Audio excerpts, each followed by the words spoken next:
Here we go, Thursday night. Lots of news, lots of games, and quite frankly, a lot to talk about. Guys, please let me know how the audio is. How's everybody doing this Thursday? We had a Xbox partner preview show today. We've got news coming out about the Xbox Netflix stuff that's going on. PlayStation closed another studio. I mean, there's a lot to discuss. And also, we're going to discuss a little bit about games that did release in the past few weeks that are still very much a hot subject. That's Crimson Desert and, of course, Marathon. We want to talk about what the status of those games are as we kind of move forward as well. I've got a great panel here. I've got a few others joining us as the hour continues. Please do take a second to hit that like button. Please hit the subscribe button if you have not. Your name shows up in lights, and everybody, I mean everybody, loves it when that happens. We all know that, okay?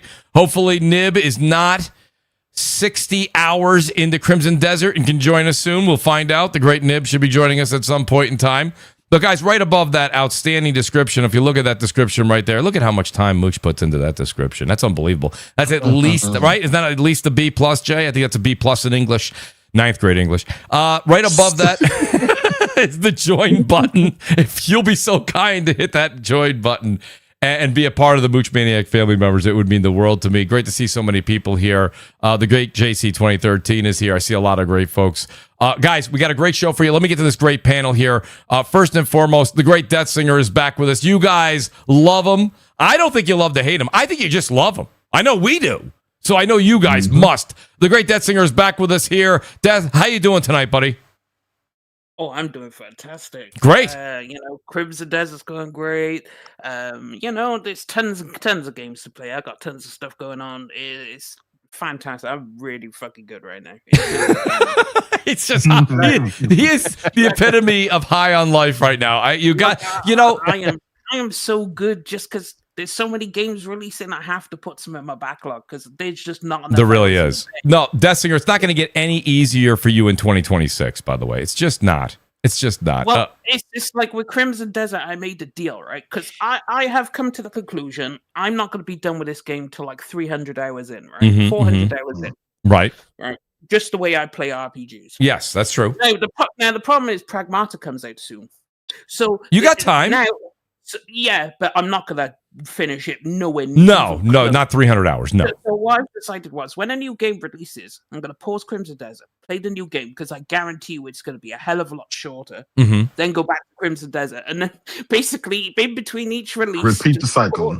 Just pause and stop Crimson Desert, and then probably by the end of the year, I'll have it beaten or whatever. Because there is just, we will talk about it, but there is so much to do. Like, if you're an inquisitive mind, this game is for you. Like, if you just want A to B, B to C, this game will be really short for you. But if you just go, let me take a left here and see what the fuck happens. Like, this game is perfect for you. Like, I might have to wait that Singer and play Crimson Desert when you start to, because to be honest with you, I'm playing it. Oh, you're playing it now? I thought you said 300 hours. There's not enough time between now and Pragmata. Oh, no, I'm playing it, but I'm going to stop it. I'm going to pause it. You can't pause it? Yeah, you can, because the story's so-so. It's everything else in the world that's got me hooked. I mean, so what if I forget about the story? It's like, whatever. I get to beat shit up. I get to RKO people. I've never... Now, I've still sheep in the game. We've had so many. Still a sheep. That's right. Well, Exactly. That's true. I have heard the story is probably one of the low points of it, but that's fine. And we'll get, Death Singer, I'm glad that you are playing it, because I really do want to ask you. Hopefully, Nib can join us as well, because I know he's very, very involved in it as well. By the way, shout out to Eric, the producer. Eric, the producer, is listening from home. He just wrote me. He says, Mooch, Death Singer sounds like he's whispering. I just put him up another 20%, but he doesn't sound like he's whispering to me. No. Do I? No, I don't. You turned the dial the wrong way. I must have turned it the wrong way, but I got him at 125% on Discord. I don't know what else to do. I don't want to, that's right. You sound good. Eric, the producer, let us know what's going on. That's why Eric's here. Shout out to Babor. He says, Saros making PC gamers stupid online. Good times. Babor's here. The show can finally start. Okay, thank you, Babor. I appreciate that. Babor had to throw a jab out there early and often. So shout out to the great Babor. The great Nib has joined us. Now, Nib, I shouldn't have went to you right away. I don't see the PlayStation logo next to your microphone. This is a good thing. That means that he's not in one of the 8 kingdoms of Crimson Desert. Oh, there it is. I spoke too soon. You spoke too soon. I did. Damn it. Nib, what's up, buddy? How you doing? I am glad you can make it. Hopefully there's a pause button in the game. I was playing Crimson Desert, as you know. Yes, as we all assumed. Great to have you here, Nib. There's a lot to talk about, and we are going to do a Crimson Desert segment again. I want to discuss Crimson Desert, and I do want to discuss Marathon, just the status of those two games here a week, and then respectively 2 weeks after, and see where we are from where our initial thoughts were a few weeks before that. The great J-Dub City is with us. Jay, listen, I had the Mooch symbol up in the air, and without seconds notice, he says, you can count on me, brother. I will be there. The great J-Dub. Jay, there's a lot of news out there, and it's 50-50. There's a lot of Xbox, there's a lot of PlayStation stuff out there, and a lovely sprinkle of Nintendo. But Jay, how you doing tonight? Doing pretty good, man. Can't complain. Can't complain at all. The PS5 Pro with the Pisser 2.0 yes, sir, is out, and everybody's loving it. Digital Foundry is they have glowing reviews of it, and and the PS5 Pro is sold out, so you can't be mad at that. No, it's like that singer said. We have Crimson Desert, great game. Yes, I'm about 15-20 hours in. Oh, loving it. You can get lost in the game. That's one thing him and I agree with. We think it's amazing for what we played so far, and we'll probably get into details a little bit further down the road. But yeah, like he says, a lot of games coming out. It's a lot of games that dropped, and we're just getting I say this year will probably go down in history on record as the just large amount of games, and then the caliber of games that are coming out are huge. So this year it's going to be epic. Jay, I couldn't agree with you more, and we're just getting started, Jay, to be honest with you. It's still March. It's March.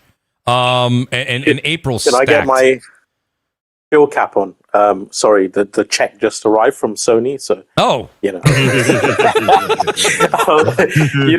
with the PSSR 2 thing, right? It really is a game changer, because when I look at it, right, I think the price is about to go up, by the way, so probably if you want to get one quick. Good advice. But like $250 more than a PS5 digital, right? But it's like 1 terabyte of extra storage. And you've seen the prices of SSDs these days, right? That's right. Everything has gone up a lot. So half of that cost is just on their bloody SSD. So you're really paying like $100, $150 to get a staggering image quality difference, right? We're talking from performance mode, blurry mess, to like 4K like image quality. That alone for me would have been worth the money. But because they're able to do it now from such low base resolutions, I think Alan Wake's like 800 and something p, right? Yes. And they say it gives like similar to a 4K output, yes, right? From such a fucking low resolution, that allows you to do all these other things with the graphics, right? Like have higher levels of ray tracing, RTGI, reflections, all the rest of it, boost the fidelity, the LOD, and all the rest of it. So you're getting potentially double the frame rate, potentially similar to 4 times the actual real world resolution, in addition to ray tracing extras. Imagine how much that stuff would cost to get that much of an advantage back in the day on like PC or whatever. It's unbelievable. It really is. Unbelievable. And we're talking like $100, $150 when you discount the fact that it's the 1 terabyte more storage. Like, that is actually crazy. Well, I'm kind of glad you brought that up. I haven't done the price breakdown. I've just been looking at what is going up in cost for, PC components and such. And at $699, and like you said, I do believe that the price will go up for the Pro. And listen, I always say, if you spend your money the way you want to spend it, I say it to the audience all the time. But if you are on the fence, you may want to try it. If you're like, listen, I'm going to get a Pro just maybe next year or down the road when GTA 6 comes out. If you're definitely buying it, you can definitely save $50 to $100 if you probably buy it now versus later in the year. But if you don't and you want to wait. So that's completely your call. I'm on Amazon now, right? Yes. A 1 terabyte PS5 spec SSD is between $160 and $300. There it is. So the SSD 1 terabyte difference is more than the fucking price difference between a PS5 Slim digital and the PS5 Pro. Right. It's crazy town. Just go out and buy a PS5 Pro. Yeah. Thank you, Sony. I'll have another check too. Yeah. Check only do that if you want the comfort of your own home. If you want maximum. Yeah. I mean, for console gamers, obviously, well, to be honest, right now, even if you're a PC gamer or you're thinking of doing it, maybe you do want to hold out a little bit. Just get your PS5 Pro. You can sell it afterwards. Prices are probably going to go up anyway. To be honest, you could get a nice pre-built now that overtakes the Pro by a large margin. Like I saw, 50, but at what cost though? 50. It's at like 1,400, 1,500. But the thing is, well, there we go. Yeah, but but then you get what you pay for, the cutting edge of everything. Like you have not for $1,500. No, for $1,400. Not for $1,400. Well, you have the very best, pretty much close enough. Like my 5070 Ti is like I'm running 120 FPS path tracing. How much does that video? How much does that graphic card cost? How much that graphic 600 card? it cost me. So but not anymore, dude. Hold on. So the cost of a all-in-one PS5 Pro, right, is equivalent to just a GPU on the PC side.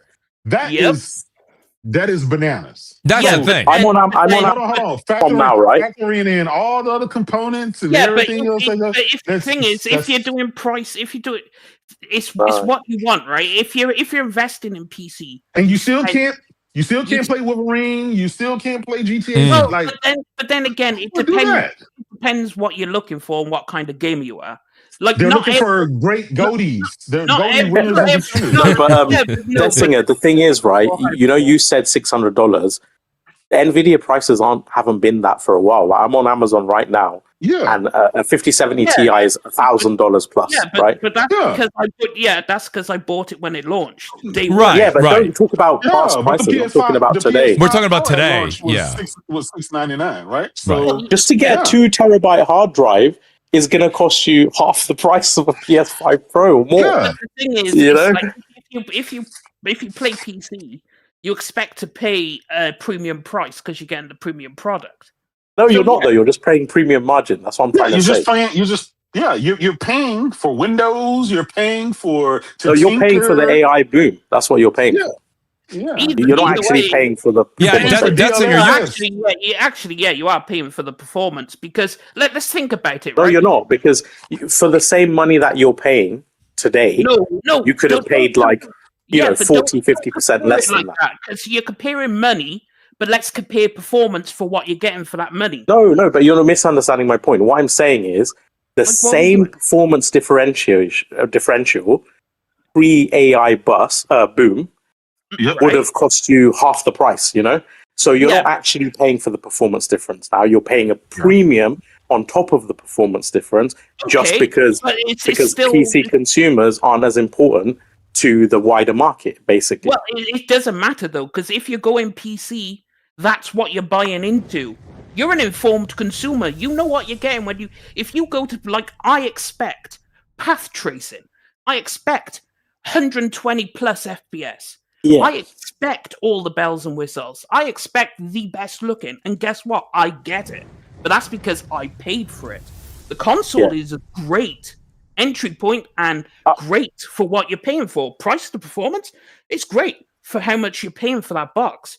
But if you want better than that, you have to pay of course. Right. But what I'm saying is that price to performance is now stratospherically higher because of these AI prices. Now the PS5 Pro, even before the AI boom, the PS5 Pro was already a pretty decent deal, and now because of the AI boom, again, a 2 terabyte SSD is let me just have a look what a 2 terabyte PS5 SSD would cost, because this is crazy town right now.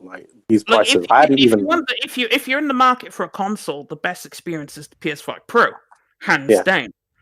But if you're in the market, $350 between $300 and $350, man. Crazy. So let me ask you this, Desinger. Why are all these PC guys out there buying PS5 Pros? That's what I was wondering. Not all of them. That's just a minority. No, I mean, it's the Pro is sold out in most places. And then when you look on Twitter, all you see is the PC guys out there buying PS5 Pros. Well, they know. Even guys who are slaying it. Hold on. Could it be because they're 5090s and they're in their fancy RGB lighting and all that stuff? Could it be that their system won't be able to play GTA 6? It won't be able to play Saros. It won't be able to play Wolverine. It won't be able to play a ton of other games that'll come in. That's why they're buying it, Jay. Waiting 2 and 3 years. 2 and 3 years. And I mean, they don't want to just buy to play Dota and CSGO. Yeah, but the thing is, a portion will do that. But when PlayStation ported its games to PC, they demonstrated the vast majority do not give two shits about PlayStation. I think that's Singer. I think a lot of that's probably that sounds like that's kind of the narrative in the community, though, right? Not because they pirate it. It's because there's 140 million Steam users, and you sold like 200K. Like the math is not. These people just did not care, and the people who did care, and that's why Sony reversed course. Exactly. But they just showed you the mass market does not care on PC, but a fraction will buy the console for GTA 6. But the vast majority, it could be that Steam snitched on PC gamers and showed that their rigs aren't as powerful as they claim to be. Because it showed that even the Steam machine that Valve is making, right? Even though as anemic it looks, they said this system is more powerful than 70% of the 2 billion PC gamers out there in the world. So that tells you everything you need to know, that Singer. That's what I'm saying. A lot of it's you may be part of the 0.01%. Right? Well, you're 50, 70. It also depends what people are playing, right? If you're just playing League of Legends and CSGO every day, which a lot of people are. Those are the top played PC games are CSGO, Dota 2, World of Warcraft, and all of the games that can be ran on a potato. But the thing is, PC gamers. So that's why it's a lower bar. But when you look at like sales of actual AAA games, like look at Requiem, right? Requiem did fucking beautiful on PC, right? Because people actually gave a shit. It did, but didn't hold on. Didn't 54% of all of those users bought it on PS5? That doesn't. Yes, 54% of all Requiem, right? Resident Evil Requiem. People who bought the game bought it on the PS5. That's right. That was the US only. Yeah, true. No. So just to clarify a point about that. Go ahead. Sakana had US only data. Then Chris String had GSD European data. Yeah, and it aligned. It aligned. And then on top of that, we had 2 other outlets, Ampere and one other. I forgot the name now. And their estimates globally, including China, was also that the PS5 was the largest slice of the pie. So that would also make sense because Resident Evil is I agree. It lined up with my estimates. Then again, it's like the PC market came out and supported the game, and it's like that they goes. Well, congratulations! They didn't pirate it for a change. That's good. I think that's good. It's because not a lot of people actually pirate shit, believe it or not. Some games don't sell because people just don't care. Like look at Slay the Spire 2. Slay the Spire 2 did better than Requiem, right? Yeah. But that's because that interesting people. That goes back to what I was saying, that Singer, about the PC market and the PC gamers. As much as we like, everybody claims they have a high-end PC rig with the fancy light and they're the master race. 99.9% of everybody else, right? They play on potatoes. That's just quite a few. But if you take Steam hardware survey, which I always take with a grain of salt, like they did the cards on there. Now you could probably say, well, the 4060 Ti on paper is worse than the PI. Yeah, but you look at real world game performance and you'll outperform it because you have the advanced, like a 5060 has DLSS 4, it has frame gen, it has all these features. So you could run the game on parity with the Pro, and you're doing it at double the frame rate of what the Pro's able to do. Well, I wouldn't say that because the card is weaker. because like Digital Foundry did, right? Like on the pro stuff, let's take Crimson Desert. They said like it was running like high settings, right? So and they go into like details about ultra, it. So yeah. it's not high and ultra like, settings, yeah.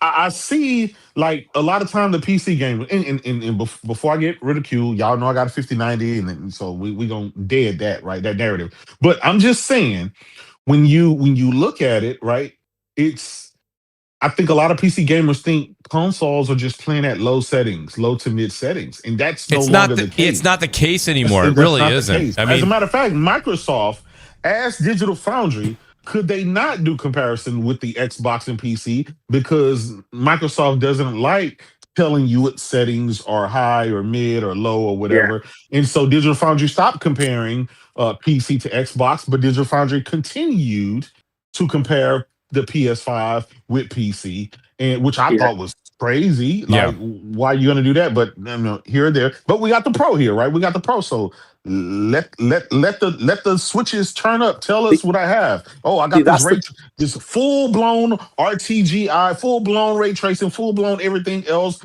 with ultra settings here.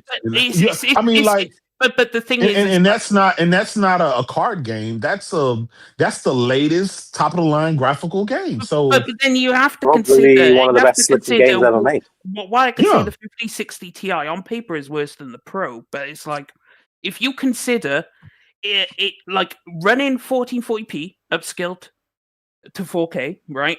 Mm-hmm. It's on cinematic settings, so that's the top. That is the peak. That is the highest you can go in Crimson Desert. Everything's cinematic. Ray tracing on 120 FPS. Now, arguably, that's for frame gen, right? No, that's for No. As someone who bought the game on both platforms on PC, it is with frame gen 2x. That's the screenshot. That's what I meant. That's fake frames. It's fake frames, but it's still a performance. Yeah, I mean, but that's coming to a PlayStation near you, so you will be happy with it. So, okay. I mean, I would want that off, but no, you're not having that off. So let me do. Hey guys, so we started Crossfire early, and I know that Nib, I think, planned this purposefully. By the way, I think this was all part of Nib's plan. Know he did. Absolutely. No, do you know what it is, Mooch? The thing I find really weird about this, right, is with all due respect, Dev Singer, it seems like context is immaterial to you. And what I mean, but say my favorite car brand is Porsche, right? And I want to buy a GT3 RS.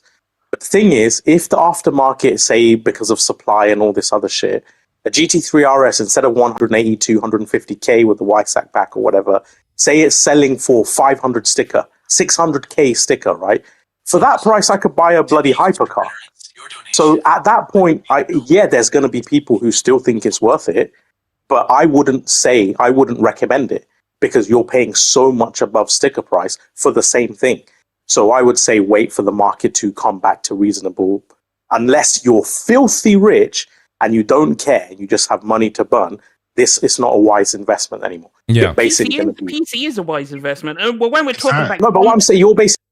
But say a GPU went up to £20,000, you're going to say it's still a wise investment. Like no, that's not a wise investment. But you could get cards that beat PS5 Pro for like but at what cost is the point, right? 400.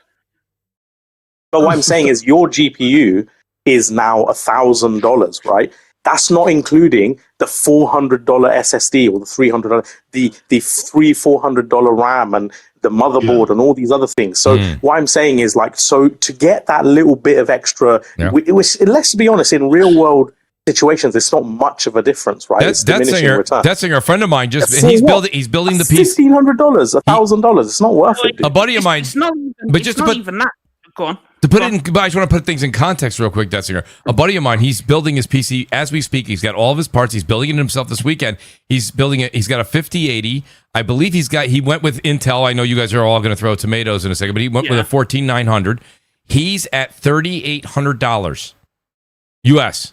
And that's a 5080. Okay, now you can say what you want about it. It's going to be why the price is right, and it's going to be a it's going to be a well-performing PC. But what I'm saying, you even want to taper that down a bit, 3,800. You're in the 2000s, in somewhere in that range now for that 5070 Ti, 5070 with similar specs. So it is still a very it's double, if not triple, the cost as of today of a PS5 Pro. And a lot of people right now, we hear people all the time like, times are rough out there. It's not easy to say, hey, just go out and spend $2,300 and you get a little bit more ray tracing. I mean, I don't know if that's a sell anymore like it used to be. No, but it's not a little bit. It's the whole package, right? Not only do you get the Steam ecosystem, but it's like a PC isn't just the GPU, right? So you want the frame rate, you want the graphics. Like if you want the very best visuals, if you claim you care about visuals, right? And you got the money to afford a PC, you will buy the PC because you will not get better visuals than what you can get on the PC. Yeah, right? but that's like saying that you don't mind paying the $25 for IMAX and you're enjoying the movie better than the person that paid the $10 regular entry fee, right? That they're or saying because Wagyu exists, you're going to get that over regular steak, a ribeye. Come on. Yeah, it's like gaming every is time. down to the individual. If you want to get into gaming, like Brad just built a new PC. Like if you want to get into gaming, yeah, but see, you got to remember what I try to say all the time on the Value show, Death Singer, proposition. I just Value ask, proposition. you have to remember too, we are in the gaming community. You are always, when we talk about what we're going to buy and what we're looking forward to and games that are coming down, do you think the average gamer right now, someone that plays Call of Duty and plays Madden and plays MLB, do you think that they're all at home right now? The average gamer is just saying, oh my God, Pragmata's coming out in like 2 weeks. Yeah, no, they don't know what Pragmata is. So my point is, that is the vast minority. But I think it's the same thing. We get caught up in the community. We think everybody's on to this. I have to have the greatest. I have to have the latest and greatest. A lot of people don't have OLED, 4K, whatever they're up to now. What is LG up to now? The G series TVs. A lot of them are just using. A lot of people are excited. They'll say, "Oh my God, I just got back from Sam's Club. I got a 4K TV finally." Right? They don't. That's not an LG G series that goes for $6,500. But they have 4K. They're excited. It's not what the community always thinks and what we discuss on a day-to-day basis. That's why when you hear this $699 price, it is quite impressive for what you're getting, a bang for the buck. And then Nib threw in that extra sentiment about the terabyte storage. I mean, that's very expensive right now. It's not quite. It's insane value proposition. The Pro again, a 2 terabyte PS5 PCI Gen spec SSD is more than half the price of the entire PS5 Pro. Not the GPU, not the CPU, not the memory or anything like that. Just the SSD. That's the crazy times we live in right now. It depends what you're in the market. If you're in the market for a console, you buy the Pro. If you're looking for a PC, well, you don't care about that anyway because you're looking for a PC. So it's down to the individual anyway. Like, people are going to spend what they're going to spend. Like, so it's going to be what it's going to be. And the Pro they are, great. But at our point, you have to... At a point, you got to factor in value proposition. You do. Well, have to. But then again, that's down to the individual. The value proposition doesn't I'm matter saying for the most people. Yes, but when you're talking, but Dessinger, when you are talking about the masses, the value proposition that Nib's talking about does affect more than I think your argument. Your argument is a smaller crowd. Let's just Mooch, put it this way, right? If it's a close friend of mine, I would not recommend a PC right now. Right. Even if therapy, I would say maybe just hold out a bit. Wait for the AI boom to calm down a little bit. That's because right now, if you buy this shit, you're paying way above the market odds. And it's not the wisest time to buy, right? And that's me being charitable, being like trying to give good advice. Mm-hmm. I wouldn't just be like, yeah, if you want the best, just pay whatever, man. Pay $10,000 for your 5090. Like, come on. It also depends what you want. Again, value is like the mass market on PC doesn't give a shit about no PS5 Pro because they're playing League of Legends, which isn't even available on the console anyway.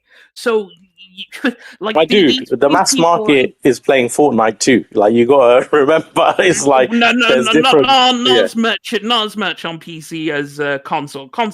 Fortnite is mainly there on console. I meant on console. On console, but it's like, the value proposition is there, but it's like, if you want a PC, buy a PC. You could get a really good pre-built right now. It's cheaper to get a pre-built than it is. So let me do this, Dessinger. We almost broke the record, but we'd have to go another 10 minutes. I have a phenomenal panel member here that I am very excited could be here. He's probably halfway through his bottle of rum by this point. The great Lord Metroid. And by the way, I had a great segue. J-Dub, I even said, I'm like, we sprinkled in there was all this Nintendo news, and I said, well, I got to get Lord Metroid in here if it's a Nintendo week. The great Lord Metroid is here with us. Lord, how you doing tonight, buddy? And listen, I know for the first 30 minutes, you kind of felt like you were in the audience a little bit, Lord Metroid, but nonetheless, how you doing, buddy?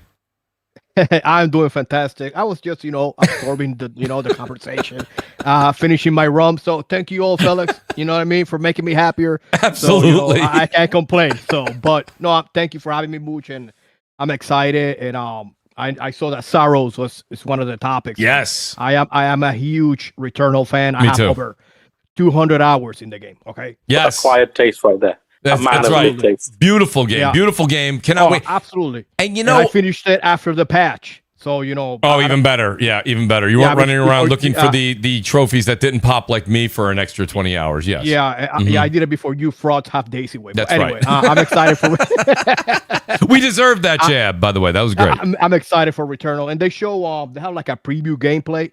And I say, I don't want to watch shit. I want to go the game, fresh. And that's it. Lord Metro is I cannot wait for a return. Saros. It's probably my most awaited game of the year. Besides, whatever Nintendo's cooking, because I know they're gonna come down with a Mario, Zelda, by the end of the year. But right now, Saros is my most awaited game. That's a fact.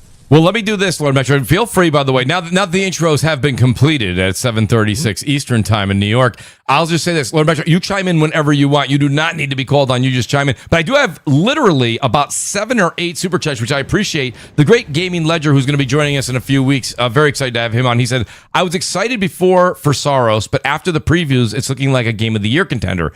Housemark's lack of comment on a PC port speaks volumes. Yes, it does, and we're going to talk about that, Ledger. Thank you for that. Highlander, he says here, can't wait to play Pragmata demo. Was fantastic. It was very good. I did finally play the demo. I told you guys that last week. Very good. Glassdoor, now we'll get into a little bit of our conversation here before we get into the meat and potatoes tonight. Glassdoor says, stop gaslighting people, Singer. PCs at the price are nothing to write about. PC gaming has so many issues, and I love PCs for engineering. So Glassdoor likes it and appreciates it for work, but that seems to be where he ends it right there. Ocelot says, go ahead. What did you say? That Singer, was that you? I said peasant. Oh, there it is. You know that. Now, don't get Glassdoor all riled up. He's at home enjoying his time. The great Ocelot's with us here. He says, can't imagine tweak settings and drivers to play a game. Shout out to Ocelot. Ocelot, you owe me a couple of games on Marathon, by the way, buddy. Marico81, you guys know him as Brian East. He says, have you BitTorrent seed counts for those PlayStation games that didn't sell well, Singer? I'm going to assume you know what he means there, Death Singer. Wait, what have you checked BitTorrent seed counts for those PlayStation games that didn't sell well, Singer? Brian East, you may have to put that. No, I know what he means. It's because that people pirating them. Oh, and the thing okay. It's like there's a small minority that do it, but even that, it didn't save the games because just no one cared. It was too little, too late. Brian with a bit of a jab there from long distance. Appreciate that, Brian. Babor is back. He says PlayStation PC ports are heavy. Most PCs can't handle PS5, in my opinion. So Babor's just saying a lot of the PCs out there can't handle the PlayStation games. Babor, that'll start an absolute brouhaha. Let's take it easy, Babor. It's too early. T-Rock says, Singer out here trying to sell the Stamp Act again. Now, I have to look up what the Stamp Act is. I don't know. But shout out to T-Rock. T-Rock, I appreciate you coming to all of the Twitch streams, buddy. I love that you're there. He supports Twitch 24/7. By the way, guys, right underneath that great description is a go follow Mooch on Twitch. You don't have to do it now, but if you're listening on PC, go ahead and open another tab. Just copy and paste that right in there, and you can follow me, and I'll get a little message, and it'll make me feel a lot better. I appreciate it. Shout out to T-Rock. Glinster says, how many of y'all game on a monitor or TV?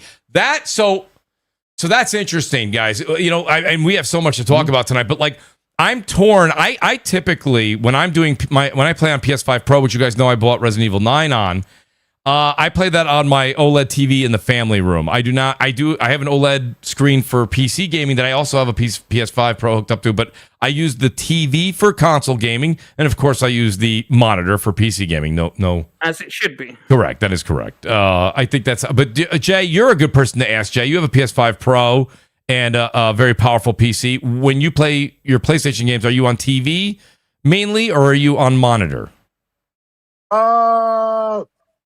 It's a combination. I have like in every room, I basically have a PlayStation connected to the TV, but I have a dedicated gaming setup that's connected to my Asus OLED QD monitor, and I can probably game there for about an hour and a half to 2 hours before I just, I hate sitting down at a computer monitor because it That's makes you feel like probably the Hunchback of Notre Dame. yes. And then I'll just go lounge around in the game room or something like that and lounge around on the couch.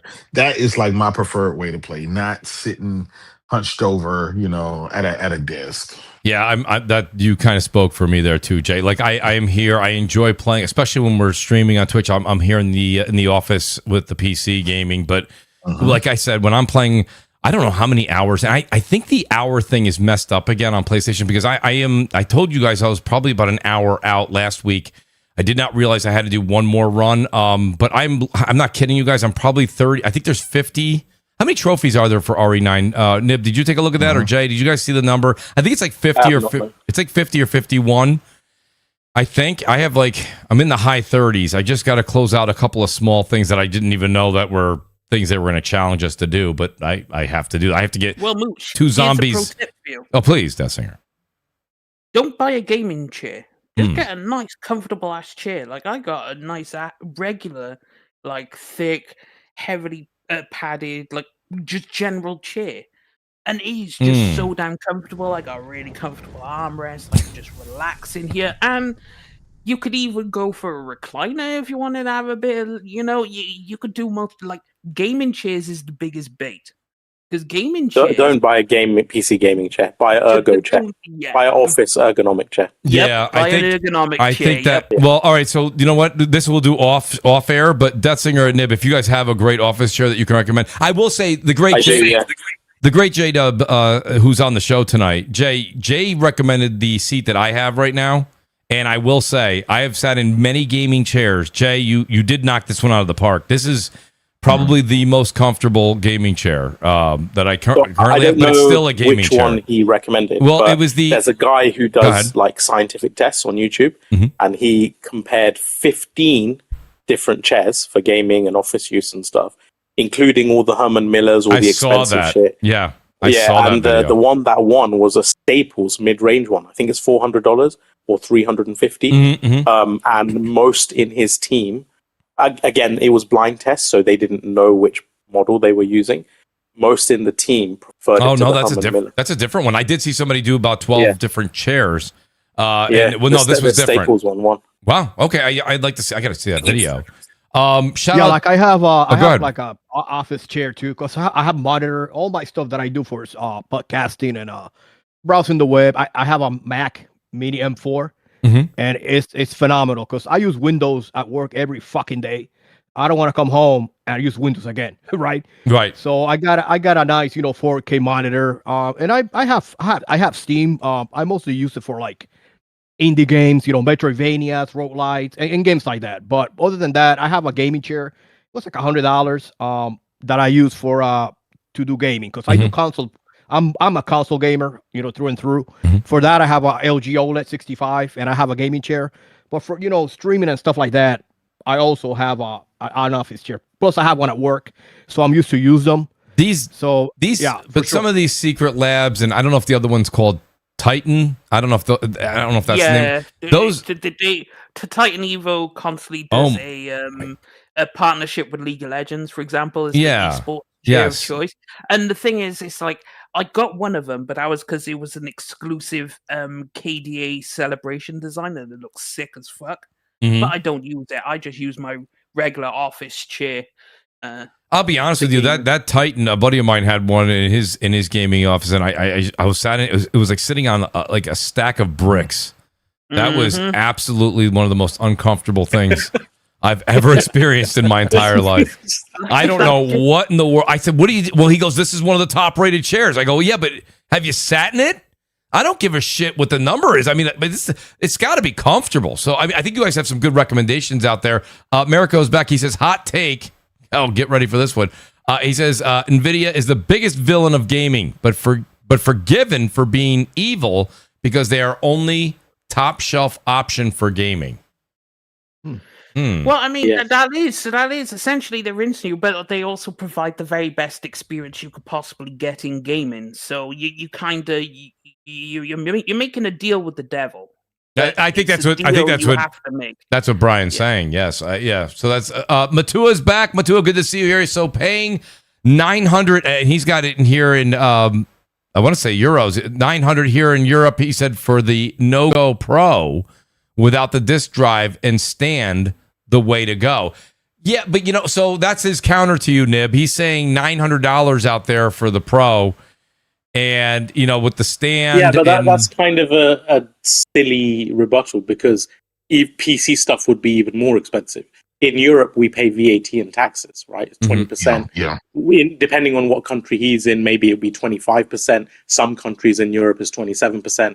So that's not a valid response because everything in those countries is more expensive, so you're going to give me the $900 PS5 Pro. Okay, well, how much is an SSD stick, 2 terabyte, NVMe 5 or whatever out there? How much is a 5090 or how much is a 5070 or whatever?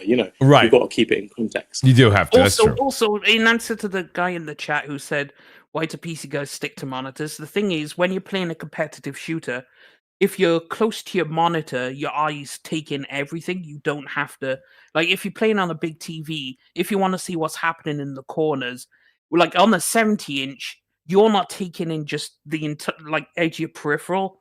So you're just heavily focused. So like if you're playing Valorant, playing on a monitor is superior to a massive TV because all the visual information is right there. You don't have to turn your eyes, your head. Everything's just right in front of you. Okay, it's mainly a competitive thing.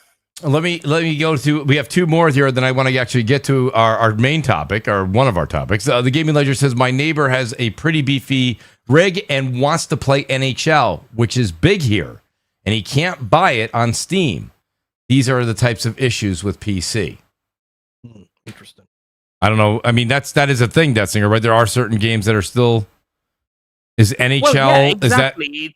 There is some games that don't come over, and if you want to play them, you have to get a console if you want to play them.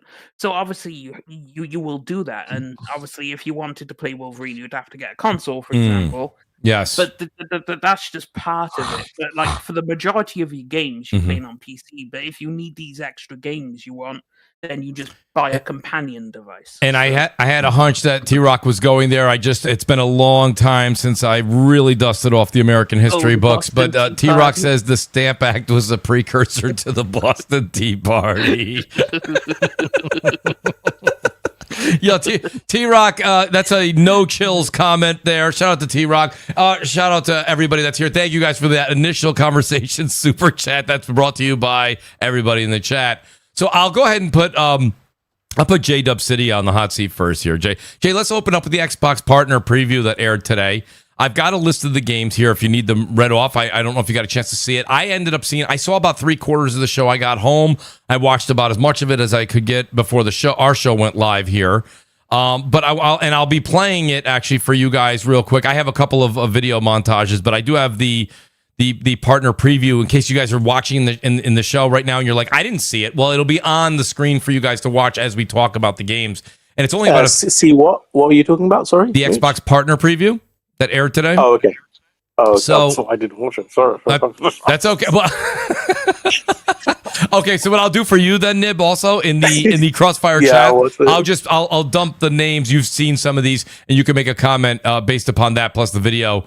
If you're watching the show. But Jay, what did you think? Because I think really, I want to know your thoughts on the show overall.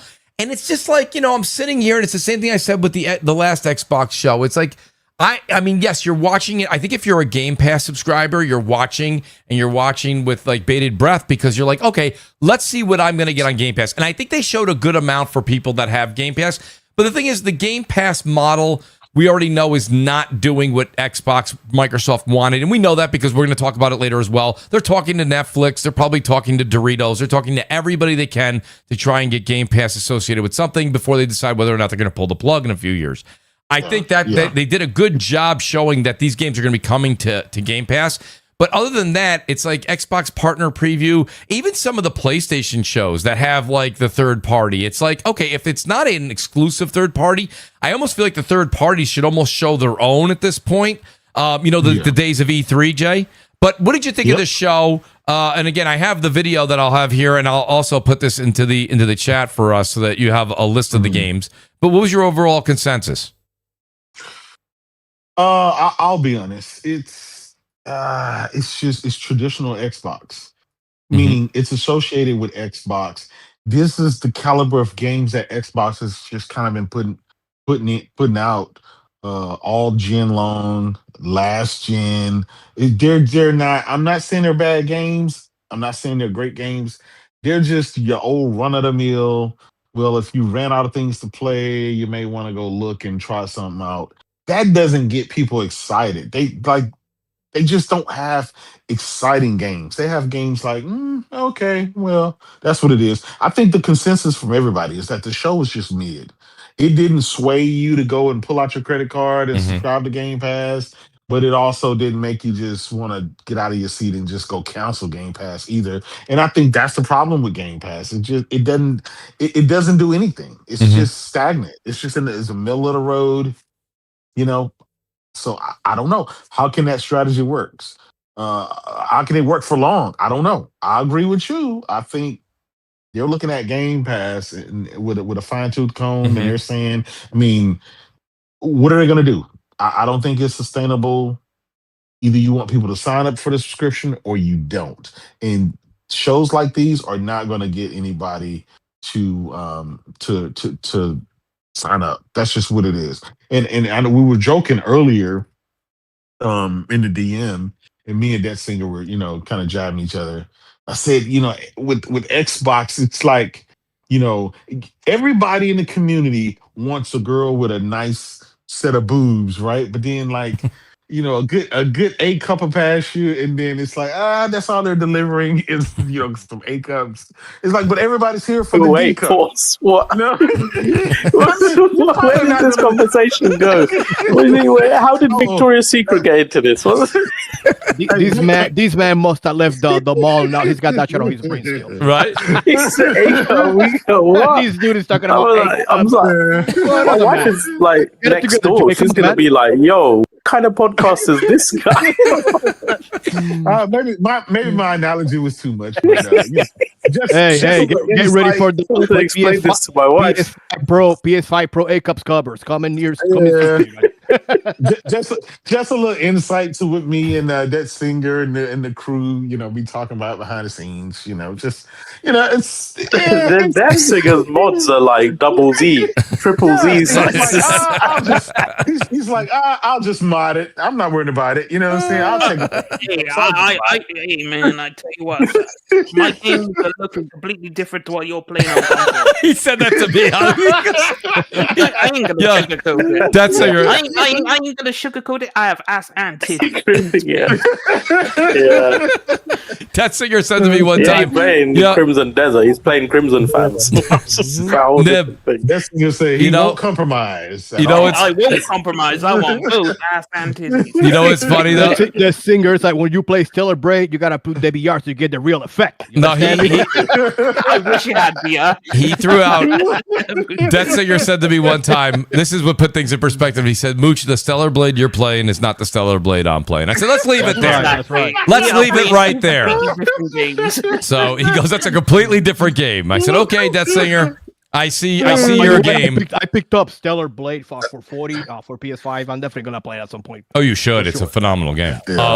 Phenomenal game. Yeah. So I see your point there, Jay. Lord Metroid, let me get your take. What was your take on the show? Did you get a chance to see it at all? I did put the list in the list is also in our DM as well, just in case you want the list of names. But I think there's a few out there, Jay, that I think certain people, The Expanse, Osiris Reborn, some people were looking forward to. I know that.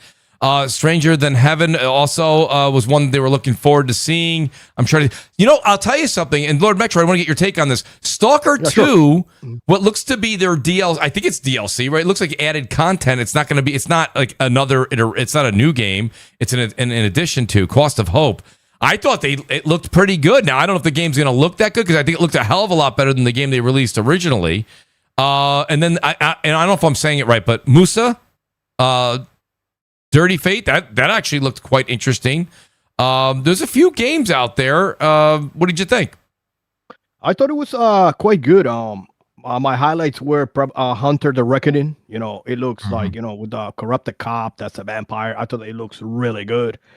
Kind of gave me like a little Vampire the Masquerade vibes. You know what I mean? Yes. But obviously, I don't think because I heard the Vampire the Masquerade Bloodlines 2 it's kind of garbage. I bought it for 15, so I'm probably gonna play at some point.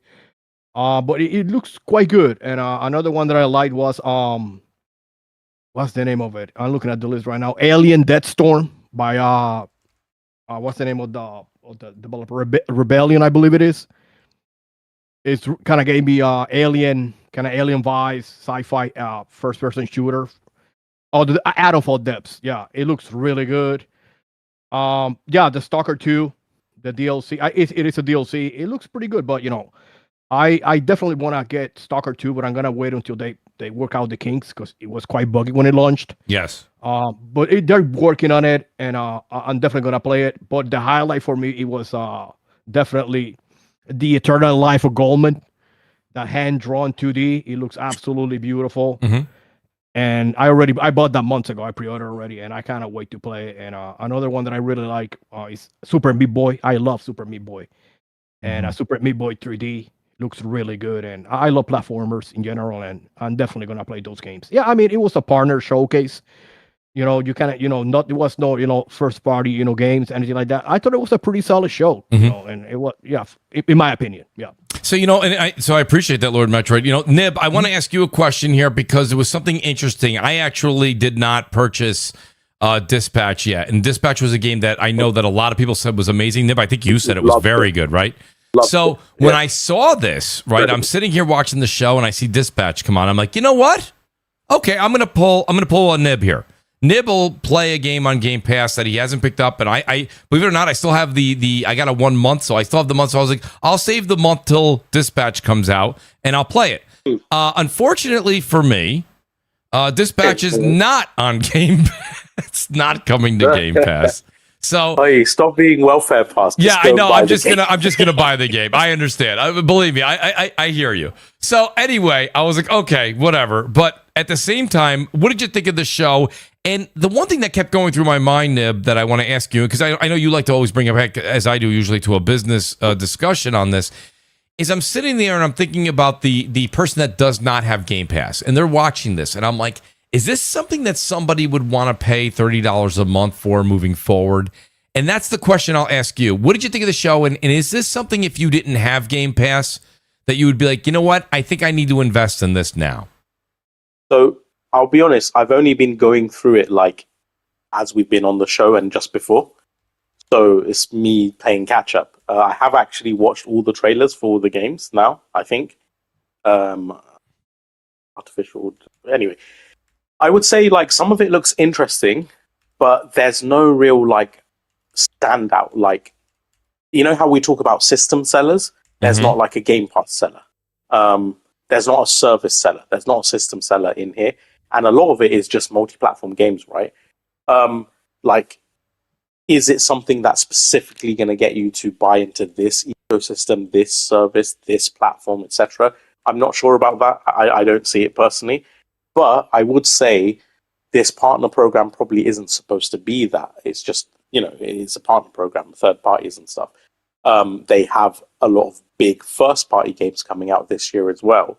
So this is kind of icing on top, right? Right. So exactly. There is a lot of content, like coupled with, say we do get Fable, say we do get Here's E-Day and A Clockwork Revolution, and then I don't really want to say we're going to get all these games because we do this every year. And half the stuff ends up getting delayed. But let's just say, based on the actual lineup they seem to have, Forza Horizon 6, it is looking like a very compelling year for Xbox. Now, the thing is, this kind of content, this degree of content, already appeals to hyper enthusiasts, right? Most people are not playing this many games. They might pick up 1, 2, 3 of these games and that's it. Is that enough to spend how much is Game Pass these days in the States, Ultimate? I believe Ultimate's $30 now. Yeah, $30. Yeah, $360. Like, that's a crazy amount of money. Like, if you're not going to play those masses of games, then it probably isn't enough to steer you in one way or the other, right? And a lot of these games, some of them that they're showcasing, people wouldn't buy day one, or they might buy on sale, etc. So, you got to factor these. At the end of the day, you're paying $360 to rent games, where, say, there's like 3 or 4 that you really are interested in, and the rest of the stuff is, not on Game Pass or multi-platform, like a GTA 6 or whatever. We had Resident Evil Requiem. Those games aren't on Game Pass, so got to look at it in the perspective of someone might have to spend more money in addition to the service as well, which recalibrates their spending. So yeah, I don't know. I personally don't think it's already preaching to the choir, and unfortunately, the hyper enthusiasts who are already invested, they already have Game Pass. So I don't know if it's going to attract anyone new. And that's my sentiment as well. Deathsinger, what do you think? Deathsinger, did you see anything? I happen to know what you gave the show as a rating, but because we were talking about it behind the scenes, but what did you think? Well, I went through the show and I marked them as misses and W's, right? Mm-hmm. So games I'm interested in. So if it's a game I'm interested in, it's a W. If it's something I'm not going to play, then I automatically give it a miss, right? Mm-hmm. So I was going through and I was like, Serious Sam was a miss. Moose and Dirty Fate gave me kind of Neo vibes. But obviously it's in feudal Korea. And I was like, that's got potential. Stalker 2 DLC, I'm really happy about because I enjoyed Stalker 2, and getting a DLC is always a good time. Did you play it when it came out? Deathsinger, sorry to interrupt you. Okay, I didn't. It did have some technical issues at launch. It did have some technical issues, but you could get around quite a few of them. Okay. But the 2 standouts for me were Stranger Than Heaven, because I absolutely adore Yakuza series. Okay. And it's RGG, and that game. Who makes Yakuza games? And that game looks stellar. The combat looks fantastic. It looks like you put proper mob boss running around beating the shit out of people, doing it. It looks great, and I trust them. So for me, seeing proper actual gameplay and footage for that is really, really good. And the fact they're having a deeper dive on it, like, I'm tuned in. I'm already sat. And then the other big standout was, of course, what do you got? The Expanse. Now, yeah, I agree. I forgot to mention that, by the way. I'm a big fan of the series on the books. Yeah. The developer, Owlcat, are one of the goated. They are in the pantheon right now of RPG development. So if you are a fan of RPGs, do yourself a favor and play this game, because the writing is going to be stellar. The characters are going to be fantastic. It's going to be a thoroughbred RPG. Owlcat don't miss. Like, you look at their latest offerings, you have like Pathfinder Kingmaker, Pathfinder Wrath of the Righteous, both goated games. You have Rogue Trader, that's another goated game. These dudes live and breathe RPG. And seeing them step out of into a third-person action RPG, and I agree, it is Mass Effect. This is Mass Effect. Yeah. Pretty much. 100%. This is Mass Effect 5. And so obviously, BioWare ain't doing that no more, and it's probably going to be garbage anyway, because BioWare isn't what it used to be, so we need to rely on Owlcat. So, like, for me, that was the standout, because that is going to be a massive game for me. It might not be for other people. It's like, the Dispatch was good, but I've already played it, right, on PC. Hades 2, I've already played it on PC, but they're both W's because they're both great games. But a lot of stuff, like the Eternal Life of Goldman, it was a miss. Bluey was a miss. Artificial Detective was a miss. But something that did pique my interest was Send to Zero, that roguelike, action roguelike, you would freeze time, and you're like that little ball thing. That was really cool. And the other little standout was Grave Seasons.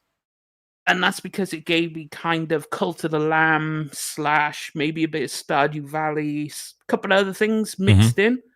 And it looks like it'd be a really good time. So that's why I gave it the score I gave it, because quite a few of the games in here are just a miss. Like Super Meat Boy is a miss.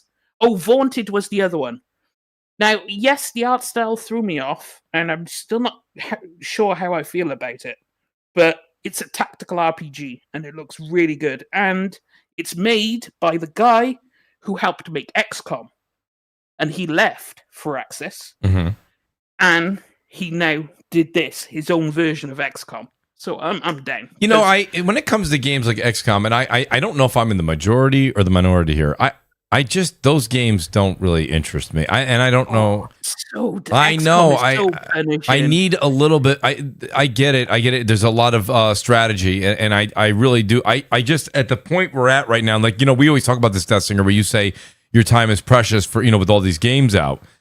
To sit there and play that type of game, and I know there's a lot of people that love those types of games. So that's why I said I don't know if that's just a community-driven, popular type of game, or that just is a popular type of game, that genre. I just can't get my head wrapped around it to say I'm excited to run home. I'm like you. I cannot play those games. I just have the patience for them. Yeah, it's more popular on PC, but that's kind of the market. That's true. Because XCOM, that's where it's mainly big. Like, in terms of sales, XCOM 2 obviously sold more over there because that's where the market is. Like, Mugenics is another one. There's a lot of tactical, like, RPGs and a lot. But I like it because it like, you have to think. It's not just, let me just land this combo constantly and then beat the boss. It's, holy shit, the boss could just one-shot one of my dudes. Let me put my sniper up on the roof, because following the rules, if you're shooting down at someone, you get bonuses, right? So like, let me get on the roof, but then you don't want to be alone, because if you get stunned, people could get kidnapped. There's permadeath. Like, it's just so tactical, and I love it. But that's because I love strategy games. So of course I'm already in the headspace for a tactical RPG. No, so what did you give the show overall? I will go right 7 down. out of 10. You said 7. Jay, what did you give it? I mean, you could be rough. I give it a 4. Okay. 4 out of 10. Lord Metroid? 7. Nib? I'll go 6. Yeah, I was gonna say 6.5, 7. I think is a fair number there. That's maybe 7. Because the thing is, like, it's expectations, isn't it? Like, it's what you expect. It's like when there's a state of play and people expect like non-stop first-party baggers. Those shows aren't really for that. Like, that's right. Like, within the scope of what this show was going for, maybe a 7 is fair. Yeah, I think. Yeah, I could definitely see that number being round enough. And by the way, you know, honorable mention to Hades too, because the first Hades is a phenomenal. You know, it's funny. I said this a long time ago, and I loved it, dude. And Lord, did you play? Amazing, bro. Yeah, that game is so good. Yeah. It's did not you even play?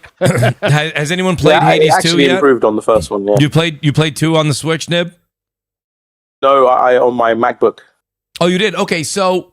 Yeah, I beat it. I beat it multiple times. How did it make improvements over the original? I'm dying to know this. I have the physical copy on Switch too. I haven't played it, but I love Hades 1, and I'm pretty sure the second one is going to live up to the expectations as well. J-Dub, I thought Lord Metroid was going to say he finished the game and he has the physical disc. I was going to say, let's reenact this is how you share a game. Go ahead. Yeah, right. I'll give you the address. You know, they'll send you one too. All right. Yeah. I just like the different mechanical updates. I prefer the characters. I like the interplay with the story and stuff. I like the fact that it has a upper and a lower. So like above ground and then Hades, you know, down. It just gives a whole different vibe and aesthetic and everything like that. I find it's more comprehensive with its systems and with how much it rewards you and how much you keep. I do kind of still wish there was like more bosses or more boss variety. I did, after a while, it did get a bit samey, especially doing the same ones over and over and over again. I mean, you know, rogue-lites are like that. You know what I mean? They are roguelikes, but then I would have like, obviously you like Returnal, like because Returnal has the I forgot what the word is for it, where the levels are kind of like. They regenerate different every time. Regenerate. Yeah. Like this, the levels are the same, but obviously the enemy placement and stuff can differ. But it wasn't as much of a shift every time. And after a while, the overt familiarity did kick in a little bit, especially because to complete it properly, you have to do certain bosses like so many times. And I kind of my only complaint was, if you're going to fight these bosses so many times, they should adapt more or evolve more, rather than just the difficulty sliders and stuff. You know, you can add more cards to like less health, more damage, multiplier, etc. But I wish the actual sets of the bosses changed a little bit more. But minor complaint, like it was phenomenal. I was absolutely hooked. And yeah, it ran it because I had had an M1 Pro, and it ran perfectly on that. 4K 60 frames per second the whole time.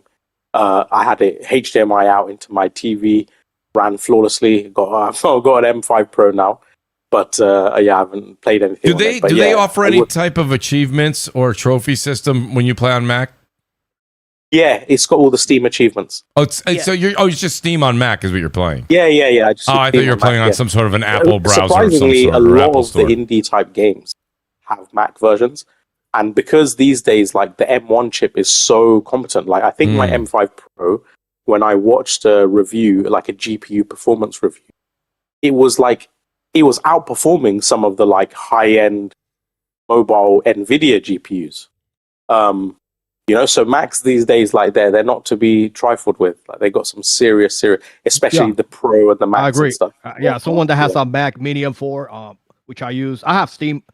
And I use it mostly to buy, indie games. They run extremely well on the Mac. It's that Silicon man. It's very good. I agree. Also, I mean, I was seeing on the M5 Pro they were running Cyberpunk with all the bells and whistles and getting like 100 frames a second. I was like, oh shit! Yeah, awesome. I was like, oh shit! I had to replay it. Yeah. By the way, Crimson Desert is on Mac, and I saw a video of it yesterday.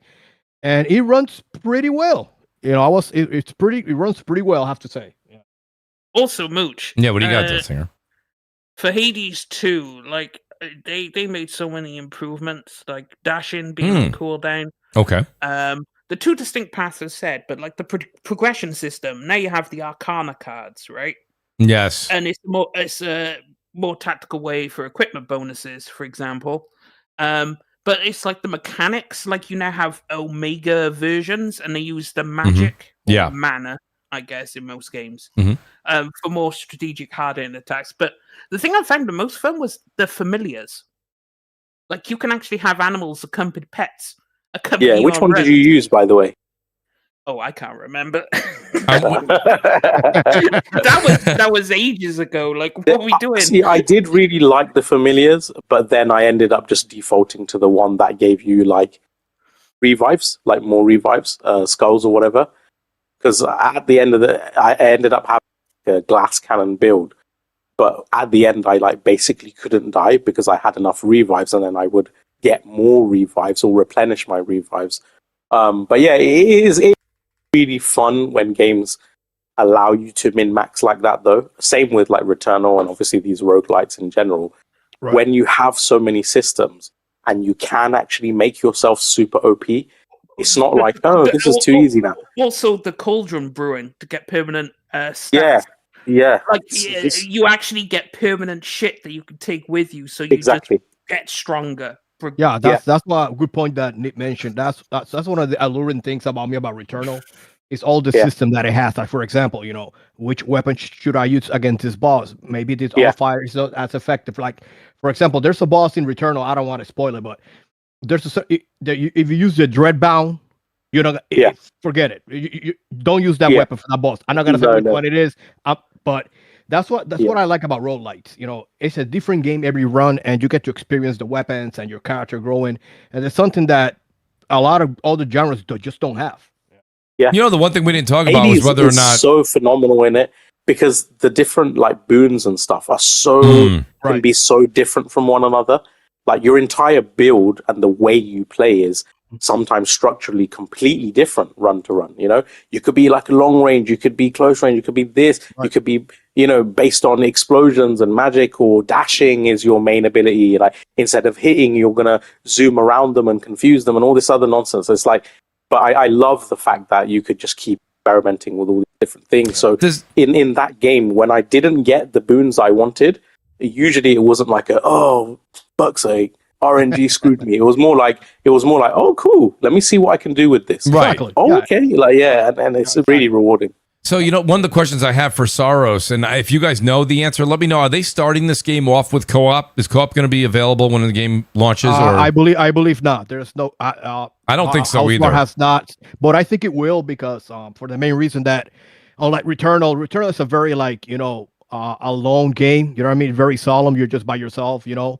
But in this game, there's actual NPCs, right, that you can interact with. So I'm pretty sure the game's going to have co-op, but probably at a later date. I would agree. I think they want you to go through it, enjoy it in a single player fashion at first. Yeah, for sure. All I gotta say. Go ahead, Wise. I was just going to say, Wise is here. All I got to say is if there's not a part in the game where all of a sudden 50 people out of nowhere start coming out and start dancing with the main character, I'm going to be wholly upset.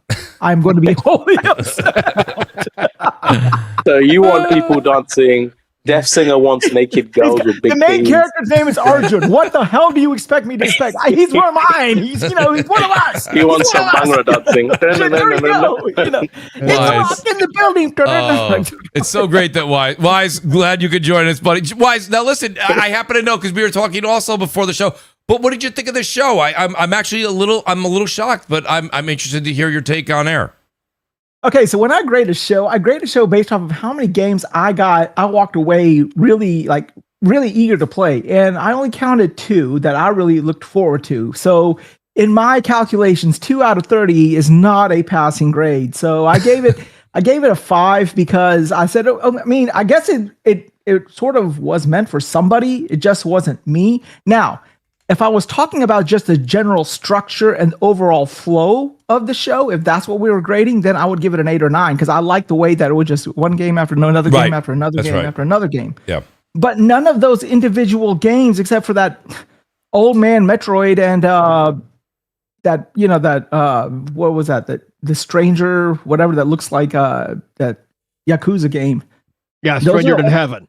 Yeah, those are the only 2 games that I walked away that was like mildly intriguing to me. And does that make me a lack of a gamer? Maybe so. I walked away. This was actually the first developer direct that they have actually shot or they've put out that I've not walked away saying, wow, yeah, I want to play 5 or 6 of these games. I was very, very underimpressed with the games that they showed me. So, I thought the Musa Dirty Fate looked good, but I thought the trailer was too convoluted. I'm like, what the fuck am I watching? Well, that reminded me, guys, tell me if I'm right. But it was Dynasty Warriors at one point, and another game, and Ninja Gaiden. I'm like, what's going on? But it looks all right. I thought the Musa game reminded me a little bit more of the Black Myth Wukong or Fallen Feathers type of game. Was Neo. Or Neo. Yeah. But guys, are we going down to that same like cookie cutter formulaic type thing? Every showcase, I don't care if it's PlayStation, Xbox, whatever,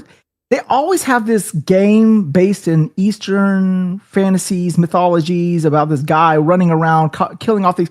Is that now a thing now? Is that just... Well, yeah, Eastern developers are now getting more prominent, China and Korea, South Korea specifically. So, of course, they're going to go to their roots. Yeah, they basically want to show their mythos and their culture. But that's not what I'm saying. It's just the look of those games look fairly similar. Like that can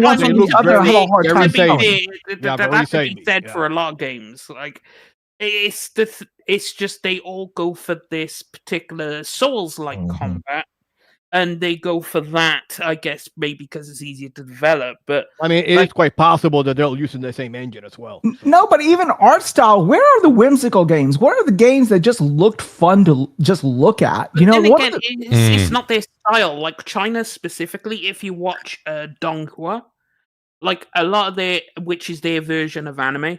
If you watch a lot of Donghua, it's way more realistic than it is anime, where anime is more stylized, whereas it's more like crisper, more realistic. Yeah. Everything looks and a standard of beauty is set as well in their games. I mean, if you want to look at a whimsical game-wise, in my opinion, the most whimsical game that I thought of that showcase is the Eternal Life of Goldman.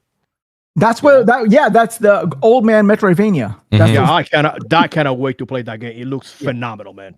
I bought that bitch like 2 months ago. It says the demo is available today for that. Yeah, I'm gonna download it later tonight. I'm definitely gonna play that. So let me ask you guys. Go ahead, Wise. Finish your thoughts.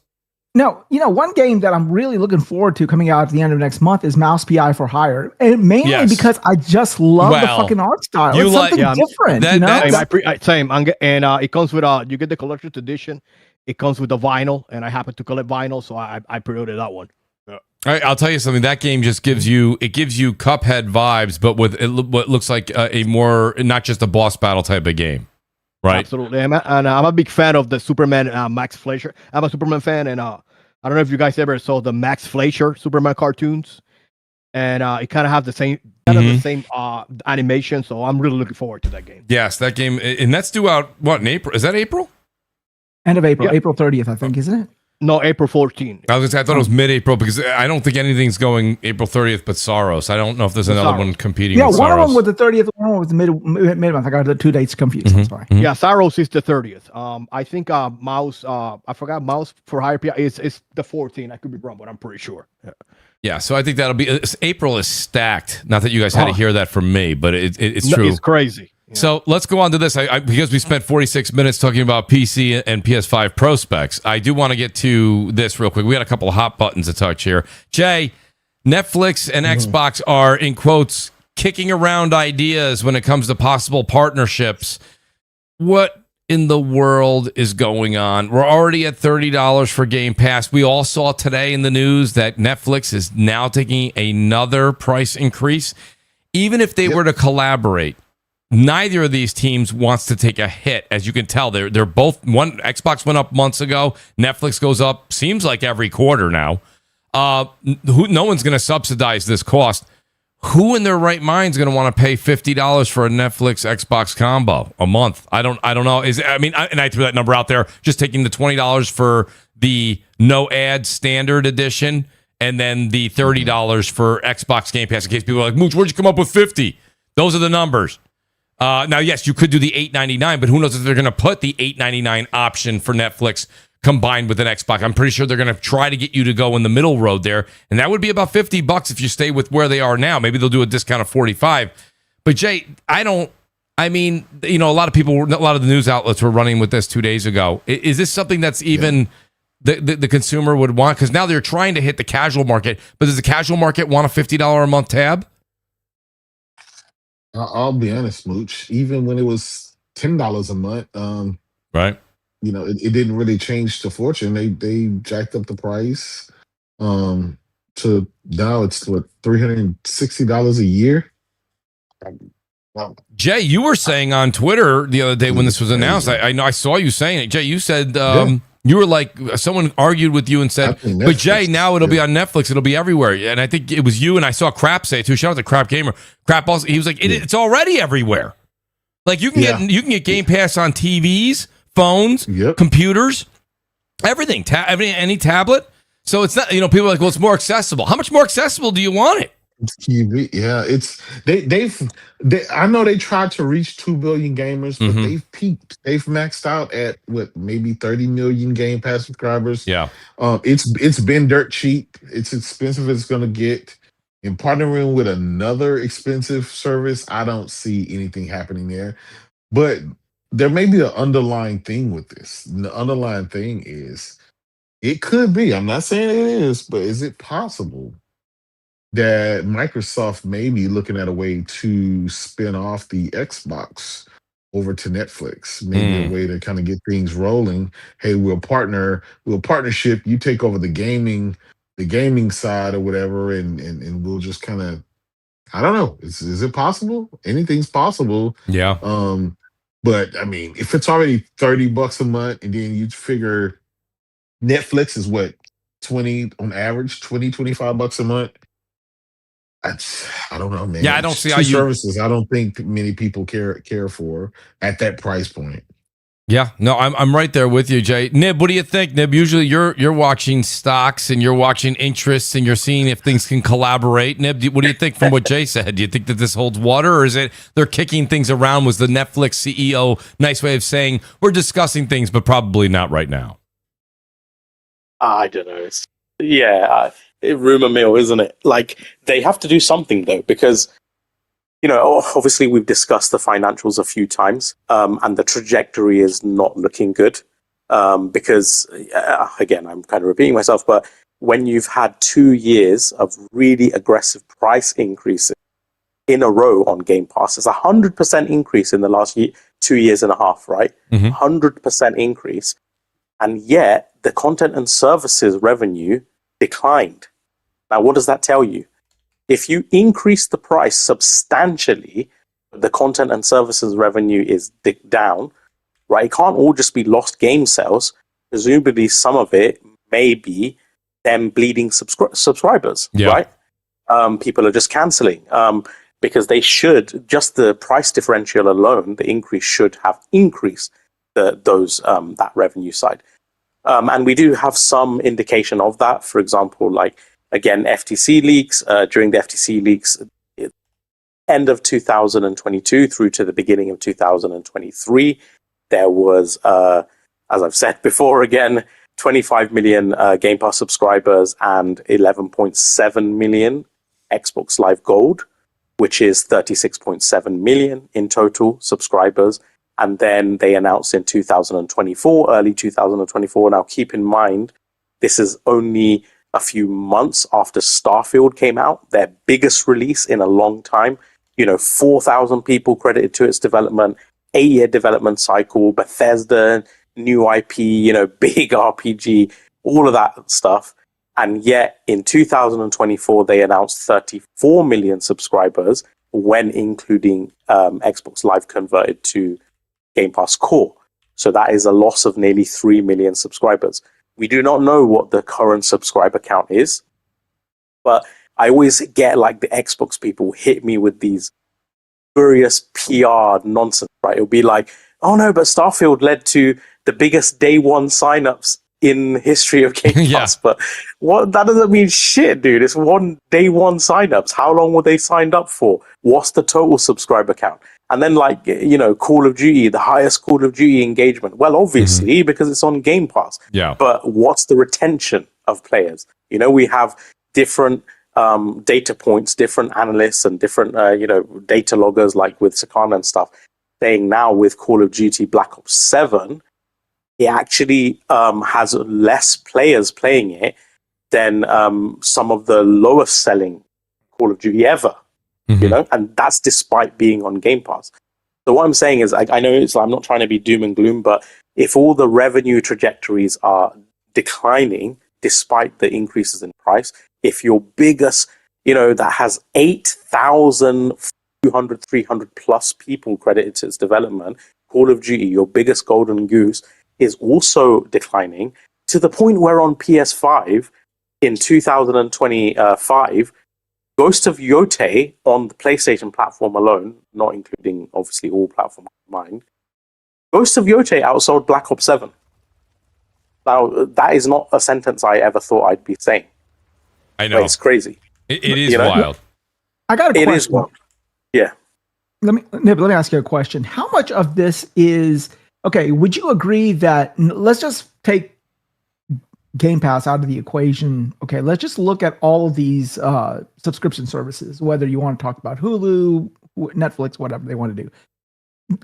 Would you contend, or would you give me the point that they have pretty much maxed out on their user base as high as it would get? Yeah.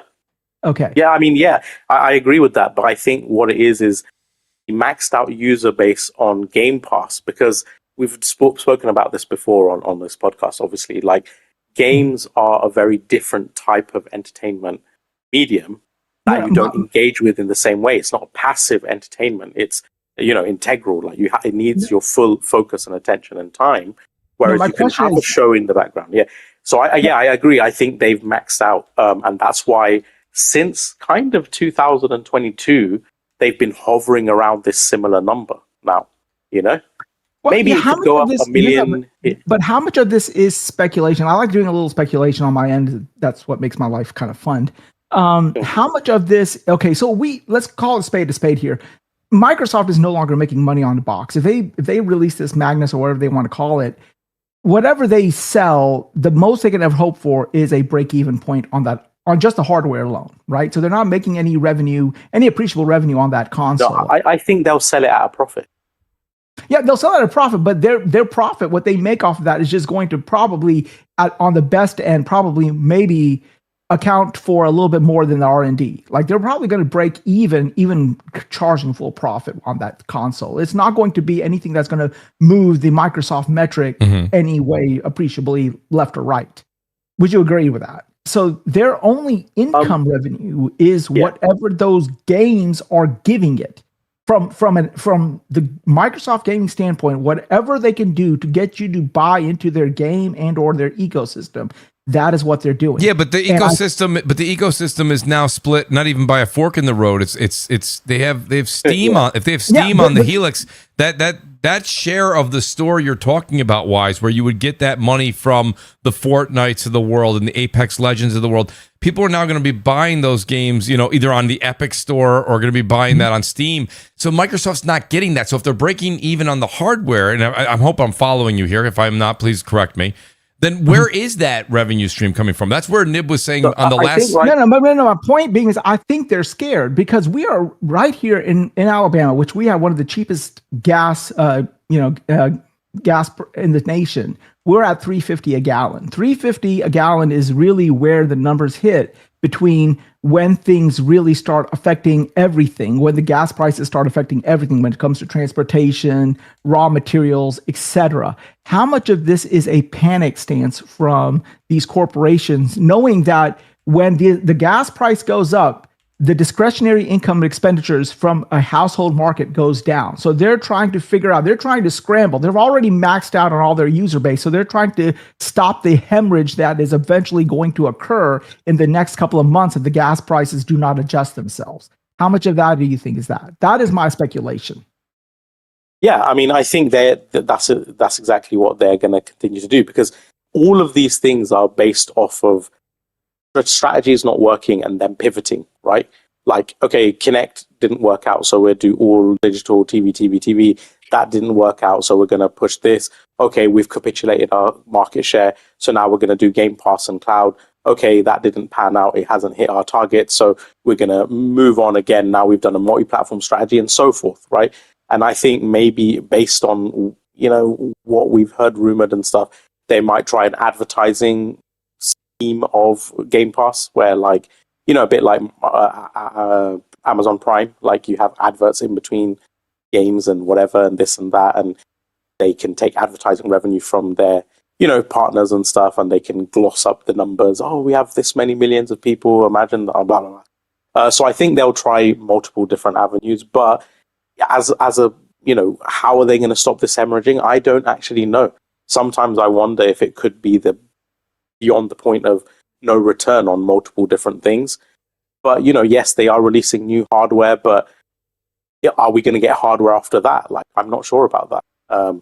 This could be like the slow exit out of that to more of a sort of publisher stance. And they still haven't explained. I mean, has Xbox explained with Helix? It's still very early, so this is not being held against Microsoft, but have they explained what they're going to do with any physical releases for next generation? Are they going to be digital only? I don't know. That's a question, because you see a lot of people still talking about. You have a lot of Nintendo fans out there that predominantly play. Now, I'm about 50-50. I used to be with the original Switch. I bought all my Switch games physical. Right now, I'm probably 50-50. But I think majority of Nintendo fans, and Lord Metroid, you can chime in here. They prefer their physical discs, and you see a lot of PlayStation fans. I mean, a lot of the people that you follow that have big PlayStation channels will constantly take a picture of the physical disc that they bought or a steel case, right, that they got, because they still buy it like that. And PlayStation, and I think you had Sean Layden already came out, and I know that Sean's not with the company anymore, but I think he said that PS6 will also have a probably separate physical disc side piece, exactly the way the PS5 Pro has right now. And that means a lot to gamers, you know what I mean? And not only to preserve their older, not only to preserve their older games, Jay, but a lot of people like to buy those games. So if you have that situation, Xbox is really kind of stepping into this thing where they're going to be a very expensive product. These are key words here. They may not have a physical disc option, okay? And then they're going to have multiple storefronts.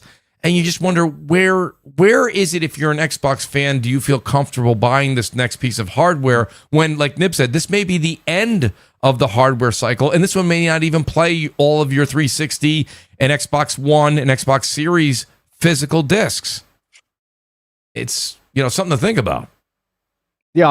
Well, I think that we're seeing it in the numbers, right? Consumer base is leaving Xbox right now.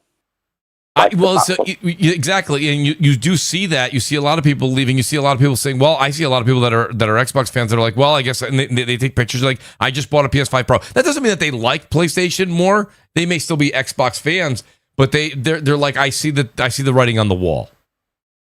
You know? Yeah. To your point about physical Switch games, I'm also in that demographics. I have over 100 physical games for the Switch. Right. And counting. And the percentage of people that buy physical games on Switch is 50%. Which is huge, right? Mm-hmm.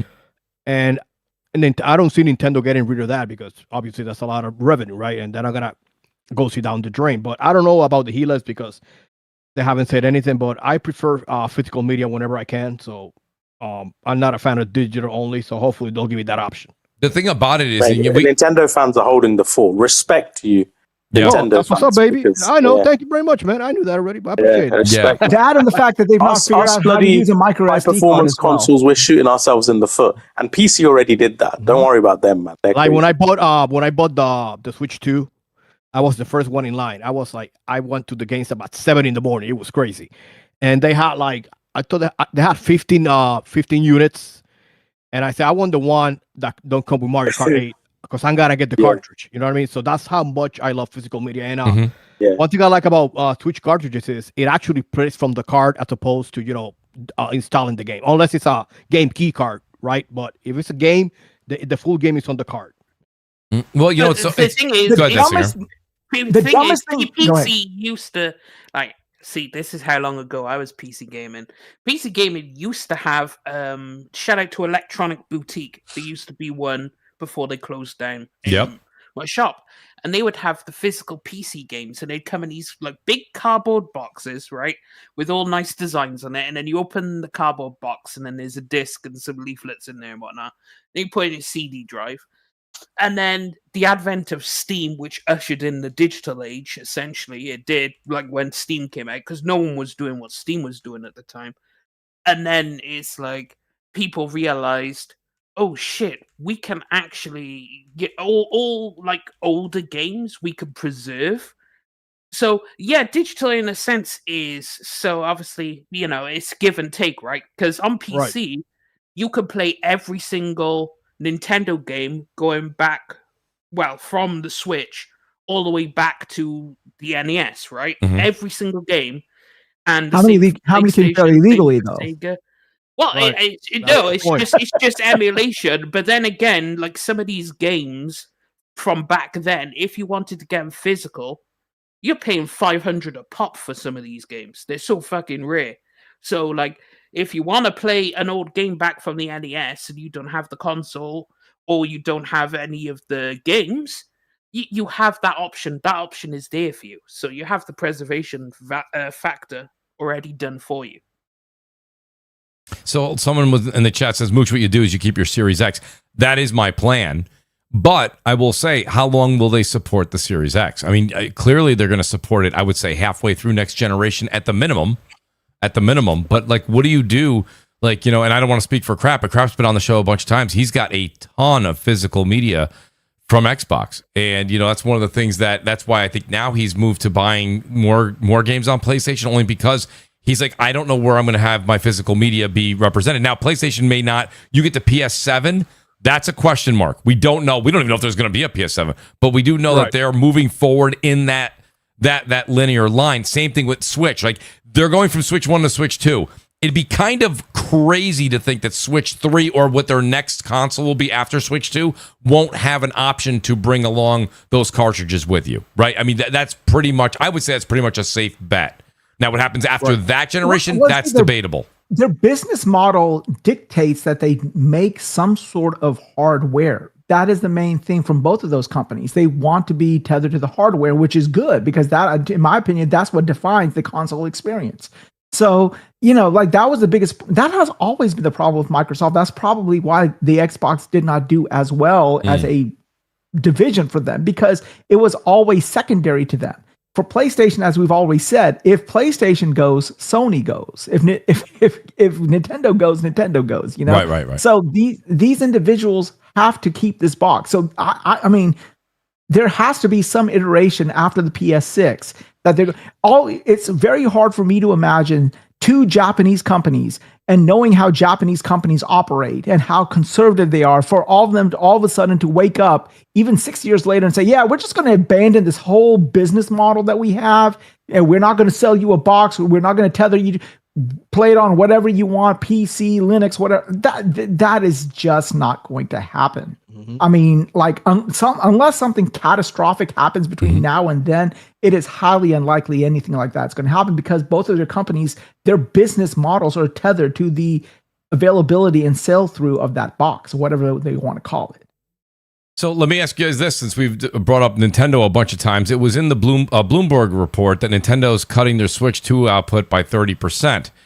And there's a few caveats here, right? And Jay, I'll go to you. Jay, you've been extremely vocal about the Switch 2. Jay, there's a couple ways to look at this. I'm going to throw three scenarios at you. Did Nintendo overestimate, or is the hype fading in the gaming, not just community, but the gaming world for Nintendo, which I don't believe, but three is the Bloomberg report utterly false? I mean, there's a lot to it, right? There's a lot to kind of break down here. It is, and I'll break it down. When the article came out last year, and the Nintendo president said that the Nintendo sales were weak outside of Japan. Right? Everyone kind of chalked it up, and they keep repeating that same phrase. Well, Nintendo Switch 2 is the fastest selling console in history, right? Yep. But that's factoring the first 3 months. Okay, let's say it goes on, to sell a bunch of copies. It's not a problem. They're just repeating that. But if the president of Nintendo says that their sales outside of Japan are weak, think about it. Yeah, they've lost 3 MPDs to PS5 consecutively, 3 in a row. And the PS5 has been on the market for 6 years now, right? Yeah. And they lost. The system has only been out for maybe 9 months. It lost another it lost an MPD to PS5 within the first 6 months, right? And so I'm like, to me, seems like the first time in history a brand new console comes out and it's losing to an older platform in such a short time. And then two, I understand it sells a lot of copies. It sells a lot. It sold a lot of copies. It sold like 17 million, 19 million, whatever. Cool. It's less about those first 3 months, those first 6 months. It's about the longevity.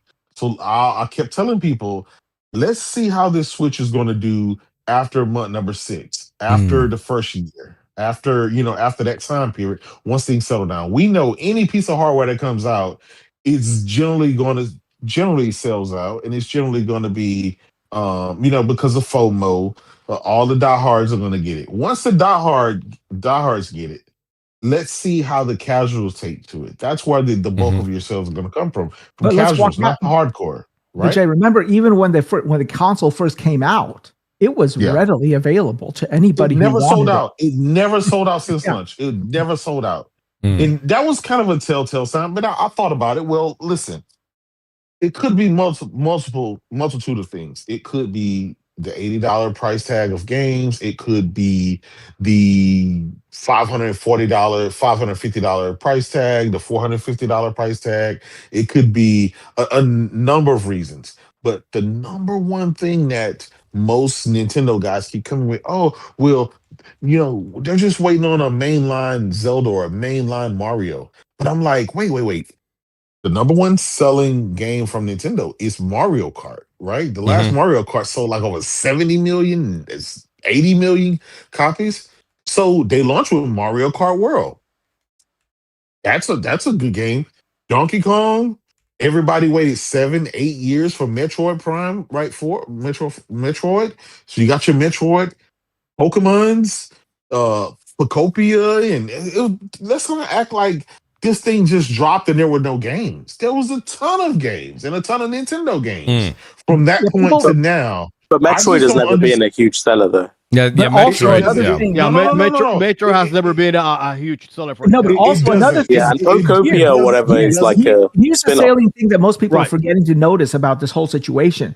When the Switch came out, in the category that Nintendo was putting that console in as a hybrid, it was really the only game in the only console that did that. Right. Now there's plenty of other handhelds that do it much better than the Switch 2. So what is the motivation? Yep. And another thing, there's not really a big difference between the Switch 1 and Switch 2. It's just not. Exactly. In fact, Nintendo crowd. You remember Nintendo got on stage. They talked about 4K 60. I'm like, this is not even your arena. Like performance, you shouldn't even talk about that. That shouldn't even be up on your stage, because once you talk about performance, people are going to take your price tag and compare that to the nearest competitor, which is the PS5, right? In the Xbox Series X, or even the Xbox Series S, right? And it's like, you're going to look very anemic, so don't even bring that stuff up. One of the main reasons a lot of people, especially like hardcore Nintendo fans, which I consider myself one, because if you look at my Amiibo collection, it's one of we bought it mainly because we got sick of the freaking hardware that was the Switch. Like we don't want to play Odyssey and it's stuttering everywhere, So like we just eyes bleeding from the blurriness, Exactly. So a lot of us upgraded because, hey, this is the best way we can play our Nintendo games legally in the best fidelity we can get. So here's one thing. So Jay, I'll just play devil's advocate for the show, right? So one of the things that you had mentioned was you said sales. I said this. We thought this was going to happen last year when Grand Theft Auto 6 was supposed to come out, and then it got postponed, and then it got postponed again. Okay, now we went from May this year to it was supposed to come out end of last year. Then it came out. Then it was supposed to come out May this year, and then now they moved it to November 19th or something along those lines. Here's what I think is happening, Jay. And I listen. I know today it's March, right? So you guys, November's a long ways away right now. But a lot of people are going to say, Mooch, that's not true. That's fine. But I think as we get closer and closer, and you see more of it, so the closer and closer we inch towards GTA 6, Jay, more and more people are going to go out and be buying a PlayStation 5 or a PlayStation 5 Pro. Correct. So when you're seeing right now this gradual uptick, if you will, of sales for PlayStation, this is something that PlayStation, if you looked at their quarterly earnings from before, but they actually projected this to happen last year because that's when GTA 6 was going to happen. You're going to see that spike now. And now, because there's more and more reports coming out that November night, they just had quality QA testers running through GTA 6, which led more people in the industry to say, oh, when this happens, the game is definitely coming out, right? It's definitely coming out. So there's no delays that are in sight right now. At this point, I think you're going to start to see more and more people, whether they're Nintendo fans, whether they're PC players, whether even maybe even some Xbox. Because remember, GTA 6 coming out on Xbox Series X, but there may be some Xbox guys that even go, oh, wait a minute, if it's going to actually get me very close or give me that 60 frames on Pro with PSSR 2.0, I want to go play over there. So my long-winded point is when you said, now this is a 6-year-old console beating a console that came out last June, the reason you may start seeing those numbers pull away, at least for the next year, is because of it's the Grand Theft Auto effect. And I think that's happening right now. And I think it's going to carry right through November. So again, your points were valid. I just think that the sales, you're going to see that spike that PlayStation was counting on for 25 now count for 26. No, but also there is no compelling content either. Let's call a spade here. They've not. The reason the Switch was because in the first year of that first console coming out, they had released their mainline Zelda and their mainline Mario within the same year. So I mean, they basically fired everything I wanted to shot. I mean, the Switch, the Nintendo consoles traditionally sell better during the holidays, and I think with the Mario film, it lost the holiday to the PS5. That's I'm talking about. No, you're not. Shocked. And it's likely going to lose this holiday as well if GTA 6 comes out. Right. Exactly. We'll see. We don't know that. But when the movie coming out, I think it'll get some momentum, and I expect either a new Mario and Zelda game, and it will carry more sales. But I think honestly, if the Switch 2 was like maybe 400. It will probably sell better. That's a fact. But I mean, we'll see what happens. It's going to be interesting. But Nintendo consoles traditionally sell better during the holidays. And this past holiday, it wasn't like a mainline Mario or Zelda, right?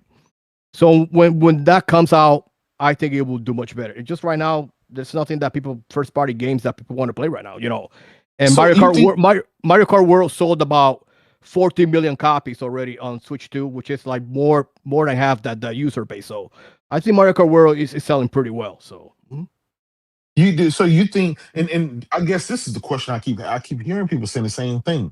Like it's one single game that's going to change, the trajectory or the factor. Like when you buy a console, it's not about just that one game. It's about the multitude. Again, I got my Switch 2 in my hand right now. I got Pokemon Pocopia, Monster Hunters 3, obviously Tears of the Kingdom, right? Everybody wants to play it in 60 frames, so there you go. Have you played right? the Tamagotchi Life yet? No, not yet. I'm the Pocopia is kind of where I'm at. Skyrim, right? Fallout 4, Dragon Quest 7, Planet of Lana. How's Fallout 4 playing, Jay, on that? It plays well. It's for a game that old, I'm gonna be honest. I don't understand why that game couldn't just look just like the regular consoles. I just don't understand it, man. What game is that, Jay? Fallout 4. Oh, Fallout 4. Yeah. Scott Pilgrim X, right? And obviously, the Silk Song, right? And the Mario Kart World, the what else? The Hades 2, because that was exclusive for a point in time. Final Fantasy Tactics. Again, and all of the old ones, obviously the Reanimal and the Hogwarts and stuff like that. But these was a lot of games, and I didn't even mention the other stuff like the Echoes of Wisdom, the Plants vs. Zombies Replanted, the I said Donkey Kong, but the Link's Awakening, which hey, I know Zelda isn't ready yet because they just dropped Tears of the Kingdom, but right. Well, they just didn't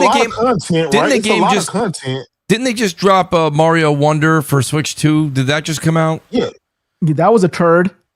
Yeah, Mario Wonder. Yeah. So when you say Wise, when you say that though, are you saying that because you did not see a graphical leap at all?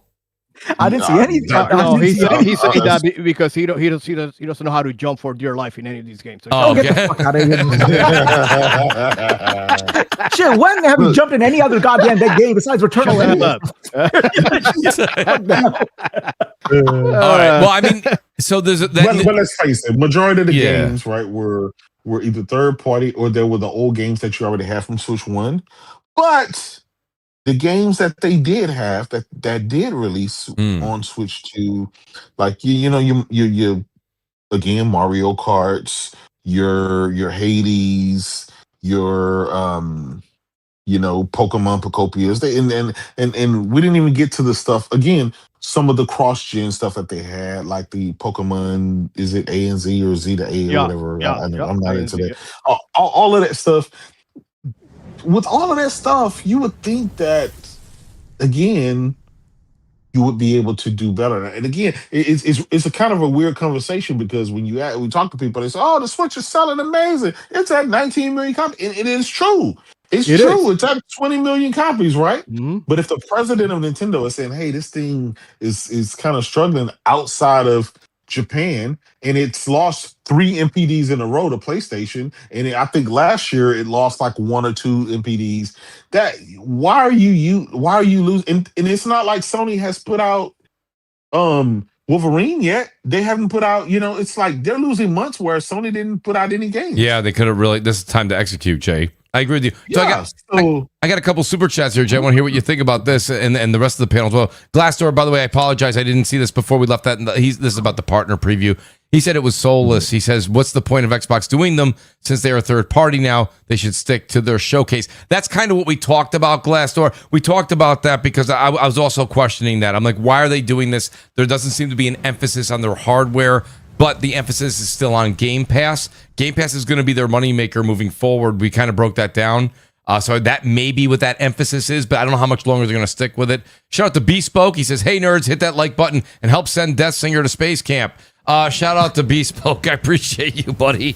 And Willie Gamer is here. Willie, I don't know if you're still here, buddy. I know you're enjoying Crimson Desert. I was wondering if you were playing that on the PS5 Pro or you were playing that on I think he plays a lot of games also on GeForce Now, so I don't know if he was playing that on there as well. Wooly, shout out to you, buddy, and thanks for being here.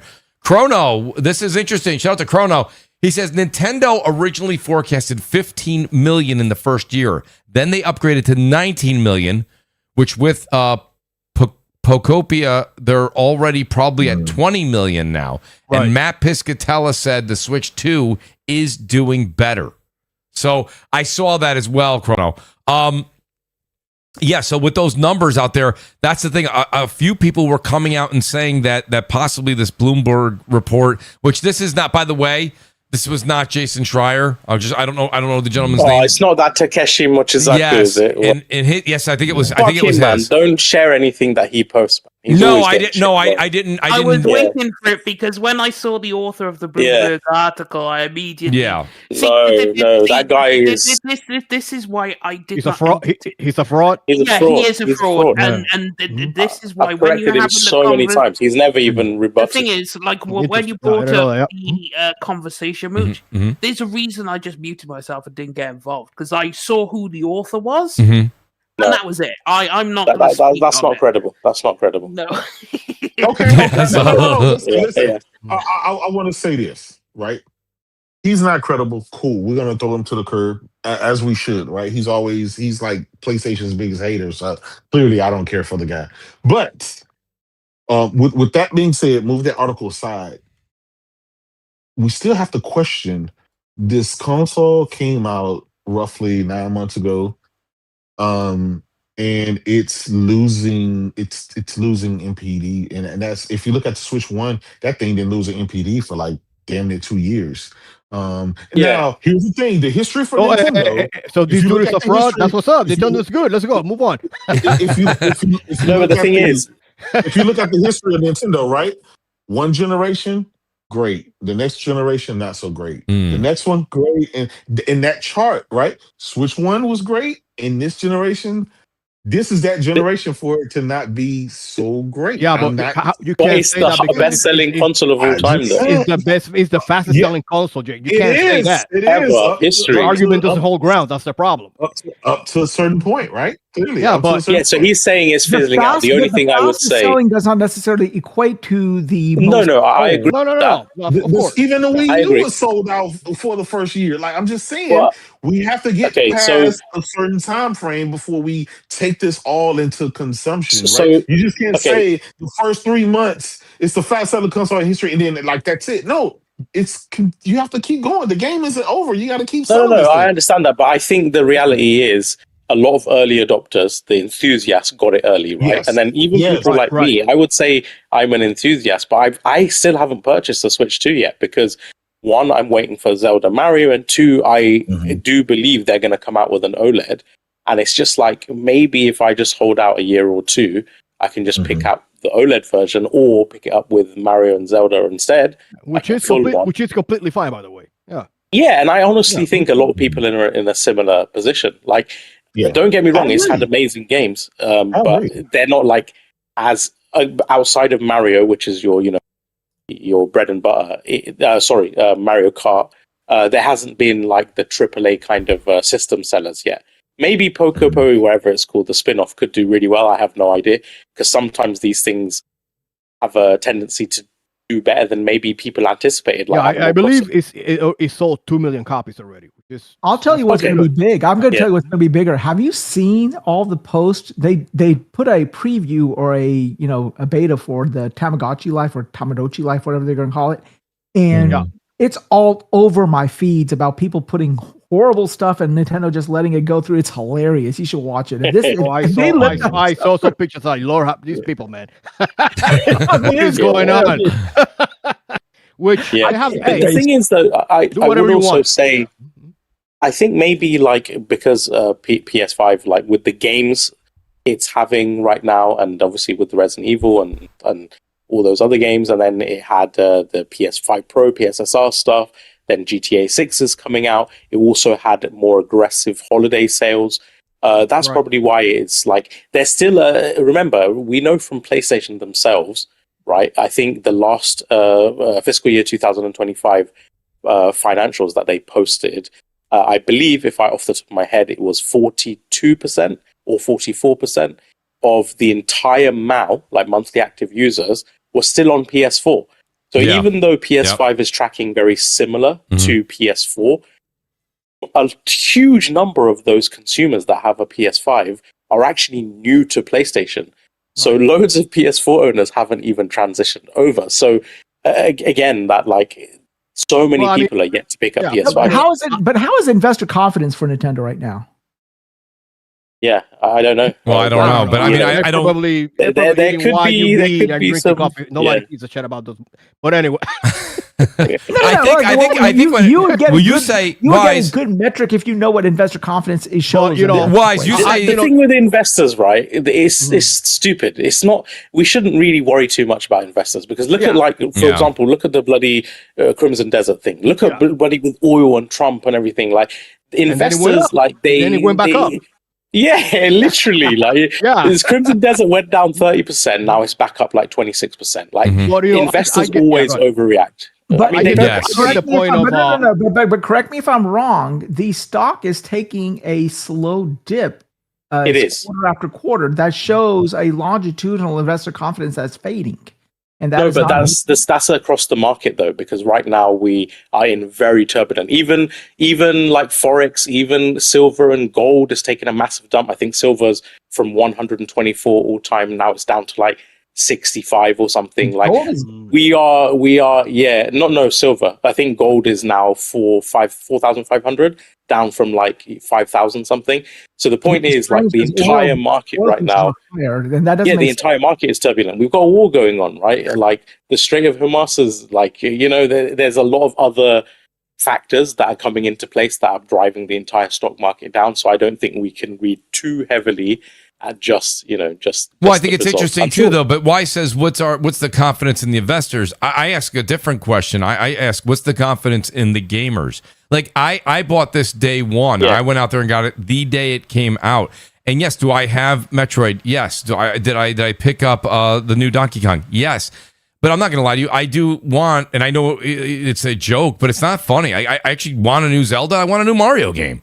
Where are those games? And they haven't even mentioned. Then Zelda will launch, and then they'll buy Nintendo stock again. No, but that's the point. Let me say this: what if the Switch launched?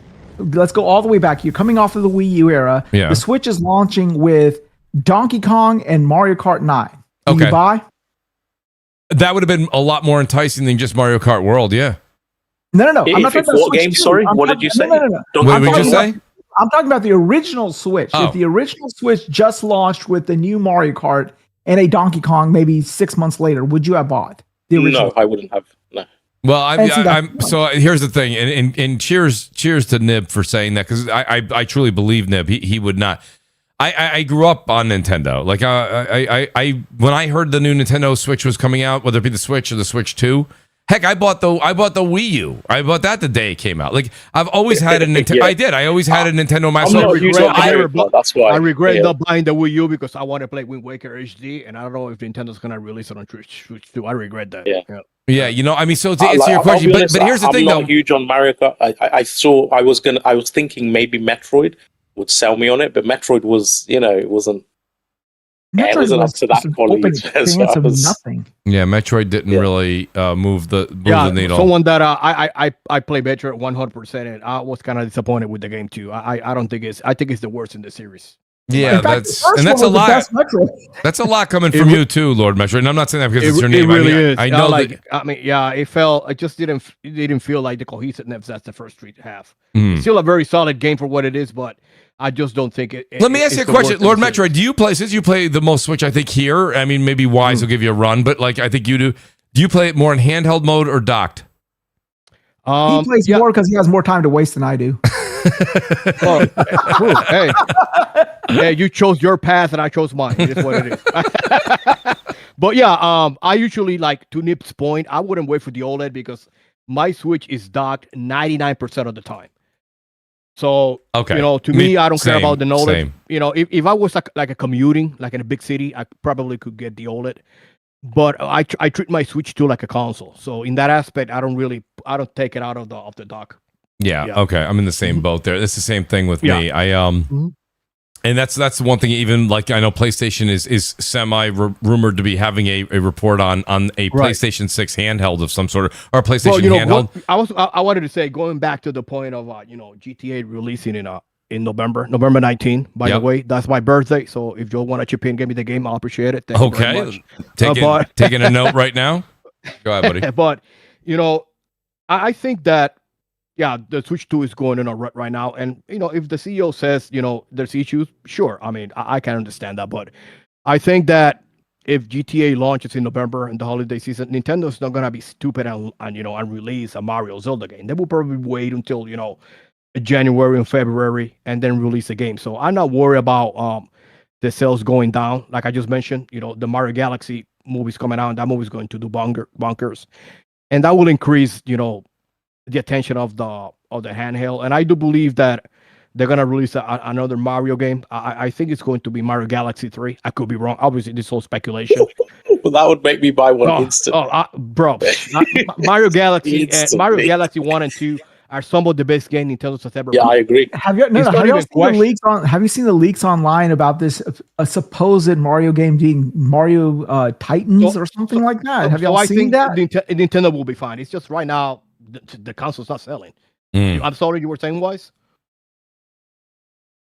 Was that Wise? Yeah, Wise was asking a question. Did you say that? Did y'all see like on Twitter or something? There's this supposed leak of the new Mario game. It's called Mario Titans, Super Mario Titans or something or whatever.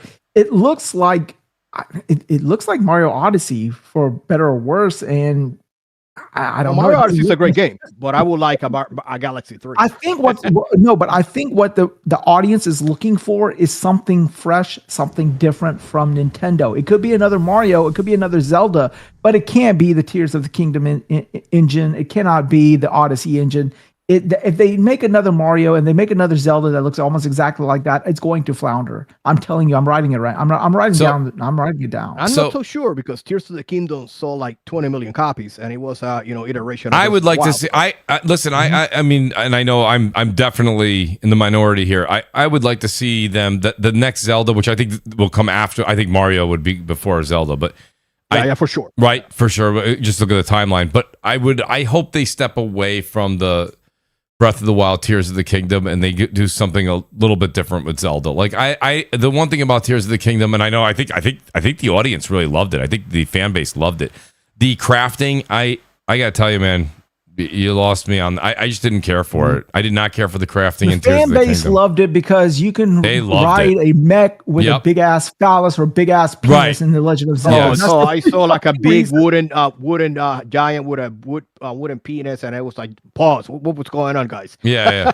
I just was crazy. I didn't care for that, and again, the combat and everything. I know now with the Switch 2, there's 60 frames, and I think if you owned it, it's either free or it was a $10 upgrade. I can't remember. Or if you have the Nintendo Family Plan, the Ultra version of theirs, it was free. I can't remember what the situation was back then when the Switch 2 came out.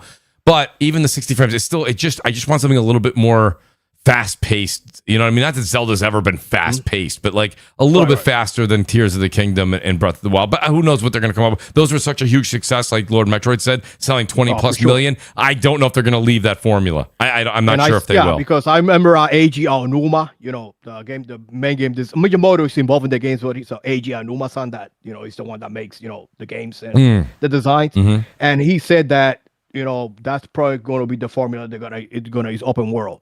What are they going to use? What are they going to do for the next one? I don't know. But I would like to see like a traditional Zelda, and then something like Breath of the Wild and Tears of the Kingdom. Just something to kind of like get my palate ready. You know what I mean? Right. Yeah. So we got shout out to Bespoke. He says, I see PlayStation making an announcement sometime next gen that PlayStation 6 will be the last gen with physical media, and with the announcement, they will will promise to always support a detachable disk drive on all future consoles. I think that's maybe they're going to remove physical media, but they'll always have that detachable there. Why not? Why not have that? Glinter says, will Nintendo go remake crazy to boost sales? Well, I don't know about that. I mean, they did it with Wonder, right? And I don't know if they're going to be. They've done it with others, so I don't know if they're going to go remake crazy. I think they're buying time for some of their bigger titles. And it was again, Metroid really didn't hit the spot. I thought that Donkey Kong was a lot of fun, but it didn't. I don't know, for some reason it just felt like an older model type of game. Here I am buying a new console, and with the Switch 2, I don't feel like I've experienced it. It doesn't have to be. Listen, we all know with the Switch 2, you're not going to outlook or outperform a PS5 Pro or a Series X. Oh, I love Donkey Kong. But you don't have to. But no, it was a lot of fun. But like, do you think it brought like that new experience to you, Lord Metroid? I mean, it was just. It was a a world that is extremely you could break and get into anything you wanted to. But it was like, collect all this and move to the next area. Collect all these, move to the next area. And it was like, all right, Yeah, I think the main allure of Bonanza is the fact that, the destructible environments. And we really don't see a lot of games like that. Like the last game I played that I enjoyed doing that was Red Fraction Guerrilla, which is a great game, underrated. In my opinion. And yeah, I enjoy Donkey Kong Bonanza, but everyone has their taste. Some people might say, well, it's okay or not. It is what it is. You know what I mean? Right. Shout out to Bespoke Uzbek. He says, if there was no pandemic, how much more would PlayStation 5 have sold during the launch? Would everything have been exclusive as promised? We will never know. Yeah, I mean, that's a void we'll never know, Bespoke. He says, I still have the Nintendo Power with the Ultra 64 on it. Shout out to Bespoke. I don't know. I mean, we never, that's just kind of a void. Great table discussion, but.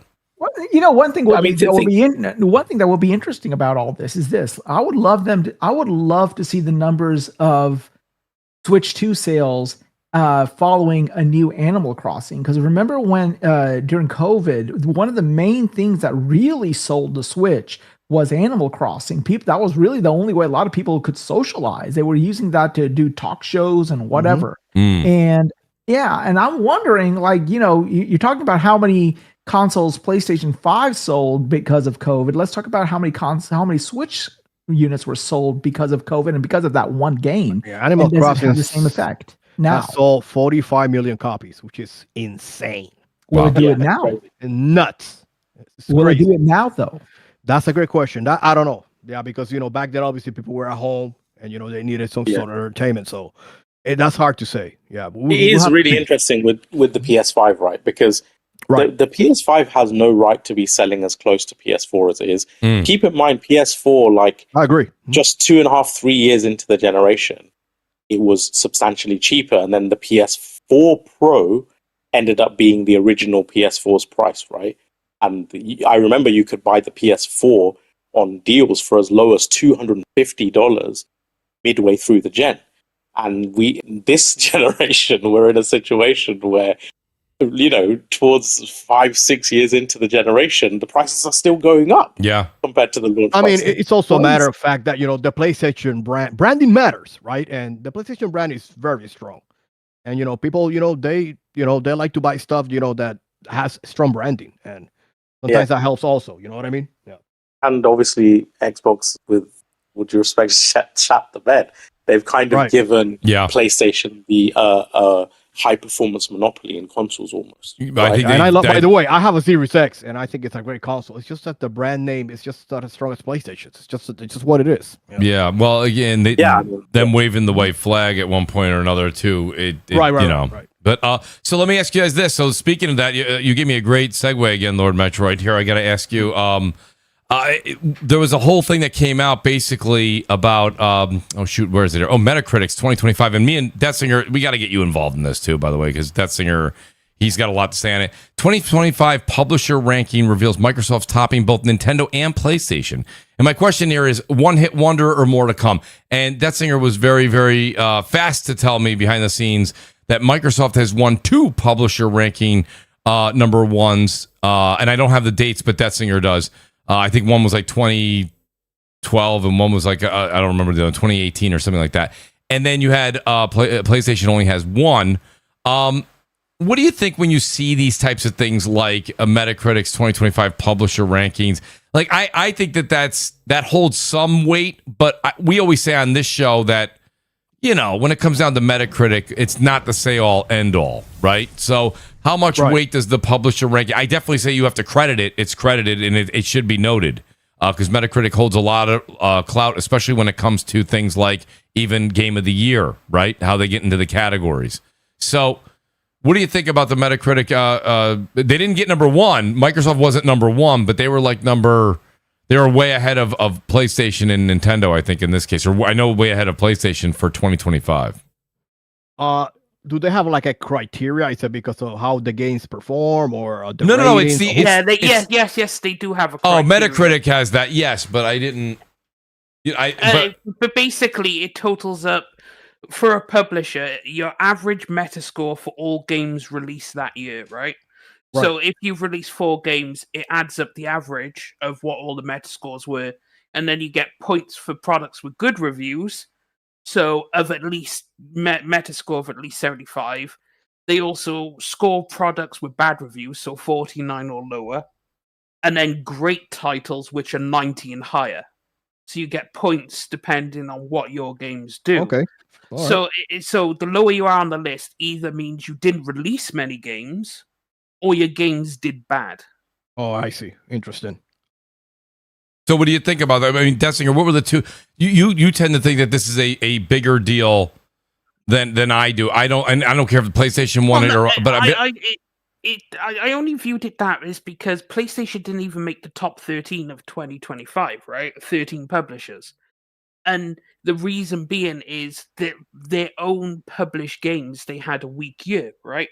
As referenced, because Meta then aggregated the scores, and clearly they didn't have many releases to not even make the top 10, right? I mean, it could also the reason is because a lot of some remakes were involved, right, or remasters. Well, no, they still can't because it's the PlayStation's the publisher, right? So so if they publish the game, so it's just like how strong was your year, and it's like, well, if you didn't have too many good releases, your score will be lower, so you'll be lower on the ranking. Right. So it makes perfect sense. Yeah. So Square Enix got number one. That means they had a fantastic year, right? Their games released. But they're a third party. They're a third party publisher. It's a publisher over all publishers though. Like Nintendo made the top 10.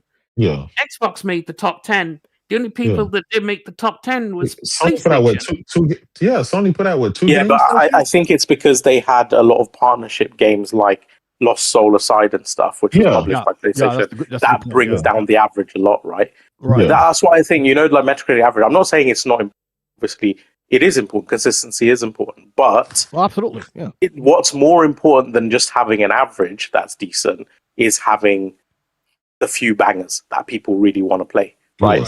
So yes, maybe Lost Soul aside, and they released a bunch of VR stuff and smaller titles that brought down the average loads.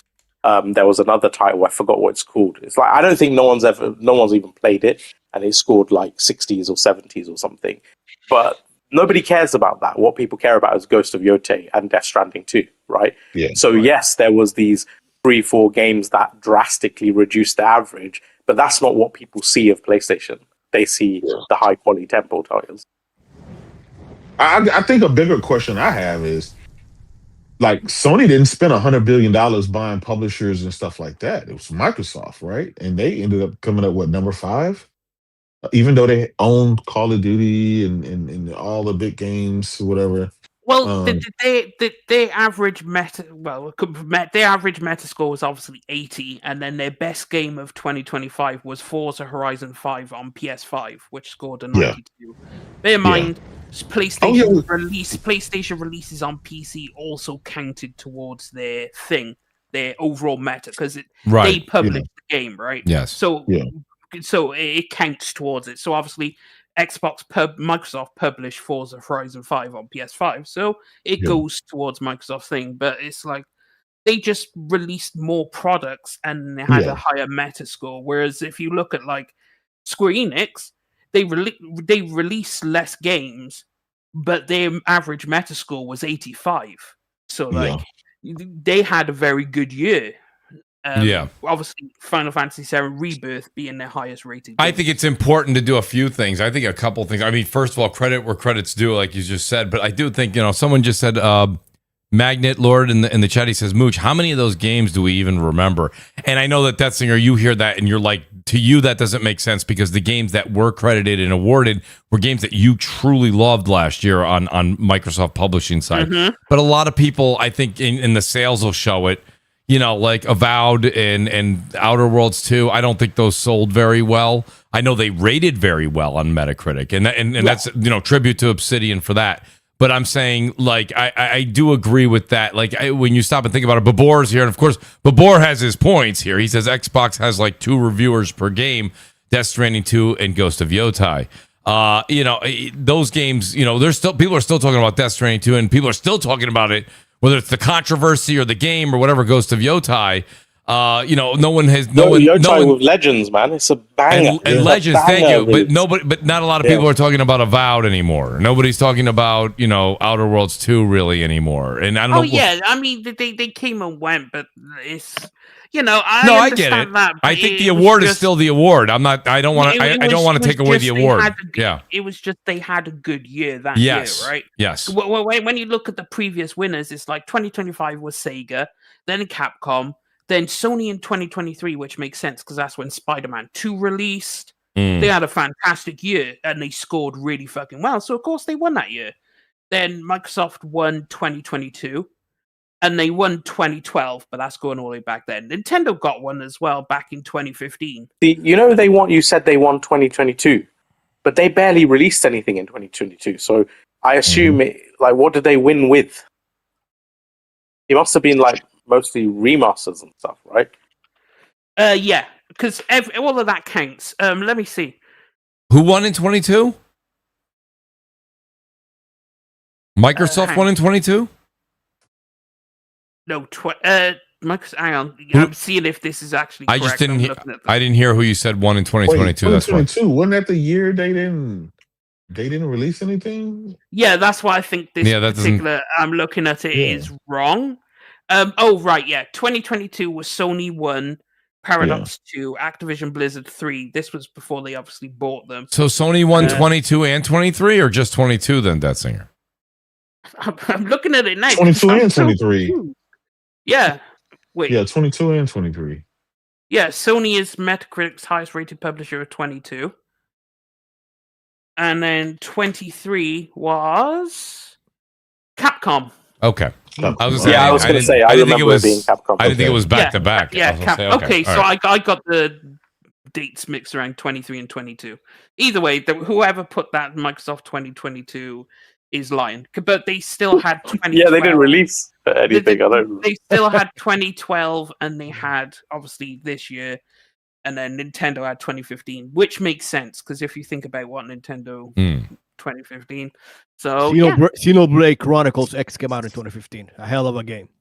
Yeah. So all it does is just how good was your year, and you look at it and you're like, well, actually, we did pretty well considering the average Meta score. I know Meta isn't everything, but they do get paid on Meta scores. Like, the stuff is linked to your Meta score. Devs have revealed this. Well, it's funny, Deathsinger. Meta, bonuses don't come around. So Deathsinger, listen, that brings me back all the way to the old 2014 to 2016 days. I remember we had those big news articles reporting that. I thought that went away because everybody was like, that's not fair. I worked very hard on this game. You can't take, just because somebody who's grading my game. Do you think the execs care? It's the devs that get punished. The people above I didn't think those were still. I didn't think that was still in their contracts. I just haven't seen that written in a very long time. That's almost like 8 years ago, 10 years ago. I remember reading about that. I don't see that anymore because you would hear. Listen, the devs are on social media. Boy, they're not bashful. They speak their minds. Like, I would have thought they would have been like, I worked really hard. I busted my ass, and because we got a 78 on Metacritic, I didn't get my goddamn bonus. I'm pretty sure you would have seen that. I thought they worked those out of contracts, but maybe I'm wrong.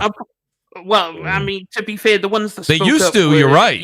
Brave, the ones who spoke up were brave souls. I mean, and the way the climate is now for jobs and stuff. I don't think if it was more prevalent, we'd know, because there's layoffs left and right, and people would just be straight up, this happened, that happened. Because let's be honest, right now developers are not shy about calling companies out. As soon as they're getting laid off, they're dealing the dirt. So listen, by the way, and I'm not Deathsinger, you might be 100% right. I'm just saying to you that that's something I would have thought we would have seen reports and things coming out and people complaining about being like, we were promised a whatever 15% bonus, 25% bonus if this was to hit there. I don't think that's still in most. I'm not saying all, never speak in absolutes. I'm sure there's a couple companies out there that still work that in there, but I don't think that's what used to be back in the day. We used to see that a lot in the 2015 to 2018 era. I don't see that so much anymore now. Or at least I think people would be vocal about it. Shout out real quick to Chrono. Wise, this is for you, Wise. I hope he's muted, but I hope he's here. Wise, he says, Wise said that the Switch 2 has competition with this other PC handheld. He said, what PC handheld is actually selling? Matt Piscatella said the ROG Ally X flopped. No, my point was when the Switch initially came out, it was the only console in that space. Now they have options. So there were people back in the day who bought the Switch mainly because it was something that they can take portably, have portably plus come home and dock it and, pick up where everything left off. It was a novelty. The whole device, the whole concept was a novelty. Now, thanks to Legion Go, thanks to the ROG Ally X and plenty more, the Aya Neos, there's tons of them. There's a lot of... I think they're saying that people aren't really buying those devices, though. Even the Steam Deck is what, I think. Yeah, but it's still a not insignificant amount of people that are having an option with this that may look at the Nintendo offering and say, you know what, I'm not really compelled to buy this console because even if the games that I play are not compelling enough for me to. It's not running at a cadence that is compelling enough for me to buy it. If you were not, back in the day, there were two populations of individuals that catered to the Switch. There were people who liked Nintendo games who would have bought the console to begin with, and there were a lot of people who liked having the ability to play like Bravely Default on the go and then coming home and docking it and playing it on the TV, because those RPGs, especially those turn-based RPGs, are really long in the tooth. Now the options are more. If you say, for example, you're a Square Enix fan and not really. But what I mean is, say 100 and what? How many has the Switch sold now? I forgot. About 17 million. No, Switch 1. Oh, I'm sorry. About 145. 145 million, right? So I think the Steam Deck, it's at 5 million or something. Yeah, you could say million. 5 or 6. I would say upwards of 15% of that. You could probably say 15. Well, I would safely say if you're talking about 100 and let's just give 150 million. I would say about 8. I would say maybe about 15 to 20 million of those individuals were people who just looked at the device and liked it or heard it from other people that, hey, you could do this, and they bought it. Now that it's a more common thing, that is not. I don't think that's the thing. I think it's about a 15 to 20% margin, which but the thing is, the main difference between the Switch and all these other handhelds, these are PCs. These are portable. Yeah, exactly. Yeah, the Switch. I think the Switch is a dedicated handheld. You either buy it to play the Nintendo games, or you could sell the high seas like Death Singer does, and I do sometimes. I ain't gonna lie. Other than that, you can't get the games. That's the difference. Yeah, I'll be honest. I just think look, the Switch 2, yes, maybe it's tapered off a tiny bit, but probably because the early adopters rushed in too quickly. It being the fastest selling console ever probably means that the people who wanted it bought it instantly, right? Whereas usually some people might wait a month or two or 1 year or 2 years. Instead, they jumped the gun and just bought it straight away. So having a bit of a taper off is not necessarily doom and gloom. It could just be the rest of the people waiting for the relevant releases and stuff. I don't think and keep in mind, like we said, they were readily in stock. They never sold out. So they didn't have a supply issue like PlayStation had, because when it launched during COVID and everything else, it was hard to get them. And even then on eBay and every place else, they were selling for $1,500 and people were still buying them. It's crazy. So it's a whole different set of rules. Now, I will say this. If we didn't have COVID, the amount of consoles that PlayStation would have sold would have been much higher. Much higher.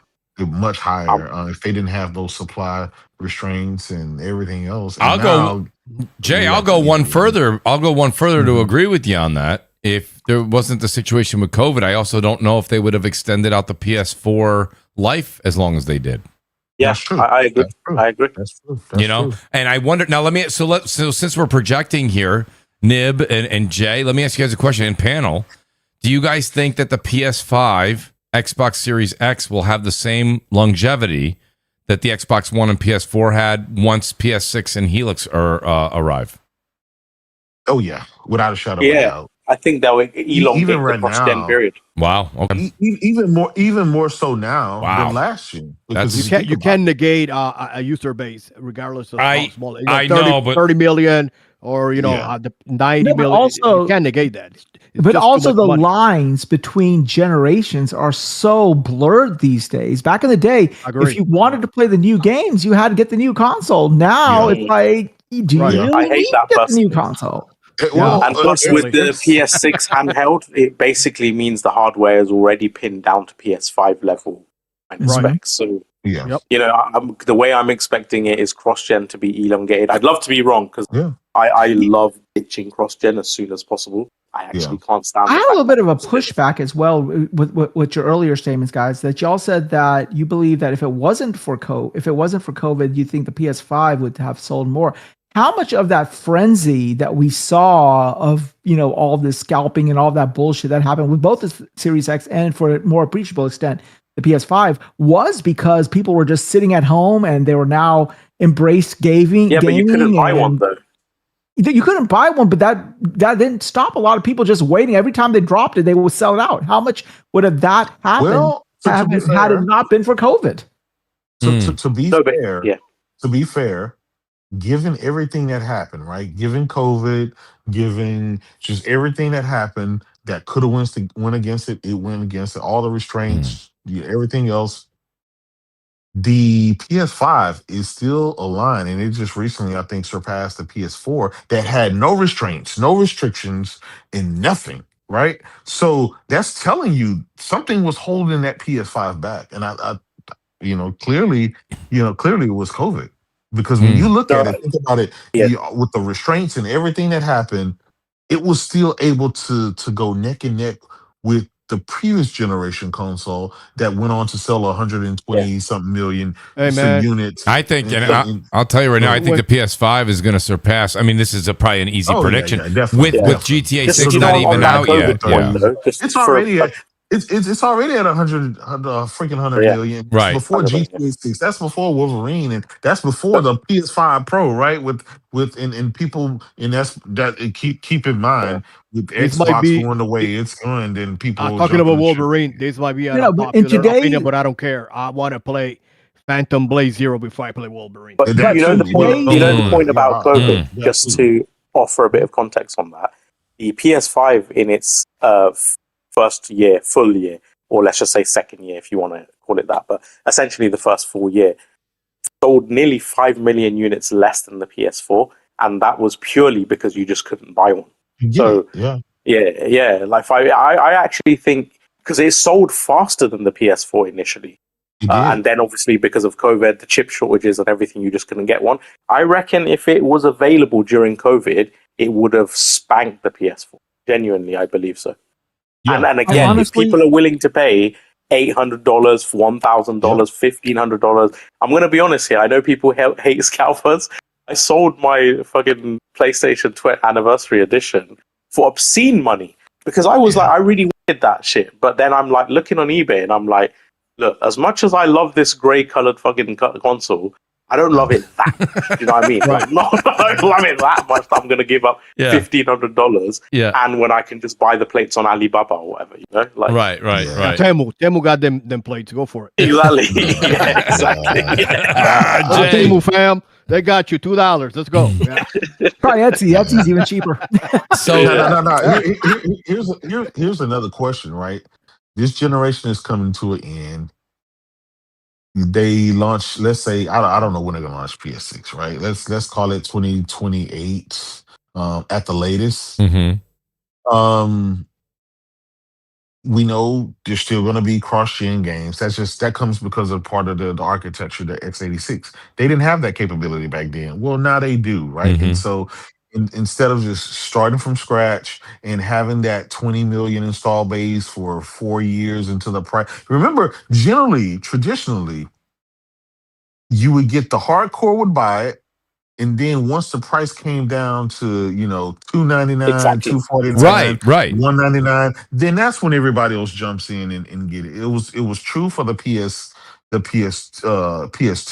It was true for the PS3. Remember, the PS3 came out at like $500, $600. Yep. So that thing didn't start kicking off until the price got down to like $300. $300. But that goes to what Nib was saying, Jay. This generation, we have a weird. I mean, the consoles have gone up. The prices went up, yeah.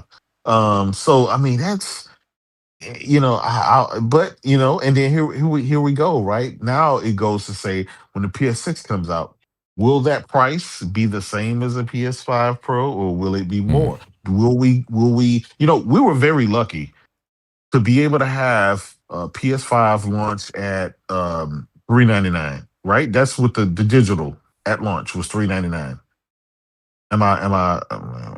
There is no fucking way that the PS5 6 is going to be cheap at the same price. No.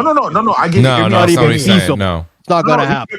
Hear me out. No, right? you're right. You were saying the digital edition. The digital edition, I believe, of the PS5 was $400, and the one with the disc, I believe, with the physical disc was $500. It was $499. Right. Yeah. So, given that, right, and then go back with PS4. PS4 launched at $399, same price. $399, yes. Yeah, $399. So that was just a move the torch over. Well, now, do you guys think this PS6 will launch at $599, extra $100 to be able to get the masses in there? I get it. The Pro is, given everything going on. I'm not talking about the tariffs. I'm not talking about. No, I hear you. I don't know. I think if there was no restrictions, if there was nothing like no COVID or nothing that's going on in the world right now, if it was just a everyday normal day, do you guys think they would keep the price at? Try to hit that digital $399 or maybe $499. I don't think you're going to see. I think we're past the $399 days. I think the numbers would probably be $599 digital, $699 with a physical disc. And I know this thing is going to come below 800. I mean, this, as Mooch said, was 700 or 600. I will say at least 799. But I'll tell you this much. The thing is, though, longitudinal. You guys got to remember something. We can't. They're not gonna subsidize. That's the problem. But I'll tell you. Oh no, I think PlayStation will. PlayStation will. But let me say this much for this right now, as it stands, from just a cost perspective, it is much better or much more economical for me as a consumer to buy a PS5 Pro and play my games and the best fidelity I can play them at in the most economical way possible. If you look at building a PC that gives me analogous resolutions is probably going to be price prohibitive for most people. So right now, as it stands, the PS5 Pro, for what you can get, for what you have to pay for PC parts these days, it's the best bang for the buck. Yeah. And plus you don't have to worry about it. You come home at night, you fire that sucker up, you're playing your game in the best fidelity that game could be resolved in that console. And you're pretty free from bugs and everything. Can we talk about how the hotness that is Saros, please? Well, yeah, we can talk. Well, okay. So before we get to Saros, I'll just ask you guys real quick. I do have it in the title line. I want to discuss it. What do you guys think about the situation here with Dark Outlaw closing? As we get, we'll talk about Saros and Housemarque in a second. Just real quick, what do you guys think about the PlayStation closing that studio? A lot of people really thought that was going to be a multiplayer games as a service game, and then we find out that it was not. Also, you heard from Jason, who was one of the lead of the team. He said no bad blood at all with them and Sony. It just they went back and forth, a couple of different ideas. It didn't work out. I think I'm paraphrasing, but no bad blood there at all. He just said it just didn't work out, and they ended up trying that experiment. But slowly but surely, you are seeing everything, Jay, that you saw Jim Ryan build. The new CEO is slowly just taking that away and doing his own thing, which I do respect that. What do you think about Dark Outlaw closing? I mean, we didn't see anything. There was no game announced. It was just one of the lead folks from, I think, the Call of Duty days was there. I can't remember Jason. I don't have the article up in front of me. Nib, do you have the article up? I think he was one of the Call of Duty, one of the primary Call of Duty guys. Maybe did some stuff with Battlefield back in the day. I can't remember if he did any Battlefield work. But what do you think, Jay? At the end of the day, when you see Dark Outlaw closing, I'll be honest. When it comes to this stuff, if you haven't shown me gameplay of your game, right. I don't care. Yeah, I don't know. I don't know how to feel on it. You know what I mean? Yeah. Sony's had 50 different development teams making something that we don't know. It was just a name that was on a list that was created, right? Yeah.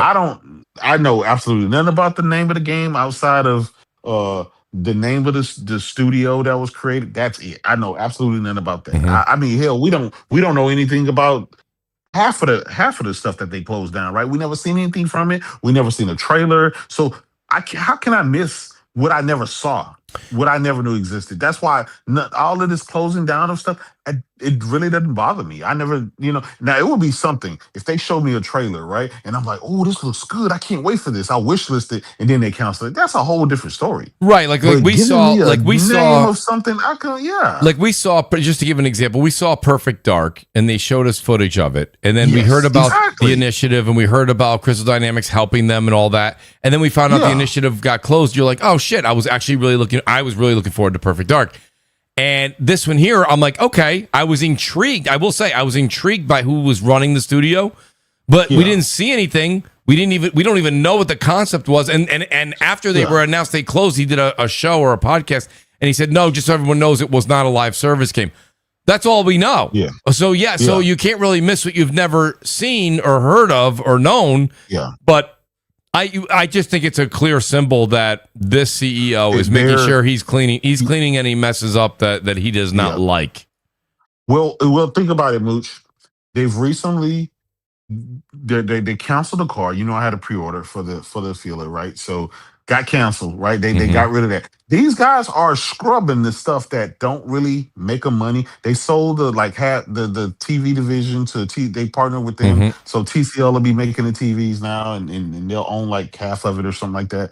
And they're getting rid of a lot of stuff that is, from what I understand. Is the Bravia not a lot in division anymore? They closed down the Bravia division. Yeah, Bravia is the Bravia. It still exists. They sold TCL it. It's going to be doing the manufacturing and stuff man, like what that. the fuck is so the Sony's going to man? provide the chips. Sony's going to provide the chips and stuff like that. But they're partnering with TCL because TCL has a much larger reach, especially in the Asian territories, and that's where you got billions of people there, right? Yeah, so it's like. Hey, TCL TCL of today is not the TCL of yesterday. If and we've reached that market where, let's face it, Sony's TV division was kind of like the laptop division was back in the day. It was like the Apple of the day. It was the premium products, right? So it cost $1,000, $2,000 more than the average Samsung and the average TCL and stuff like that. And so it's just Sony's like, hey, listen.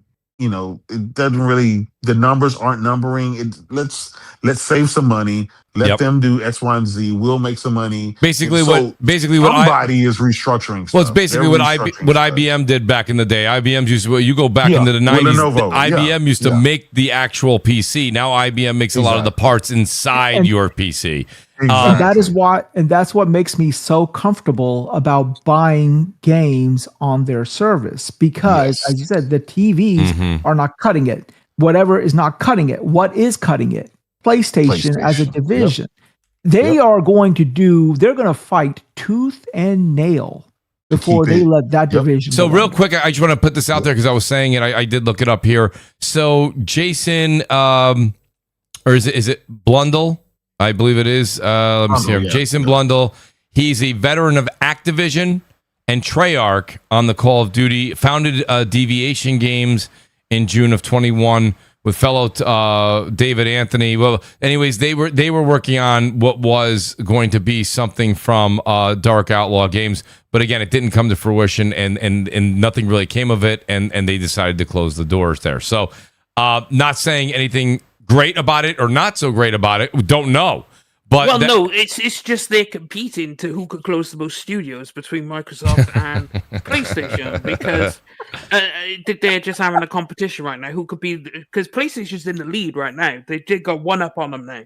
So it's Xbox's turn. Well, there's an asterisk. There's an asterisk. So even if PlayStation's up on them, there was 20 people working at Dark Outlaw. So it's like 1,900 people that were wiped on a Microsoft thing. So like they were investing and buying up all these teams. Well, it didn't work. The acquisition it didn't work, and it's unfortunately the developers who got bought who are getting punished for it.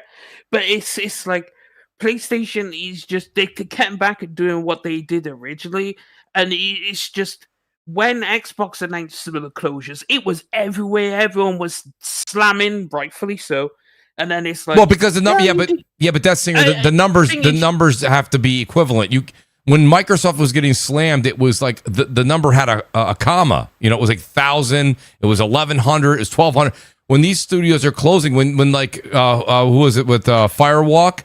You know, what was that? Mm-hmm. Was that 100 folks? And this one's 20. Now that doesn't matter, but 120 with 2 studios and 1,100 with the 2 or 3 of the Microsoft studios.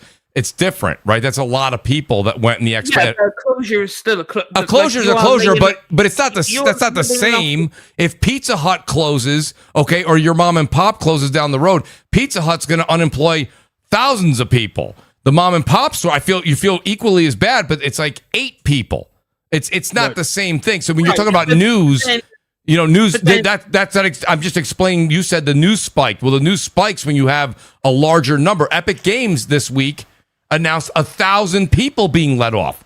That's not a small number. That is a massive number. The number of people getting, but the fact you're closing them down. Oh yeah, that's bad across the board. They are going bar for bar, right? And then it's like when they close down, like for example, like one of their smallest studios, which had like 50 people. It's like people are like, oh, they're bad, super mismanagement, and it's like you have to wonder what's going on over at PlayStation management because it's like, okay, you could say Firewalk had 10 people. What's your damn excuse for Bluepoint? Like, for example, or Japan Studio, and then it's like, so you go through, and they made some great games, but it's like, yeah, but what about Tango GameWorks, and what about all the other companies out there? I mean, yeah, exactly. So they both competing. What was it there?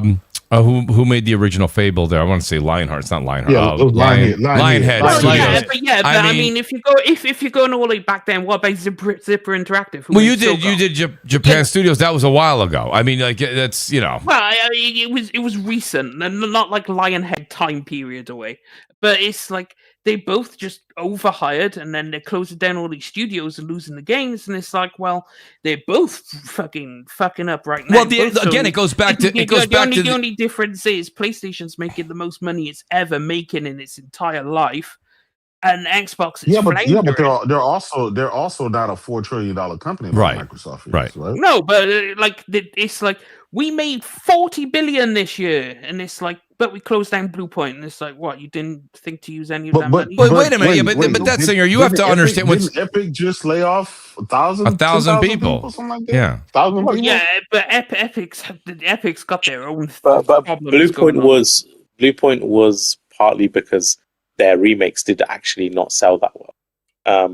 And I was obviously really annoyed about I was very vocally negative about the closure, but I did say in Spaces at the time, as much as I don't agree with it, financially it probably was prudent of them, because one of the slides from the Insomniac leak, and again, I know these figures will be out of date because they were sales at the time, but it was 7.6 million sales of all their remakes across all the releases that they've done. That includes Uncharted Collection and Demon's Souls and Shadow of the Colossus and all these other games. 7.6 million. I think Demon's Souls, another slide later on, had it. It's a shame because Demon's Souls remake is absolutely phenomenal. Amazing.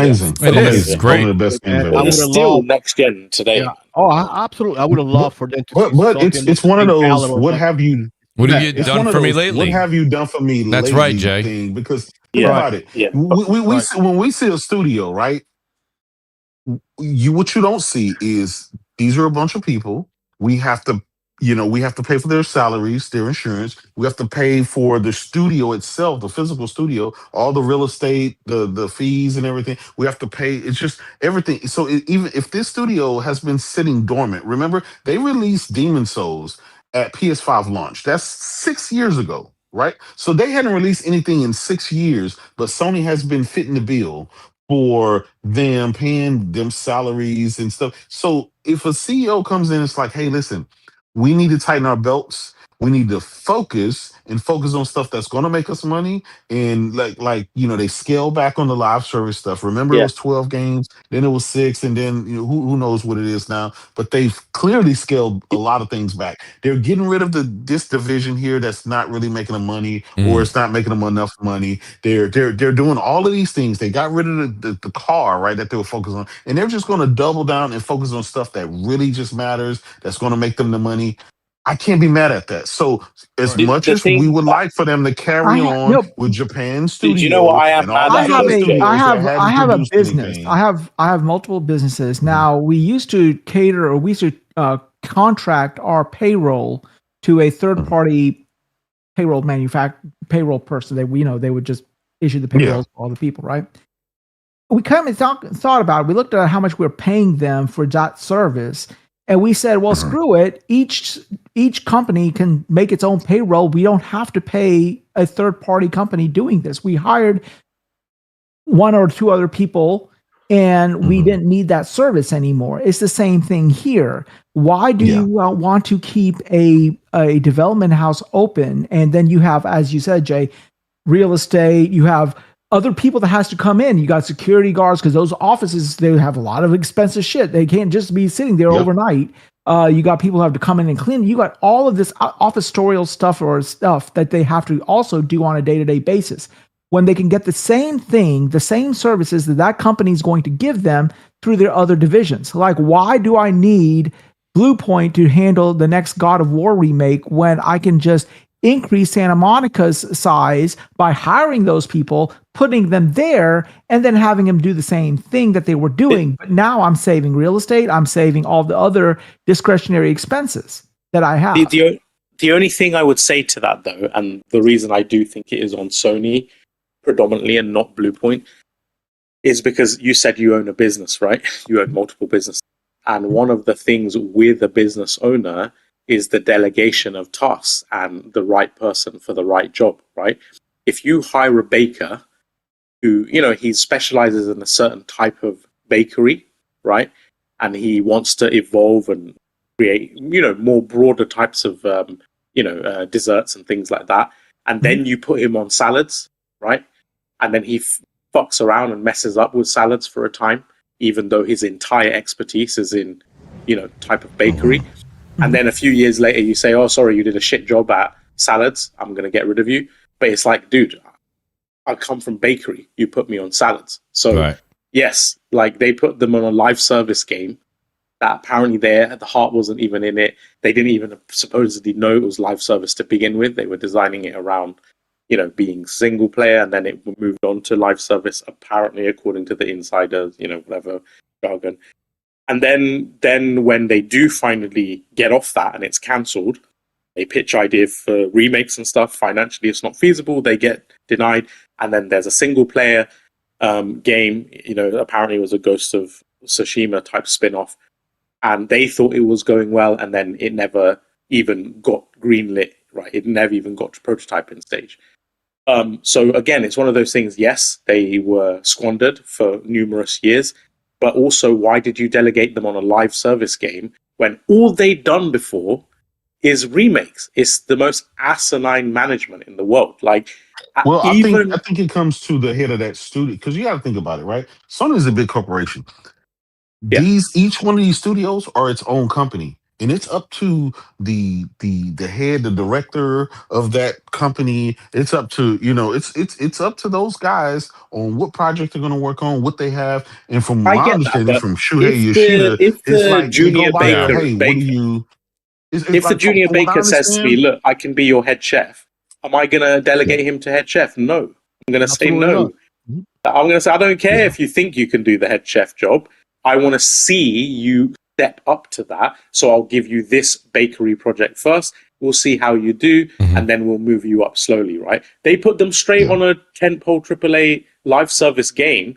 Even the best of the best, like Naughty Dog, can't even struggle with maintaining that balance. And you think a person who's never even made a full single player game is going to be able to manage. Nib, the only thing I would push back a little bit though is, yes, I think on the multiplayer live service game, I agree with you. But then there was the report that came out that said, listen, then they had multiple chances after that was closed for 12 to 24 months to be able to start to show off some of the things they had in the works, and they started, and Sony just didn't like what they had. Their ideas weren't greenlit. So their what? That's again, their ideas were not greenlit. Well, they were working. They never really the thing is, but this happens. If you're just taking games from another studio that they already did, and you just want to do those, come up with your own idea. That's what they're saying. They bought them to come up with some new IP. They didn't like what they were coming up with. I mean, this happens all the time in Hollywood. But remember, you got to look at it from if we're going by what's reported, they pitched numerous ideas and they were all shut down. Right at that point, they need a bit of guidance. Right, you can just say this is what we're looking for. We don't want you to do a remake. This is what we want. Come up with a idea. This is. Don't get me wrong. This is a back and forth that we don't know. We weren't in the room. So I know what you're saying, Nib, and I'm not going to say you're wrong. I'm not going to say that. I personally think that if you're that decorated and you're that good and you were purchased, don't forget they got money off that purchase, right? And then they say, we're that good. And then you pitch whatever. I don't know how many. They maybe have pitched one. Maybe they pitched 5 or half dozen. And Sony didn't like them. At that point, they were like, we have to cut ties at this point because we're not going to keep the lights on and be paying all these salaries. To me, that's the issue. Because for me, they've earned enough goodwill to at least see them through to one project. I don't mean like prototype. I mean, let them have one release.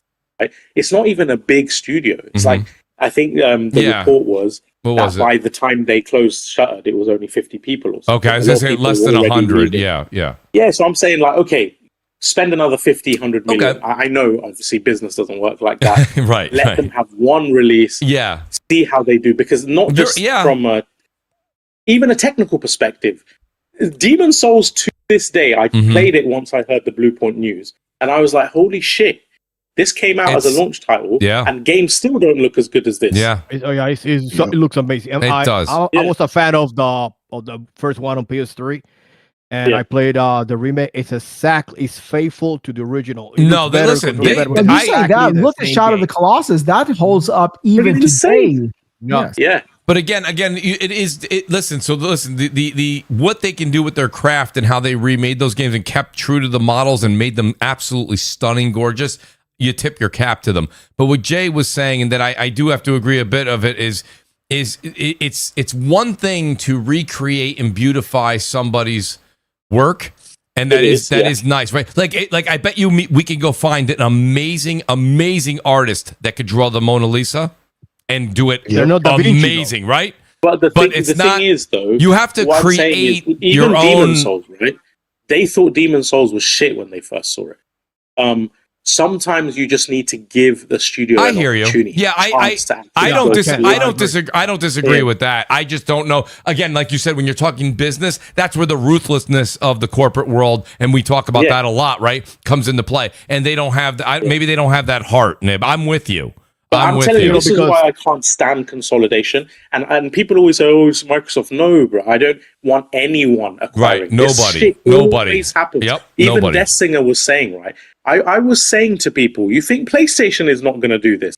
I literally, before they started acquiring everyone, I said, actually, PlayStation and Microsoft have both closed 11 studios in their tenure in gaming. Xbox's ratio of closures was higher because they've been in gaming less time, I think 7 to 10 years or whatever less. But ultimately, both of them are very cutthroat. Yeah, Sony is some bloody charitable case. As soon as things aren't going right, they will cut that shit straight away. Yes. And that's why I don't like them being acquired, because we have studios that they're literally around for decades and decades. Maybe they struggle with financing, but they always find a way. If they go to Tencent or they go to different venture capitalists, or someone will provide the funding, right? And they have some sort of control. And as soon as they get acquired and things don't go their way, immediately. Well, the thing about it was another another point is that I understand these are businesses and they're corporations, but at some point you need to retain your talent, right? I was just gonna say that, Lord Metroid. Like you just mentioned the Mona Lisa. Sure, someone can paint the Mona Lisa, but they're not Da Vinci. Right. Exactly. That's my point on to retain your talent also. But I mean, it's unfortunately that's the nature of the business. The reason I said this on this show, Nib, years and years and years ago. Okay, I said this a long time ago. I said the reason you're going to start seeing Sony and others like what we saw with Tencent and others start to do the acquiring thing like Microsoft's doing is because of what Lord Metroid just said. There's only so much talent out there. There's a reason there's only one NFL. There's a reason the XFL didn't make it. Okay, it's because there's only so much talent out there that people are willing to pay for that product. And Sony was starting to buy things more or less out of the need of like, holy shit, Microsoft's buying all the talent. Well, I mean, if they're taking all the third party and all the talent out there, we have to start buying our own, right? So that's not just Microsoft. Not just Microsoft, but Tencent, there was a whole Microsoft basically, and I did blame Microsoft for this. I said at the time, they started an arms race of the kind we've never seen. That's what I'm saying. Right? So they almost it was 2018 and 19. It was reactionary. They acquired 7 studios. Then immediately after they acquired a publisher in Bethesda. And then, so after that point, it's like all hands are off. The floodgates are open. Immediately after Xbox announced they would acquire those 8 studios, I believe they, the ones who made Psychonauts, they acquired the year after. But the point is, after Double those 8 Fine. studios, So they had Double Fine, Ninja Theory. Double Fine, Then immediately Embracer started a massive acquisition spree. Tencent the following year they acquired 9 studios. Absolutely. And people say no, it's going to happen anyway. And it's like, no, shut the fuck up, dude. They started this thing because if you look, and I did the numbers, I have literally a list of every single acquisition from every single publisher. They made more acquisitions in 2 years than in the history of gaming.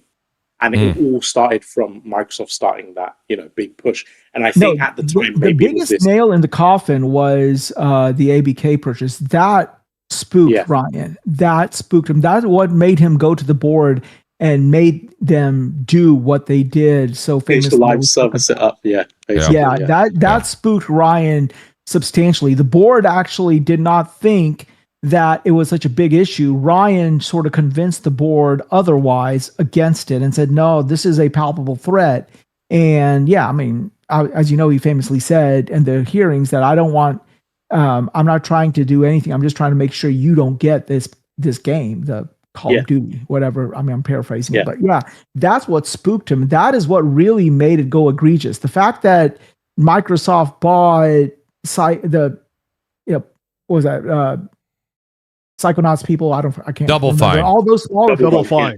Yeah, those guys were too small for it. Yeah, that wasn't the Ninja Theories and the Double Fines and the Obsidian. Even the Obsidian buy wasn't necessarily as alarming.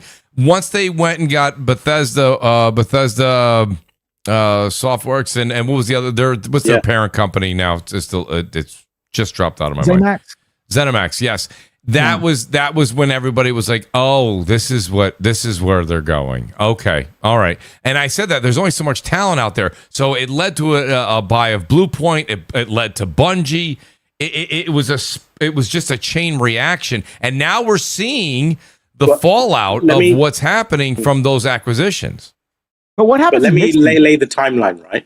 Tencent, right? Mm-hmm. The only acquisitions, Riot Games, 2015, Radiant Entertainment, 2015, Supercell, 2016, and Grinding Gear, 2018, right? So pretty slow across their entire existence. It's like 4 or 5 acquisitions when going back several years. Then after Microsoft, or what they did in 2017 and 18, in 2020, and then ZeniMax as well, in 2020, Tencent acquired Athlon, Digital Extremes, Kingmaker, Radiant, Splash, Sumo, Pipeworks, Atomical, and Aurora. Literally in one years.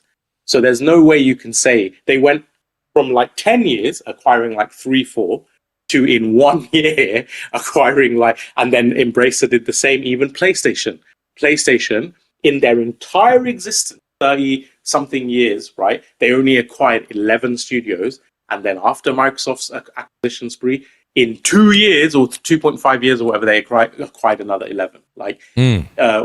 It's like clearly everyone was starting to get scared, and that's why they were paying above market premiums as well. Like ZeniMax was an above market premium. Bungie was at above market premium. Yep. Like some of the prices that were being exchanged, they're not. They're not. Well, it's what listen. The same thing happened here. JW, you know about this. The same thing happened here in the housing market.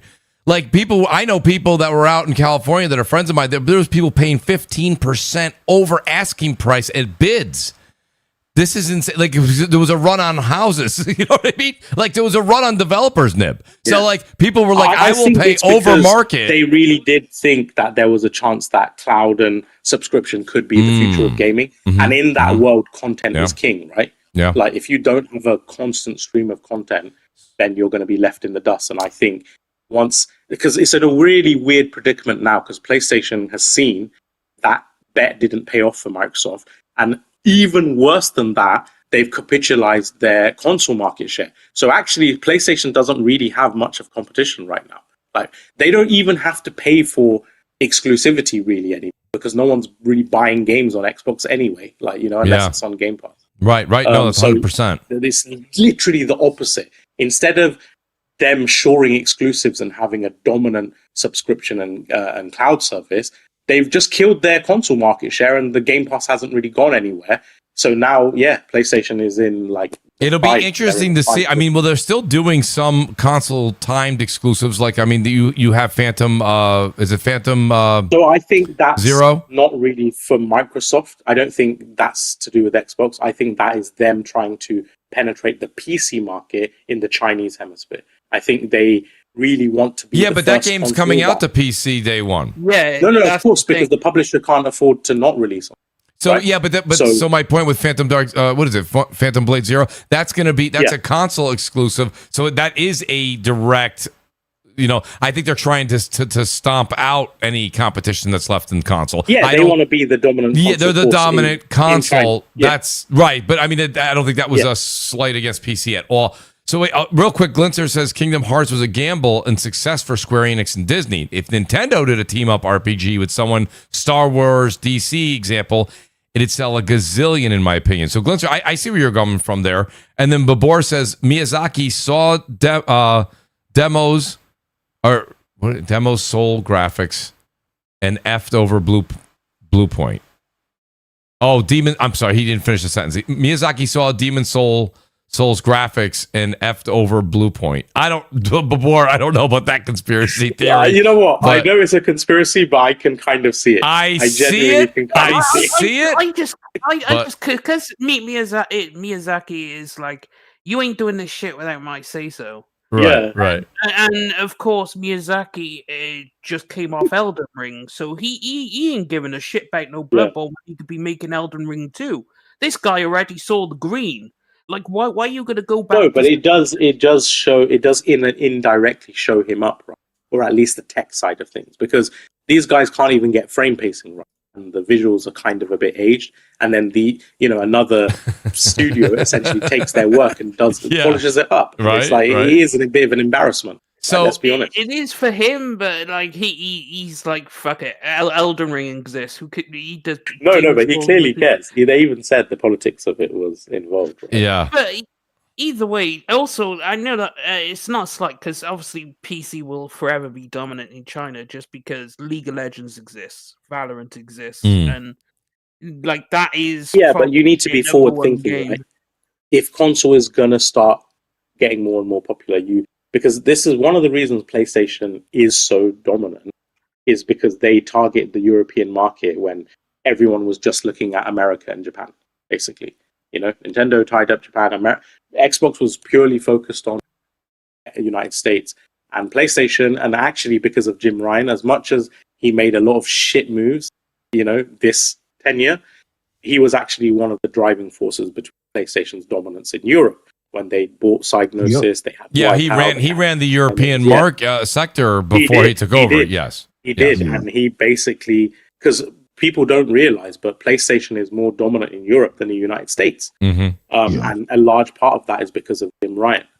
Yes. So, and I think that's what they kind of, again, obviously they're never going to beat PC in China, but if there is going to be a console that starts growing, they want that to be PlayStation, right? Same in the Middle East. Like, that's why they do a huge amount of marketing. Even when I was in, like I said, in Dubai, you see God of War posters on billboards in the middle of, Sheikh Zayed Road and stuff. Like, they're spending a lot of money out there because they want these markets. Yeah, no, I do have so I want to just quickly switch over because we're hitting the 3-hour mark here. And J-Dub, while you're here, you can't get away with this one. I got to ask J-Dub. So shout out to the Gaming Ledger. He says, did you guys see the Marathon reviews? Shinobi posted them, and they are all pretty high. Metacritic sitting at 82 right now because now they're starting to come in. Yep. So, Jay, shout out to the great Blaze 4K and shout out to Lazy Vibes. We've been playing a lot of Marathon over on Twitch.tv. Guys, go over and check me out over there. But a little shameless plug. Jay, this game, I got to tell you, I've said this. I'm very vocal on Twitch when I play it. You have to be very careful. You can't just say it's great if it's not great. Yep. I'm really enjoying it, right? So I've said it's very good. It does have its flaws. There's nothing out there that's perfect. You guys know I love Warzone. Even Black Ops Royale, I think, has slipped a little bit. I've not played as much of that. I'm playing not playing Warzone at all anymore these days. I've been playing Marathon a lot, and I'm enjoying it, Jay. And the game is a lot of fun.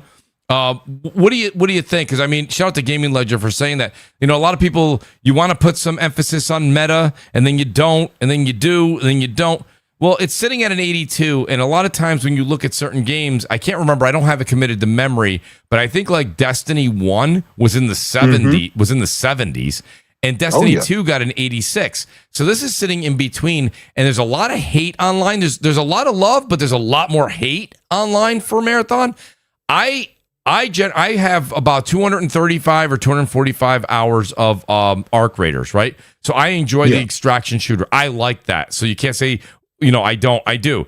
And now I'm creeping up towards 50 hours now into Marathon, maybe a little more. And I got to say, Jay, like for me personally, it's a refreshing change. And the reason is it steps away enough from Arc. I'm not going to bore the audience on this for too long, but it does a good job of like making you use your higher tiered weapons than I think Arc, because they're going to take away your weapons on the next season anyway. So you're like, oh, fuck it, I'll use it, right? And then at the same point, I like the fact that the game makes like I can see why people don't like it, but I like how the game makes you work. You have to like read what you're picking up. You have to know what you're picking up. You have to know what you can barter with. You have to know that you have to sell these things. You have to know how to work things. Plus, being a first-person shooter does kind of come off a little bit different than the third-person aspect of Arc. So playing it a little bit more stealth in first-person, sometimes in first-person you just want to kind of run out there and run and gun the same way you would in a Warzone or a Call of Duty or a Battlefield. It's not like that. Plus, you have to get used to the shells and the different powers that each of them have and all of that and how others will use them against you. But, Jay, what do you think about Marathon now that we're 2 or 3 weeks in and where it's sitting? Their player base is dropping a little bit, but it's holding somewhere between right around that 40 to 50,000 on Steam. We don't know on console yet. We're going to find those numbers out probably early April. I would venture to guess that the game is probably between console and Steam somewhere around the 80 to 100,000 active players per day, which is much lower than Arc, but it's not Arc. It's a different game. So what do you think? Listen, I was day one on the game. I enjoy the game. It's my main for the weekend because I don't have enough time during the week. But on the weekend, I'm running with the crew. We're on it. We stream it. We're good. And I get it. I've always said extraction shooters are not for everybody. But for those who I knew, like, it's Bungie, right? It's just Bungie. They this is what they do. So it's great seeing the reviews come out, high reviews and stuff like that. And let's face it, most of the people that are these accounts that were hating on the game, for whatever reason, they have Arc Raiders in the title of their name or their profile, So you kind of know what to expect from that standpoint. But I've always said, this game didn't have to beat COD. It didn't have to be number one. If it can just be in the conversation, Same like Destiny, right? And then Destiny 2. The same like some games. Not every game has to come out and just automatically take everybody away from Fortnite and take them away from COD. You don't have to. Arc Raiders came out of nowhere, and look what happened to that game. That game is a great, successful game. We sunk hundreds of hours into it, and but this game came out, and it's another alternative. And again, it's it's almost like a breath of fresh air. Not saying it's going to take you from your traditional first person shooter. It's not, but it's another alternative there. It's a great game. It's different enough to get people in there. I think it's going to have long legs. It's Bungie. That's what they do, right? They add more content. They create new things. I never had a doubt. I never had a doubt about it. And I think one thing we can say is it's not a Concord, right? And I think that was the biggest fear, was like, oh man, is this thing gonna Right. come out where it's enough people hating against it and just wanting it to fail enough to do that, or will it be able to come out and sustain all the hate and all the stuff like that? And I think so far it's been able to do that. I think with the Metacritic score and the fact that it's consistent 50,000 people on Steam, right? And I wish we knew the totality of the numbers, but I think we're okay. I think it's good. It's funny. So shout out to what is it? Sotnest. He says, I like Marathon, but I'm not good enough to keep playing it and got stuff I need to play. So it's interesting. I think and Destinger, I want to hear what you have to say too, but I got to say, I think the media does a really good job, and the social media of like, they really scare people into this game. They're like, well, it's there's a lot to learn and you got to figure this out. Like, there is stuff to learn. I like that. First of all, I don't think it's like, it's not an SAT exam. It is a video game, and it's very similar to what you would have been used to in multiplayer of Destiny. The Crucible, things like that. Like, so I don't, it's not foreign to a lot of people that played Bungie games. The gun mechanics feel amazing. I like the worlds. I think they need one more map to really make the whole thing work.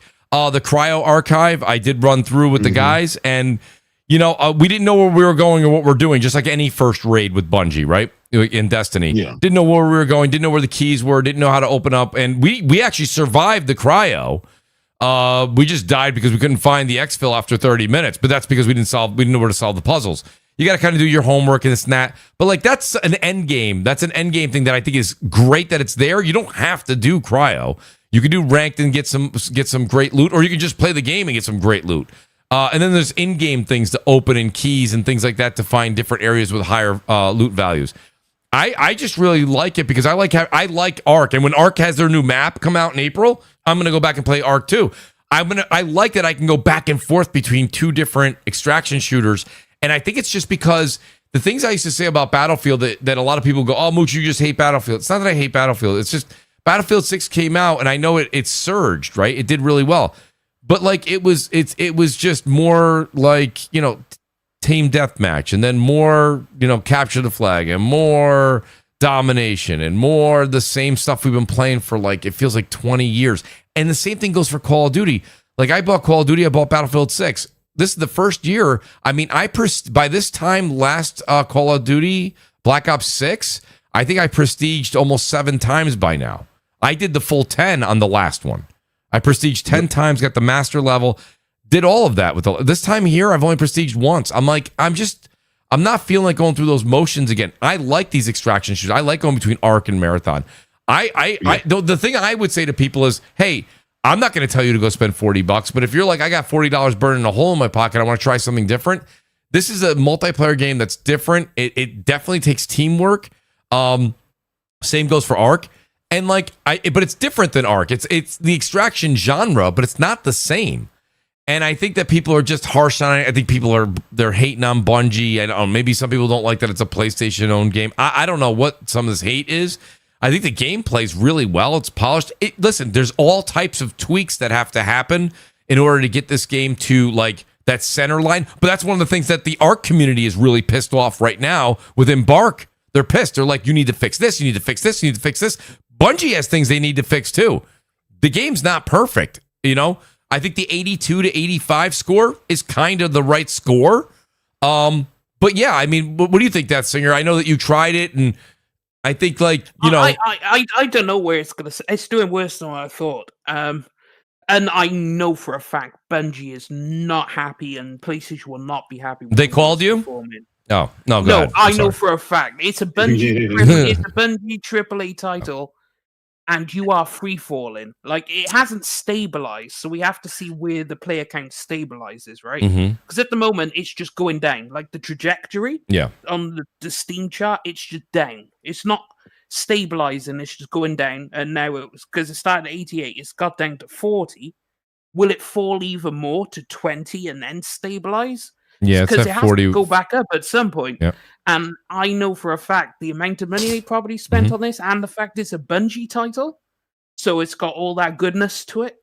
That is not a success. So just real quick for everybody to know, if we're sitting at 41,000 for Marathon. Arc Raiders is at 90. Singer, you got some bloody propagandist language to describe this shit, bro. Arc Raiders. I don't think you know what a freefall is. But just to put things in perspective, look at the chart, Neb, it's actually pretty consistent. It is consistent. Yeah, it's consistently going down. No, it's not. It's sitting. It's been tiny margins. It's been sitting. Most games actually have much. Those dudes they get a screenshot from Steam of where it is at like fucking 1 a.m. and then they say, "Oh, everybody." It's like, no, I have. Listen.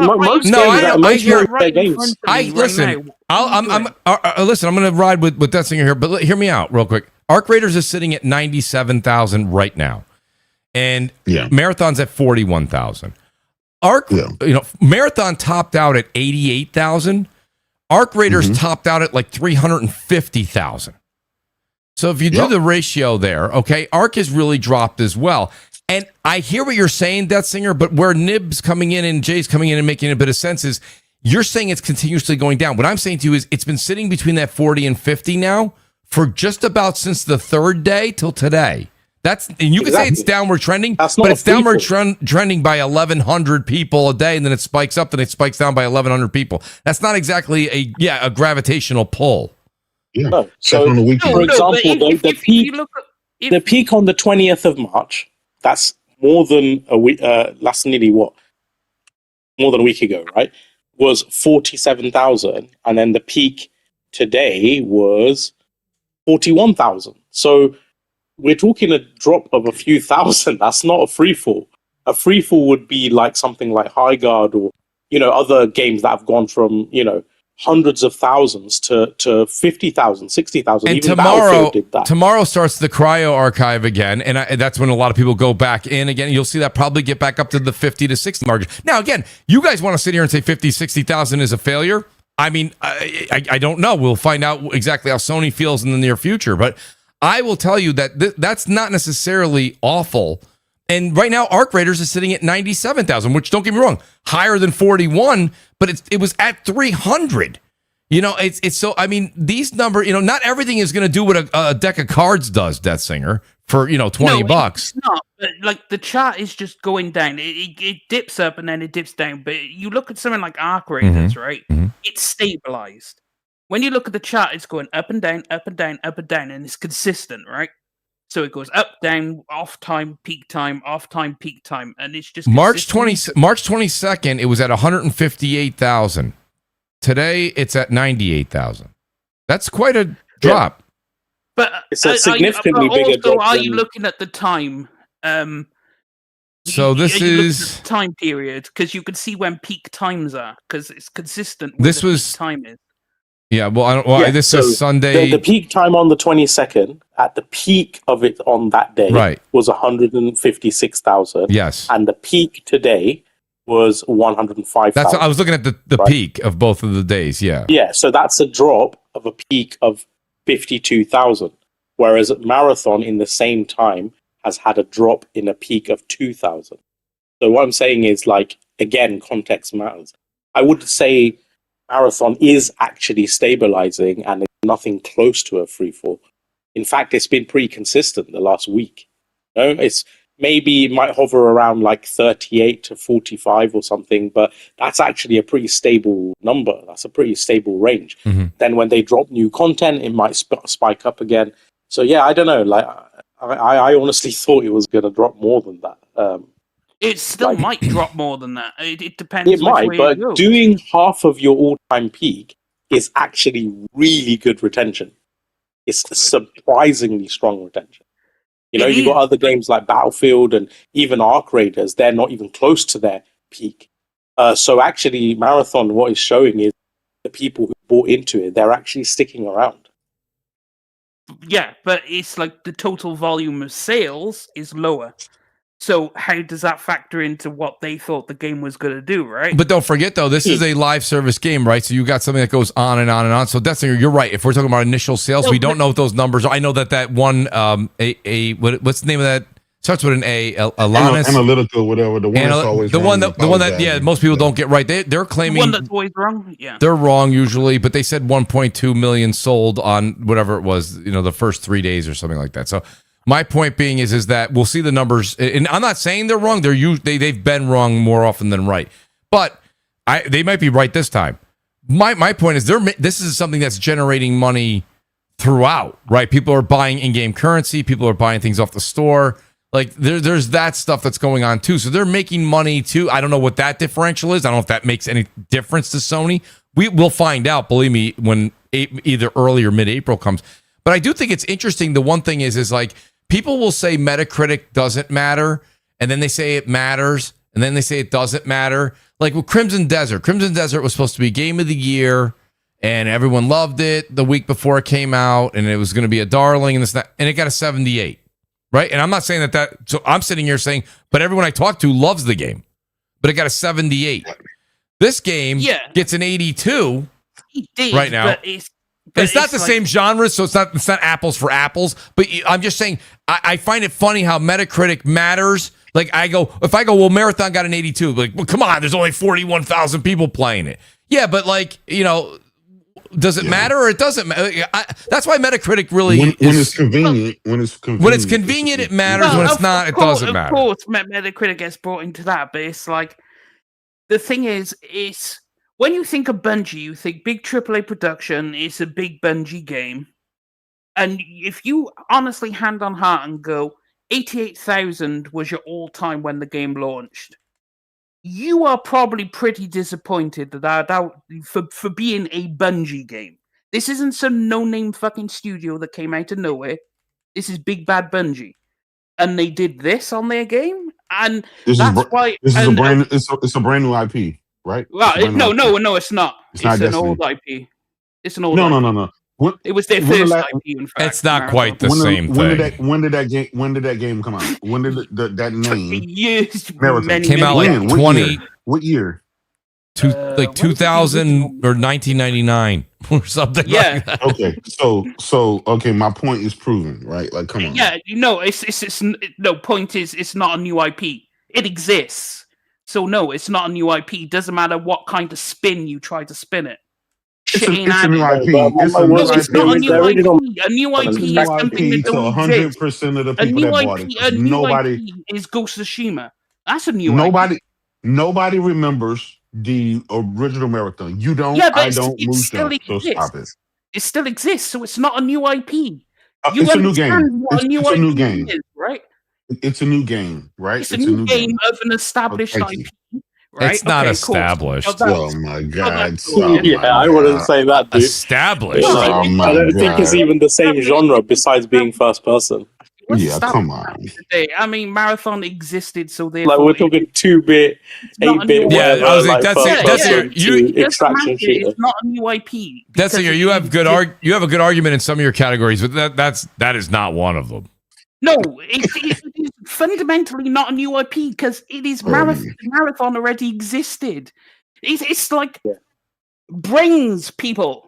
Like, oh my god! So you're telling me? Call it a new IP when it existed back in 1999. You're telling me nobody. You're telling me if I think looking at it as like the name, but intellectual property. What is intellectual property, right? It's the story, it's the characters, it's the world, it's the genre, it's the type of game it is. None of those things are the same. So yeah, it has the same name, right? Yeah, but in terms of what constitutes that, it doesn't share anything else. None of those things are the same. Yeah. Like it's like if the makers of Cube, it's like if the listen, like just because my neighbor's son is called Jesus, he ain't bloody Jesus. You know what I mean? Exactly. That's good. That's good. They made a game called Marathon, then they made a game now called Marathon. It's the exact same thing. But you know, Bungie was only ever known for only Halo, in name. Right? That's what we're trying to say. Bungie was only ever known for Halo. That's it.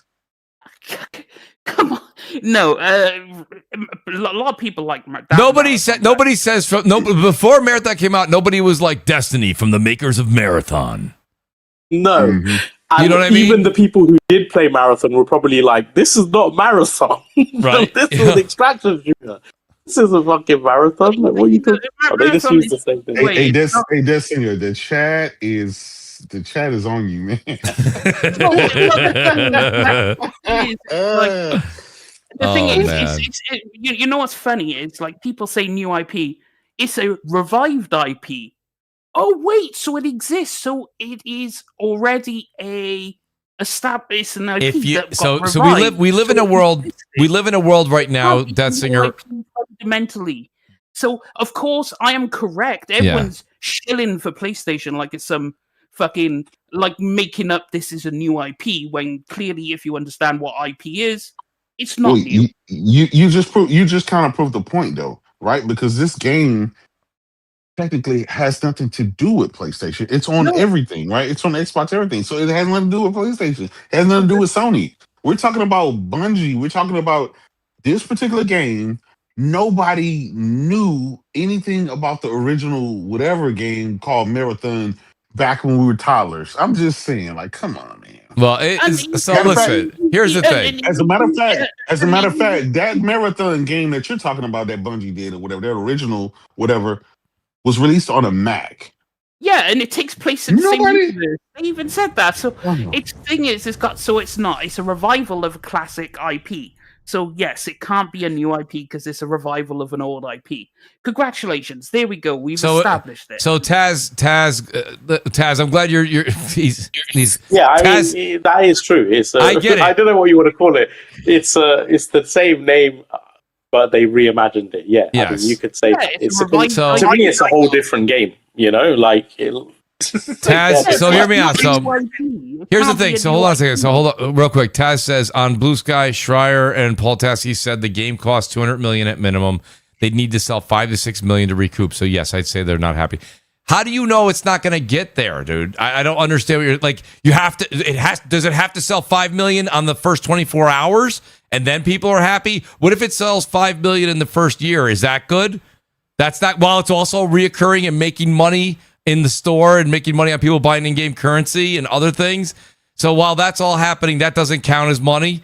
Like I don't think that Sony was like, if it doesn't make $5 million in 48 hours, it's lights off. You know what I mean? I don't think that's going to happen. I think they have too much. If you're going to tell me that they put $200 million in, and now let's go back to what Nib said a little while ago. Nib's like, let these people make a game. Let them put this out there. I think they've earned it. Bungie's earned it. Halo, Destiny, looks like a good resume to me, right? So let them put it out there. If it's out there for a year, right now, I'll tell you right now, even if this thing goes a year, they're going to make their money back. If it's 200 million, right? They're going to sell at least 2 million copies. If it's terrible, right? I don't know. It'd be a tough one. Maybe they'll. Well, there's in-game currency. That's what I'm saying. There's an in-game store. Maybe they will sell 5 million over the course of a year or 2 years. Yeah. I don't know, but I don't know. I just don't think that. Like, I think a lot of people are hard on it because they just don't like Bungie, and I don't quite get that hate. Like the only reason they don't like Bungie is because Sony bought them. That's it. It might be that. I don't know. Prior to Sony buying them, everyone was. Phil, go and get Bungie back and give them Halo and do this and do that. And all of a sudden, Sony bought them. It's like, they suck. To be fair, a lot of people hate Bungie because of Destiny 2, but that's the whole thing. Because Destiny's quality, Bungie's quality control is the equivalent of the best roller coaster you'll ever fucking have. You'll go up, down. Yeah, but that's with everything popular. Look at Call of Duty. Look at fucking everything. Yeah, everyone always complains, but still plays it. At least Call of Duty was consistent for a while. Bungie's never been consistent. So Microsoft bought them. What do you mean consistent for a while? I don't know if that's true. But like they had to They run. They have off releases and on releases. They had to run a good Call of Duties, but like Destiny 2's expansions were like Warmind was a travesty, and then they finally released a good one, and then immediately afterwards they release a bad one, then they release a good one, and then they release a bad one, and it's like that sounds like Call of Duty releases and Battlefield releases. I mean, these guys are just crazy, and they're bound to. And also, bear in mind, the PvP pissed a lot of people off, but that's a whole nother problem with Bungie, where they say, we hear you about stasis, takes them 6 months to fucking fix it. We hear you, though, just like Xbox hears you, right? Yeah, Bungie hears you too. Bungie has already made significant changes. They had the first week where they said they were going to do. They said they were going to do cryo, and they were going to do ranked. Let's see how long that lasts, Mooch. I got news for you. This is a different era than Destiny era, Death Singer. Nowadays, these devs literally have people paid on the payroll to literally be on social media. Now, does that mean they make every change the audience wants? No. But they have a lot more people with their ear to the ground than they did back in the early days of Destiny 2. You know, I mean, D says it was released also on Xbox Live Arcade, re-released. I'm not sure if D, which game are you talking about? The original Marathon? Probably, yeah. Okay, and then the Super Hemi says, in my Gandalf voice, you shall not pass. He's the other wizard. Shout out to Super. I appreciate that, buddy. You are going to let us talk about Crimson Desert, right? Oh, I can't wait to talk about Crimson Desert, the 78 Metacritic scored game. Yes, let's talk about it. You sound like Death Singer now. Look at you hating on I wanted to act like Death Singer for a second. Can't I get to do that?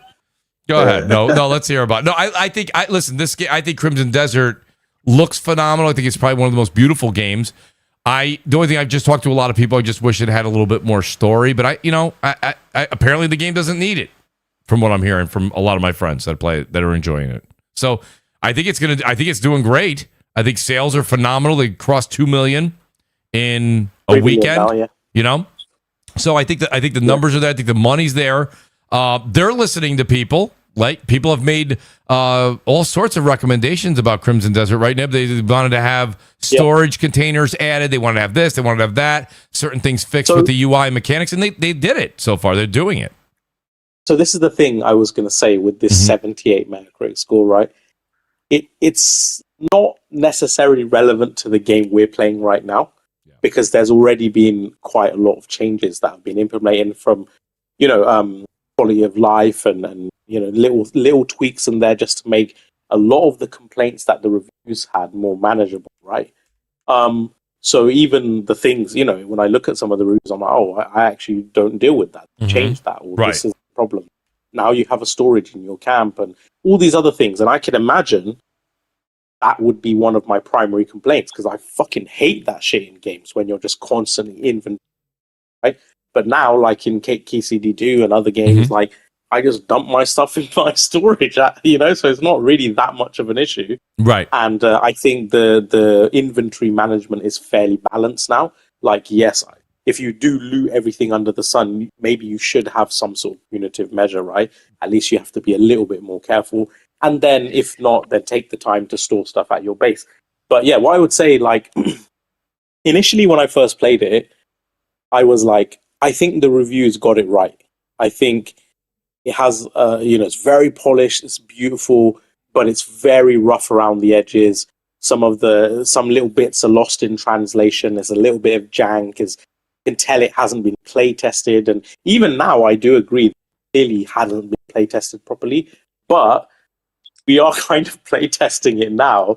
And luckily, the foundation was so strong that these tiny little fixes have done a dramatic kind of overarching polish on it that makes the whole thing more cohesive.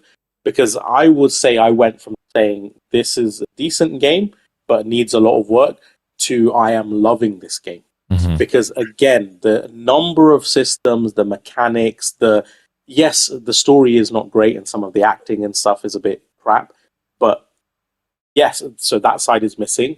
But what this game does have, the exploration side, the systems side, the breadth of the scope and the emergent systems and mechanics and gameplay and things that you find along the world, that stuff is premier shit. Like, I am constantly finding new amazing locations and quirky little things and loot. You know, like I put out a tweet yesterday. Mm-hmm. My single PlayStation, I'll just try and quickly go through it because I know other people want to talk. But, you know, I had to go and collect these like fucking mystic mushrooms in this forest, right? Right. Pretty boring ass fetch quest. I go to them en route. I find a camp in the swamp. And the swamp, like, is, you know, I have to get rid of all the enemies and stuff. Pretty, you know, fair enough. But then there's these like lockbox puzzles inside this camp, and I thought that's a bit weird. Why does a random camp have all these little puzzles everywhere? I do these puzzles and I get really cool loot. Like get this legendary like dagger that gives me twice as many skins whenever I skin animals. I get this pendant that has really high defense and all this. I'm like, okay, wicked. So then I'm like, let me go back to my main task. So I go and I'm trying to find these mushrooms on the route. These fucking children, they don't want me in their magical forest. Apparently it's some secret shit. They fucking dart me and tranquilize me, drag my ass to this like camp on the edges of the thing. And I wake up at night and I'm like, bro, these guys just fucking, they're literally these little shits tagged me up. And now I've lost my bearings. But then there's this other non-evil little shit. And she's like, do you know what? Help me out and I'll help you out. And I'm like, okay, cool. What do you need done? And she says, you need to go and get this item from this big ass thing. It's on its head. And I'm like, all right, whatever. So then I change my mission. I'm going off to collect this item from the big ass thing, right? I don't even know what this big ass thing is. On the route, I find a shrine. I do telekinesis puzzle. I power it up. I find another secret vendor. He sells me really cool shit. And he's a rare vendor. He only pops up certain places. Then I see a mountain in the distance. I climb the fucking mountain. And at the top of the mountain, I get experience points to put in my character. Then I glide off the mountain to this meeting point for this girl. And anyway, so then I finally get to this big thing. And it's a bloody ent, you know, like from Lord of the Rings. Yep. This huge tree dude. And he's like around the swamps, right? So I climb this thing like in Shadow of the Colossus. Right. Get the item off his head. Go to this girl and say, look, I got your item. And she says, all right, we'll make an official pact. We'll alliance with your clan and my clan. And now you can actually visit the forest and visit the secret village. This village in the middle of this secret forest was actually hidden from sight unless you have the pass to go in it. Then I go into this amazing looking fucking magic village with children playing games everywhere and cats and cat people and stuff like that. And there's like a professor in there and she gives me a task and it gives me like infinite ammo and all this other nonsense, right? And all of that from just me trying to get some mushrooms. And I always say on this show, those are the kind of things that I want my open world games to have. I want them to have emergent, spontaneous adventure and discovery. I don't, and a lot of the reviews complain that it was just checklist stuff. That has not been my experience at all. And I don't know why they played the game like that. Nib, that story you told, I have to ask the question. Were you going to obtain mushrooms or did you take mushrooms? I was going to obtain no, I'm kidding. I'm sorry. It sounds like you were like... Yeah. It sounds like you're tripping. Yeah, from this forest. But no, obviously I didn't know I was. You were like, and then I climbed the tree, and you're like, then I saw a wizard, and then I got infinite ammo, and then I went and flew around. I was like, but oh my what God. I'm saying is, this has been my experience multiple times. Like, that's cool. It's just spontaneous. So how many hours? How many hours are you in? Too many. That's okay. I mean, I've heard all sorts of numbers. You can't surprise me. The people I know that have played, I know some people that have. I know some people that are well over 100 already, and they're not kidding. Okay, I'm at 44. Okay, so 44 hours. Dessinger, how many hours do you have in Crimson Desert? About 50. Okay, and then do you have the same experience that Nib was just sharing, where like you're enjoying getting lost in it? Because you even said to me the story is mediocre, but you said the experience is what's phenomenal. Yeah, like I'm gonna put some helpful tips out there, right? Okay.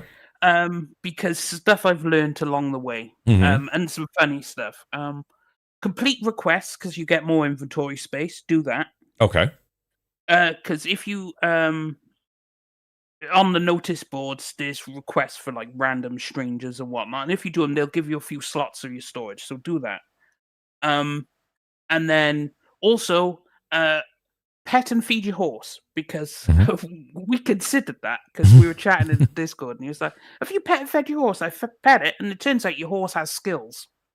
So that's a thing. Apparently, you could double jump and all kinds of shit. So that was cool. And you can also punch to heal your horse. You can punch your horse to heal it. Because force palm healing can heal your horse. So there's that. Is that a standard like heal in the game, or that's something you acquire? No, that's something you acquire. That's a power. Okay. Force palm is a power, and force palm is kind of godly. Like it's good for puzzles. It's good for bosses.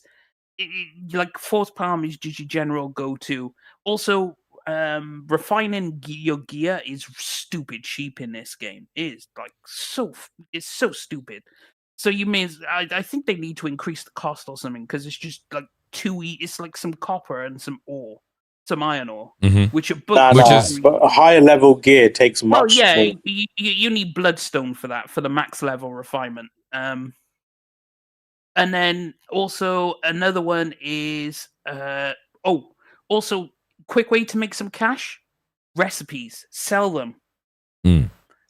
What's the other attribute you can do? What else? So besides selling them, if you have the recipes, can you craft potions or after you read the recipe, you've learned it, right? Oh, okay, then sell it. Got it. And then it's literally just pointless at that point. So okay, sell got them, and you have to get a bit of money for doing them, right? Okay, for selling them. So you can make some quick cash that way. Also, it's like something that I found out afterwards was that stealing, don't do it too much because it'll reduce your contribution whether you're caught or not, and it negatively affects you. So don't just go on a stealing spree because you're not going to have a fun time after you do it. The obvious stuff is what other people have done. Also, keen senses is an OP skill.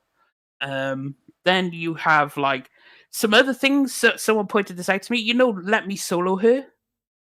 The player from Elden Ring, who always did Millennia for people.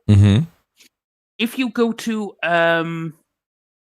Hernad town in the Hernadian territory, there's bounty posters for that character, and you can actually go hunt him down.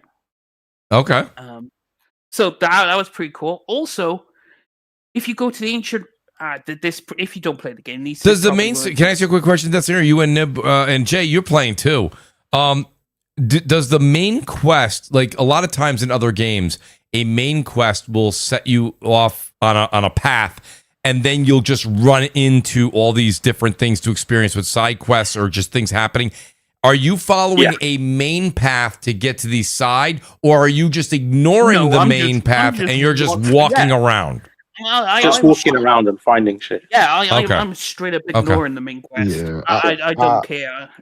I mean, I try to do the main quest, but I get sidetracked so quick, and before you know it, I mean, it's just so easy, like to roam off and go rover, Also, another pro tip: keep your lantern on at all times, because if you go near a wall. And if you have your lantern or guiding light also helps highlight a wall. If you interact with it, nothing happens. Just simply walk into it because it's an invisible wall. So always have your lantern open when you're going around walls and caves and stuff. Because if it starts glowing and there's an interact symbol, that's an invisible wall. So just walk straight through it. And there's other great little things. Learning the mechanics in this game is absolutely insane.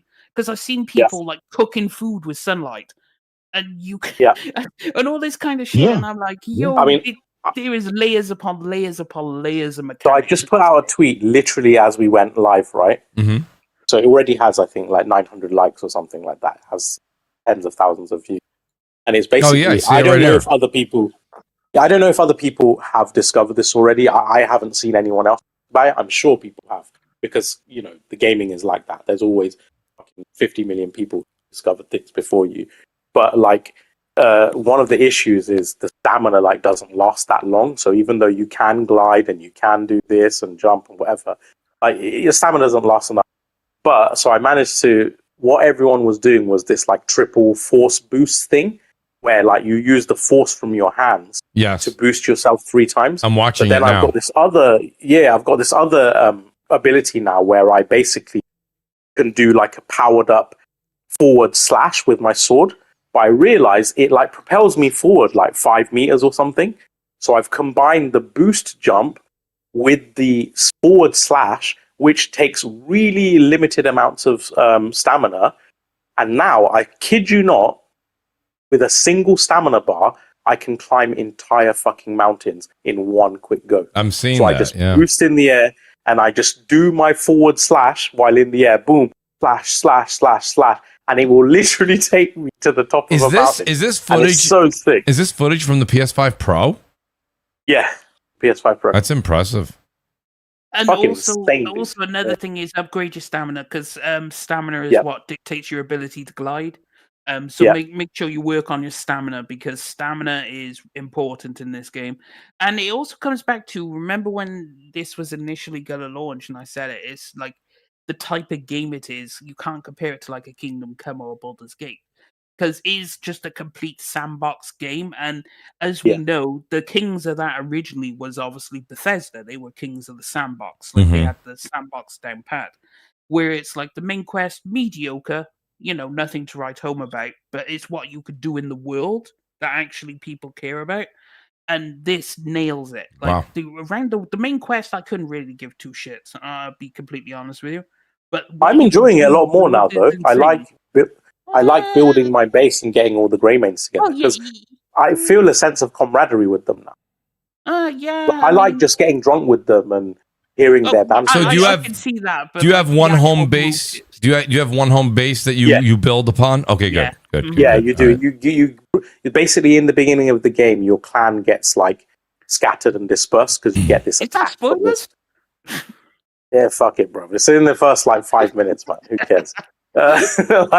So basically, you get attacked by a rival clan and you get dispersed, and then you spend the opening acts of the game to like get your group together. So you'll get like tips like, oh, we heard a Greymane was still around in this area, and slowly you start banding everyone together. And at first I felt it was a bit fetchy, but now like they all have their little, again, the writing is nowhere near like the Western level of stuff, right? But they have characters, they're drunkards, they're louds, they're really like warrior centric, and I actually do find them really like endearing and funny, just having them all around the camp and stuff. So I am warming to the story a lot more. The only negatives I have really, I think they've nerfed it a bit, but it's far too easy. The combat, as much as it's really cool, like I have a very different build to Death Singer. I can see from what his tips are. So I do a lot of like grappling, and like basically I'm fucking very Hulk Hogan. Different to me. And then I also have like, in my opinion, the best skill in the game is it's called I think it's called Soul Echo or something.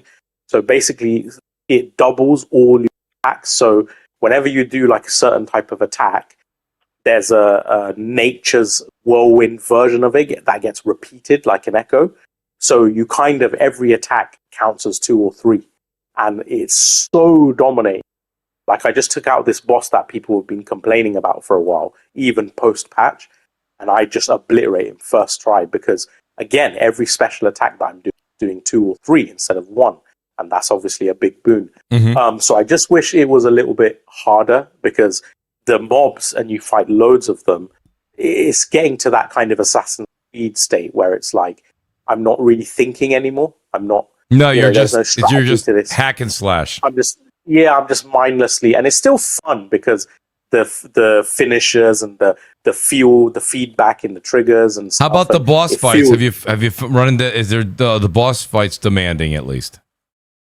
Not really, but they're still interesting and they're still engaging because they're really characterful. The designs are amazing. See, my biggest thing is, I'll tell you, everything you guys are saying, the skill tree, the world, the part for me, and I guess, a lot of people, I've talked to a lot of people in the gaming community over the years, and a lot of people really enjoy the make your own adventure. That's what I'm seeing, even people in the chat right now, like, Mooch, it's great, it's make your own adventure. Like I personally have never really been that person. Like I use this joke all the time. Like I was never a Legos person. like a bunch of Legos in the ground. It's like, we'll make our own world with the Legos. I was like, nah, I kind of need something to, follow. Like, that's why I got into video games. You know what I mean? These guys are over here making like toy whatever in Legos, and they're like, oh, there's an enemy around the corner. And I'm like, there's nobody there. So like for me, I kind of like need something like to just go wandering off. What's the sales pitch for somebody who's on the fence? The thing I would say, and it's going to make me sound really shallow, but it's just the truth, right? I know people always rag on visuals and stuff, but this is fundamentally a visual medium, and immersion is so important. That's intriguing. That is the intriguing part. Go ahead. Yeah. There is nothing that looks like this, right? This, when you fucking go to like this magical village, or you've seen from the video you just watched of me, right? The draw distance, the majesty of these imperial the architecture, the valleys in the distance. It's like every fucking moment you're exploring, it's like the developers are just kissing you on the cheeks, because they're like, do you know what? We're going to appreciate the time you've invested by giving you the best fucking view you've seen of your life. And the materials, the lighting, the world, the character, it's going to look so amazing that you're going to feel immersed, and you just want to compelled to just keep looking and exploring. And, like in another game, a fucking boring ass thing, but this is going to be the best ice cavern and hilltop and mountain you've ever seen. And from the top, you're going to want to see the vast draw distance, because no other game has this draw distance that you're going to be able to see for miles and see what's off in the horizon or whatever. Obviously, Breath of the Wild, Tears of the Kingdom does it, but it's very rudimentary kind of geometry and textures and stuff. This is like full on. And I gotta say, that is a big part of the compelling fact of it, with all the mechanics and just the fact that you can pretty much do anything.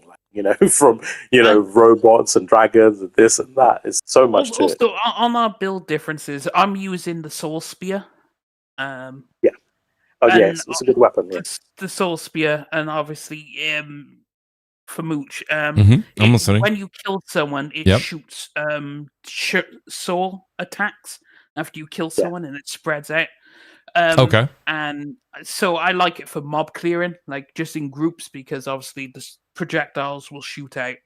But it can only trigger. The thing I have like on mine, right? So I did some min-maxing and testing and stuff of the DPS and things like that. I know it's sad, but what I realize is, because I have the soul echo thing or whatever, where it's double, tripling my attacks. Attack speed is much more important than overall attack power, because obviously you want to get off as many hits as you can because they're being tripled, right? So I've done the DPS numbers, and the sword and shield that I have, the single sword, I found it behind like a waterfall in the snowy mountains, completely random, and it's one of the best fucking weapons in the game. Oh damn, so that was amazing. You think you can't go through the waterfall to begin with, but then you do your like piercing thing, and it like breaks the water, so it's not such a torrent, and then it allows you to go inside the waterfall, and it's like, got the loot. But yeah, that again, because it attacks much quicker, and I have my augments on it that give me attack speed, I'm doing such Nib, is this your primary game right now, or are you kind of co-existing with something else? No, it's my primary game. I'm lost in this game right now. I have no desire to play anything else right now. Well, what's the next? So let me ask you a question. The only thing that is going to give me a whiff is Saros. Okay, so you're dedicated. So this is very important. I was having this conversation with Blaze over on Twitch. So you right now, since you've started this game, Saros is still 30 days out. So this is your game for the next 30 days. Is that what I'm hearing? Yeah. Okay. I think so. So you're not in on Pragmata? No. Okay. That's unless this does Assassin's Creed and I ended up getting bored of it. Because like Assassin's Creed Shadows, a lot of people you don't have to talk me into any Assassin's Creed got bored. It was literally like a cliff edge, right? Yes. Suddenly the interest just died. So I can't say whether I will or have that with this. I can't personally see it happening with this, because there are too many dynamic aspects to the gameplay and the world. Because Assassin's Creed, you feel like you've seen everything after a while. Whereas this, every 1 hour, I'm being introduced to something completely new. So it's a very different type of feel. It's like constantly discovery and surprise and awe, which I haven't had in like to this degree in a long time, actually. Right. Weirdly enough. No, this is great information, and I've heard certain Blaze has said this, Lazy said this, Dessinger. I knew Dessinger was going to like it. I mean, you look at the makeup of this game, and I'm not being funny, Dessinger, either. I mean, I know you for a long time. I didn't think you were going to play this and be repulsed. I knew you were going to like it. I knew I was going to like it because this is the kind of the game I like. So, yes, exactly. I think you, at least you were fair. You did say that the story being what it is dropped maybe your points a little bit, but not a lot. And you know, I mean, I get that. Shout out to Hero Down Under in the chat. You know, he's a little bit more in my world where he goes, I kind of need a story. Although I will say this. So Pragmata has my attention, but time's of the essence, right? So I'm just about done with RE9. Like I said, I'm not stopping RE9 until I get to Platinum, and I have at least one more quick playthrough I got to get through. I'm just about done with Insanity. So like once I'm done with that, I have a full month. Now Pragmata comes out on the 17th of April, but don't forget there's a couple of other ones. And guys, correct me if I'm wrong. Detzinger, I know you're in on this too. Is it called Released? I think Replaced comes out in mid-April, early April. And then you have that Private Eye one that Wise and was talking about. And so, yep, that comes out, which I'm not saying those are going to pull you away, but then you have Pragmata and then you have Saros. So Saros being the end finish line. So in the next 30 days, guys, you're all playing. The three of you are playing Crimson Desert. Well, are you getting pulled away? Nib said no. Yeah, I am. What you're leaving for Pragmata, right? That singer? I am, and I'm leaving for Replace. The thing is, it's like I'm going to spend another 200 to 300 hours in this game, right? Right. On top of what I've already done, right? So I can pause it, and because the story isn't necessarily complex, it's an easy game to just put down in the middle and pick it back up. It's not like a deep, complex. Like pausing in Kingdom Come Deliverance 2 is a lot harder than it is pausing in this game. Okay, that's a great point. But what about the game mechanics? Are the mechanics so foreign to you that like, or I heard the mechanics are a lot like, are they like Dark Souls mechanics where like R1 is the mechanics are all over the place. It's a game that's taken everything from everything. Like I've seen probably like 30 different games in Crimson Desert so far. Like I could pick all different kinds of things. It's like someone thought, let's make a game. What's your idea? Yes. And that's the game. Yeah, basically. So it literally is that. Breath of the Wild, Witcher 3, fucking everything is in. Everything is literally everything. You can think of a game and it's probably in it, right? And the thing is, it's like I like that, but I know Pragmata is going to be like a 30-hour experience or something, and then you're just going to move on with you back to Crimson Desert, right? So these are games you could quickly bang out. When is Pragmata coming out? April 17th. Yeah. So. But I think Pragmata is going to be a 15 to 20 hour game, Death Singer, if I had to guess. Exactly. Right. So like you can quickly bang it out and then go back to what you. Yeah, I might get it. Yeah, Pragmata. I mean, the demo sold me. I was. Remember, guys, I was telling you I was a little bit back and forth, and then you both were like, "Well, just play the demo." So I did, and it's a quick demo. It's only like 25, 30 minutes, but it's very good. And the thing I like about it is it's unique in its firing mechanics. You have to solve the puzzle and then attack the mechs, if you will, the robots. Yeah, But I will say one thing about Crimson Desert, right? Even though clearly the writing and the story is not like that great, it's still highly entertaining. And I'll give you an example. You know this video that I recorded just now? I should have actually left the original because it was so funny. It made me laugh.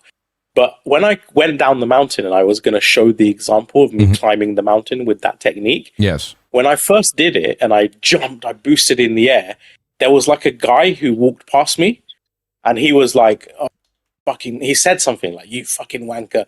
And then he goes, "You're adventurous just like my brother." And he goes, "I fucking hate him too." And it just cracked me up. That is one thing. Like, a lot of the NPCs are aggressive as hell. Like, they're really funny, bro. They're so aggy. And It's so crazy. It's like there is no real nice guy. It's like if you piss them off, they'll let you know you pissed them off, and I like it because it's like that's how they would naturally. If you're in the world and you were pissing about with force powers in the middle of town, everyone's going to be mad at you, right? Because they're going to be mad at you, yeah. And this is the thing, because even though, again, like they're animated a bit weird and stuff, but like I could play Assassin's Creed Shadows, but most of the characters are just really stale and wooden and dry, and they're not entertaining. But even though these guys are quirky and the writing isn't so great, they're still entertaining characters, and I like that. They're like all larger than life, almost like a bit anime British English. Like it's like you fused The Witcher and British English, kind of all that sensibility. Are these developers British? Korean, I think. Yeah. You know, the reason I say that, I was reading one of the reviews of it, and someone had said that the writing was very, because listen, the humor in the writing from Britain is not to be second guessed. You could tell. So they were like, I think it is, and it's got a little bit of that. It's got more of your guys' language in it. You know what I mean? Well, which by the way, I think is hysterical. Like your example was hysterical, Nib. I love it.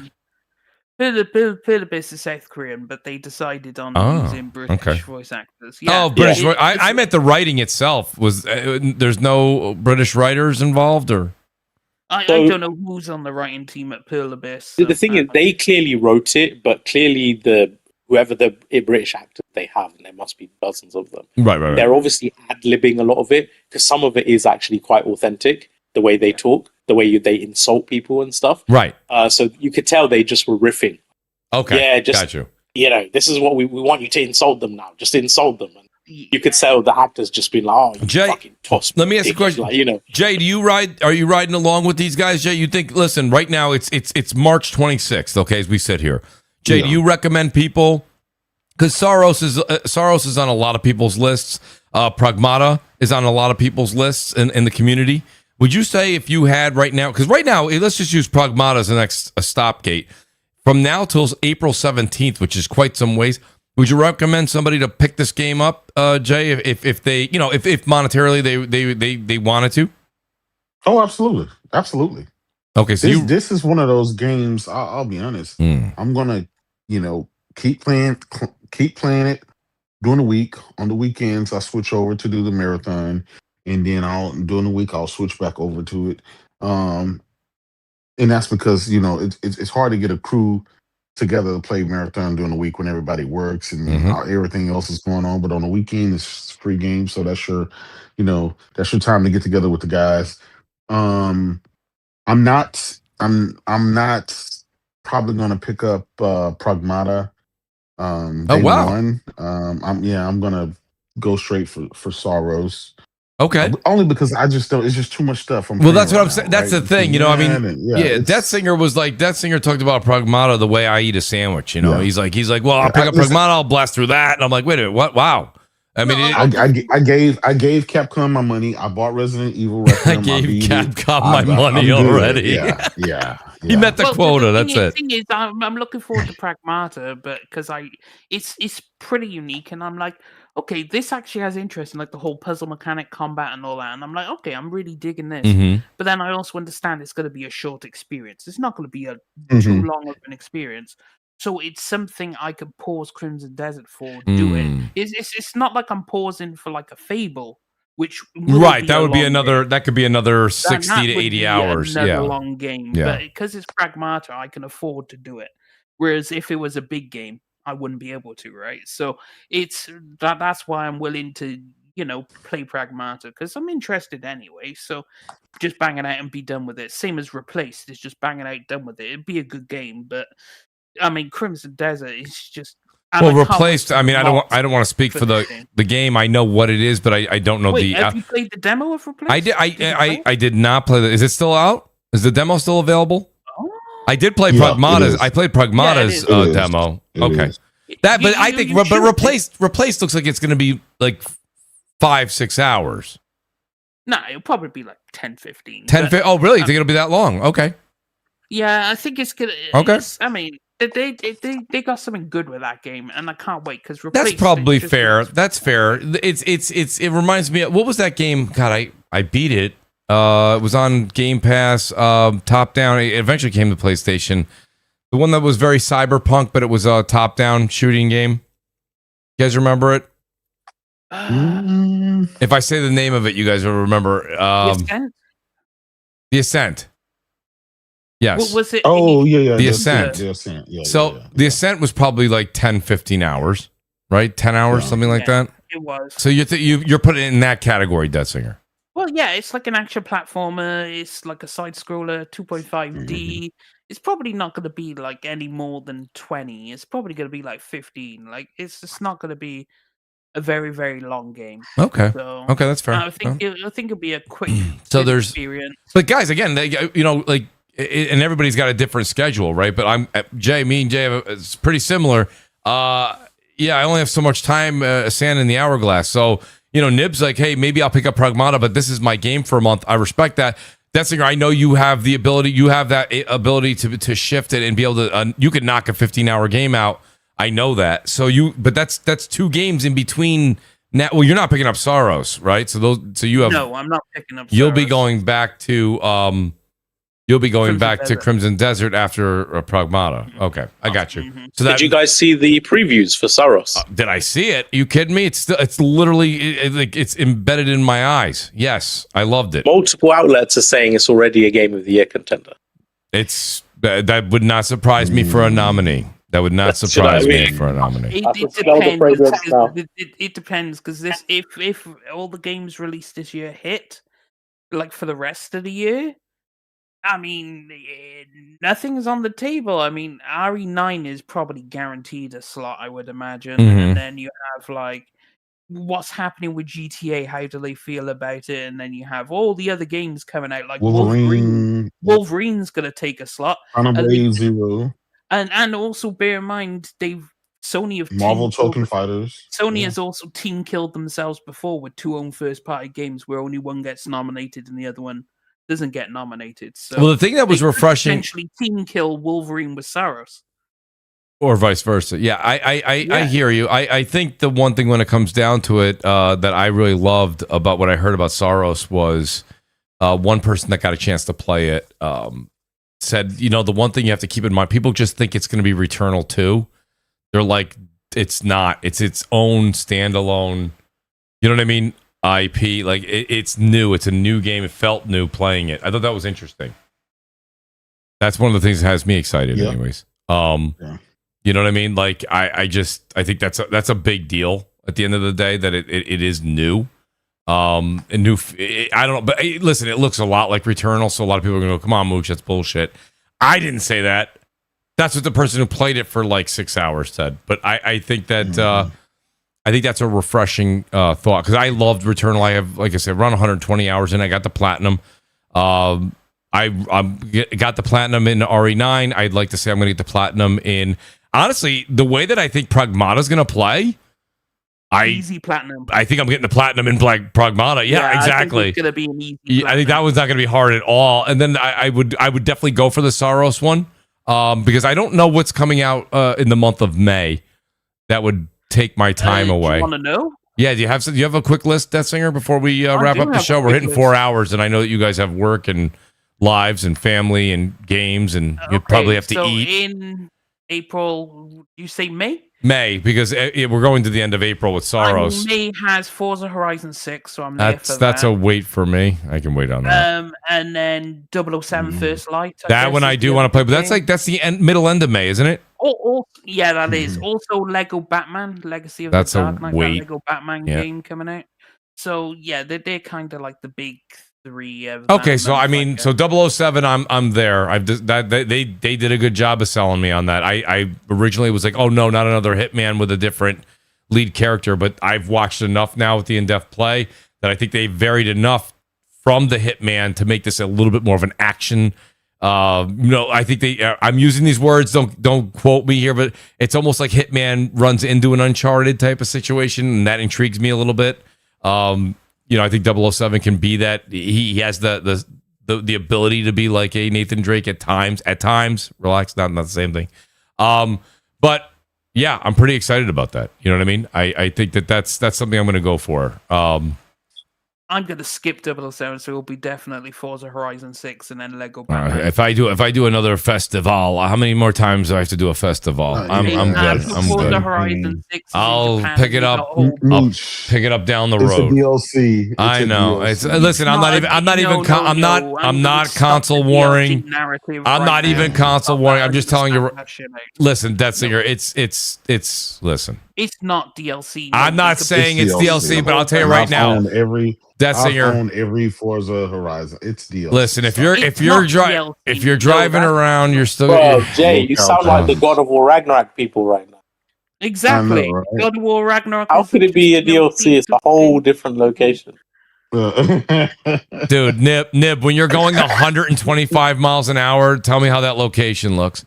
All right, I mean, come on. What are we doing? What are we doing? What are we doing? That's like saying GT7 is just DLC. The last game, the tree was on the right. All right, listen. Let's move on from that conversation. No, come on. First of all, it's larger map. All the cars are redone. Come on. Base building. There's a whole bunch of new mechanics in the game. They've totally revamped a whole bunch of stuff like this. They say that every time. It's the same stuff, right? No, but you guys, listen. I'm on record. I'm not a big. Every track is different. The vibes are different. The elevations, the corners. Come on, that's like saying you've driven one road.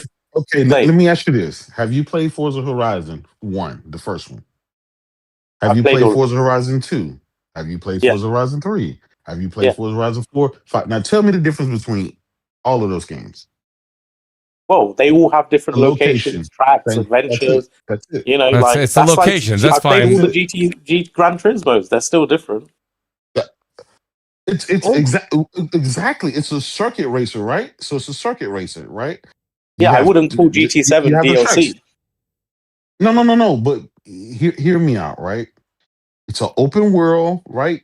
An open world racer. Exact same game. They just changed the location. I've been saying for years, all they needed to do is charge like $20 to $30 every 6 months and change the location, because they gotta, like, Forza Horizon. It's perfect. Like even 4, it's perfect. You don't have to do much anything. It's the same graphic. Matter of fact, they take the same cars, the same. But Jay, would you say the same about GT7? They should just charge $20 for it. It's not even a new location. Most of the tracks are tracks that have been there before. It's a circuit racer. Like if you're racing at Nürburgring, right? Do you think Nürburgring is going to change from year to year to year? No, it's not, right? Even the cars.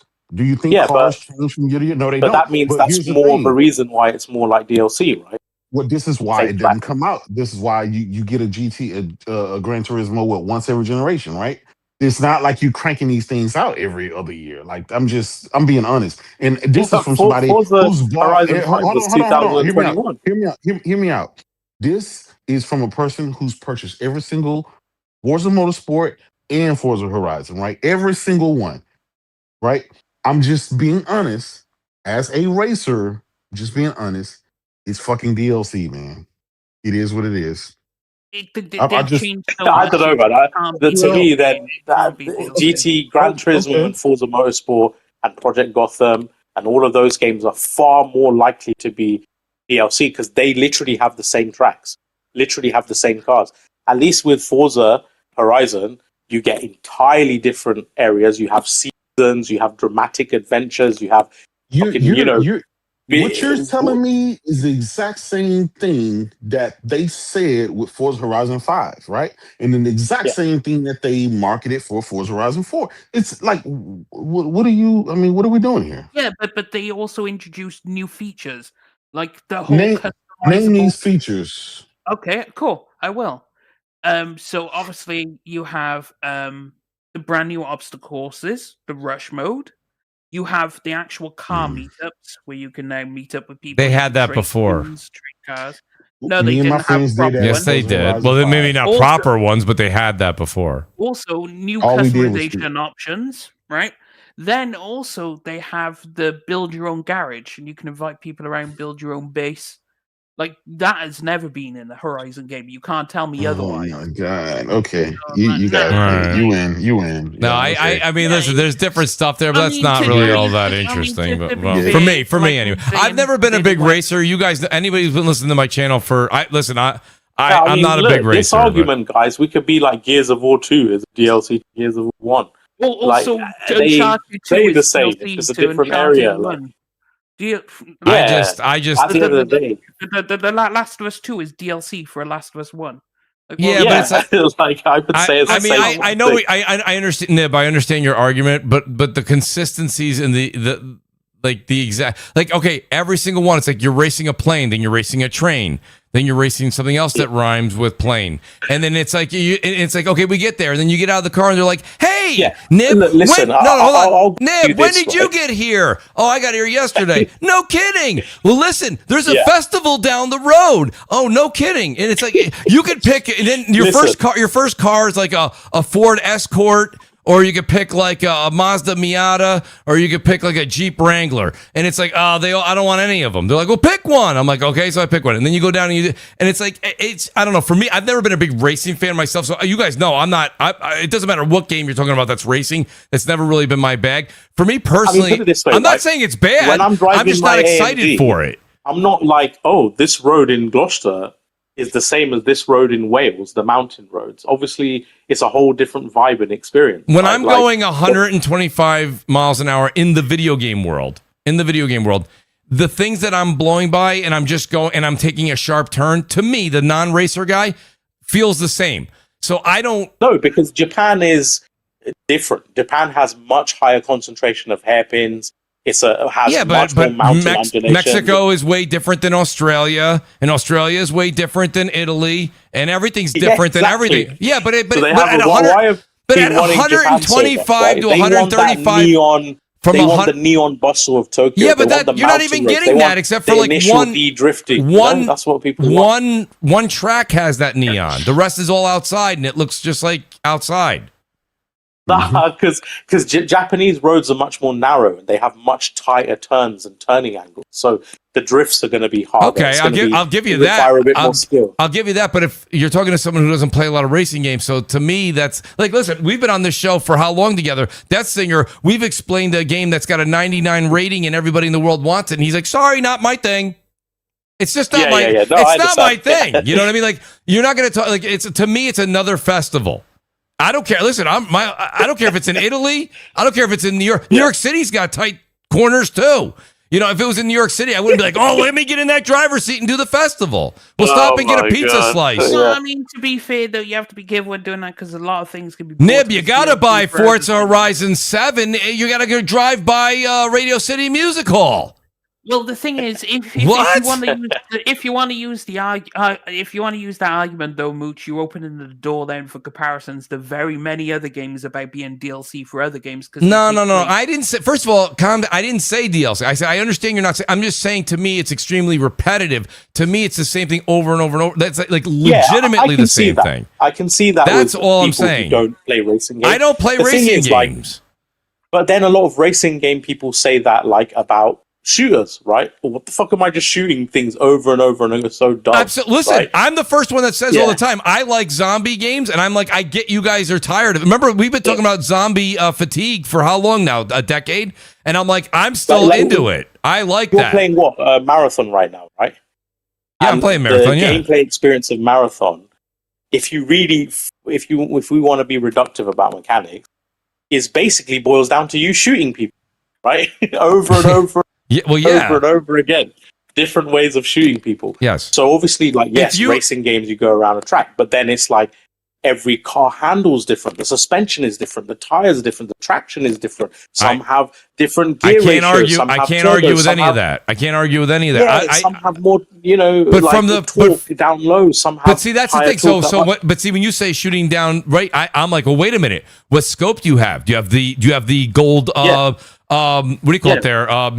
Magazine. So what's clip. your gear ratios? Right. What is this? Right. So horsepower. Right. So I hear you. What's your camber? I just, for me, when he was reading down what's coming out and he said Forza, for me, I'm not saying I won't play Forza 6, But I do not need to play. I didn't play Forza 5 on day one. I didn't play Forza 4 on day one.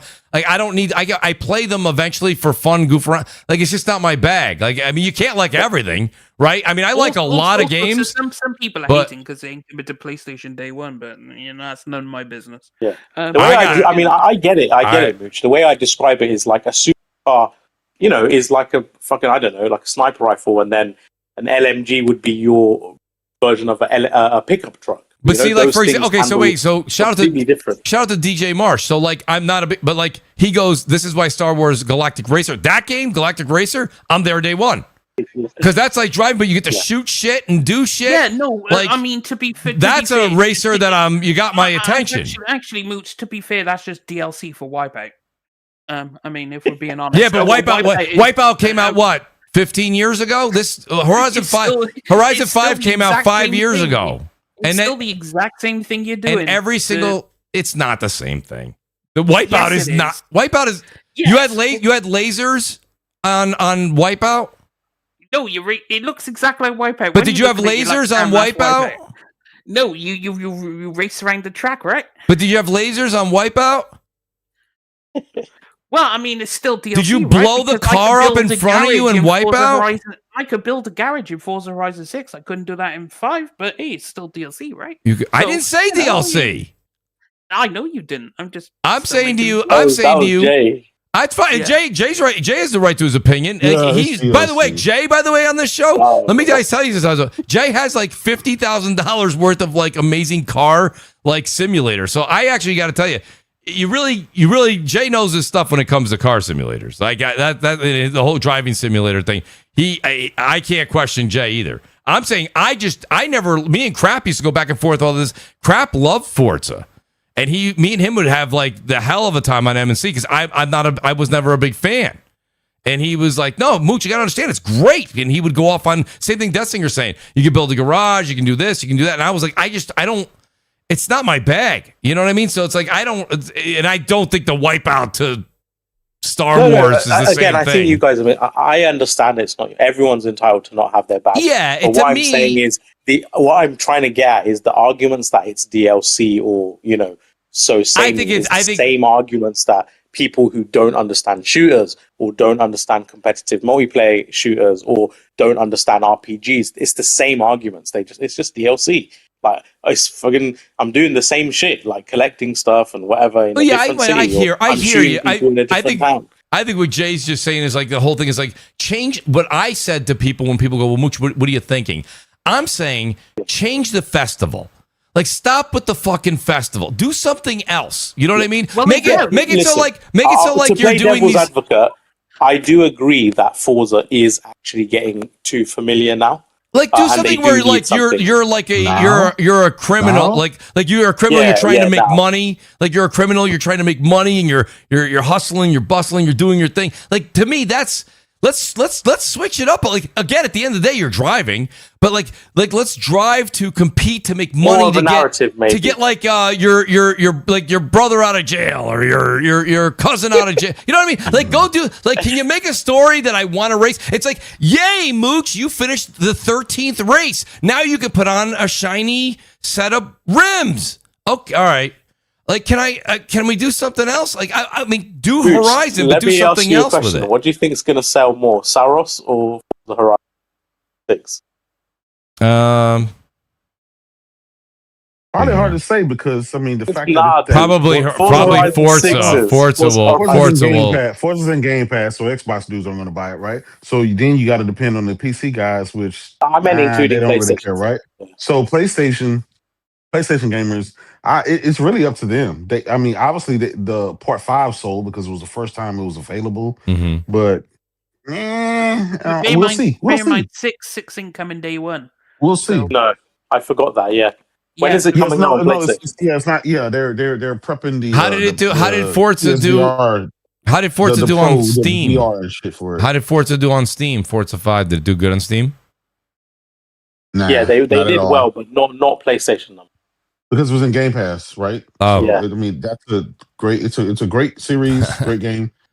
It's just again, it's a locale change. I mean, I think it needs to be drastic, to breathe more life into it. Yeah, fair. I mean, one thing eventually, to play devil's advocate like motorsports, against my own argument, I would say the thing with like narrative-driven games is that the story makes them much more different and dynamic. Yes. And obviously with racing games, they don't have that aspect of it, which can make it seem and they more can, familiar. right? They can put that in there. They can. I mean, maybe you might say it's not the best story. Need for Speed tried it, but it's just a bit like it just fell flat.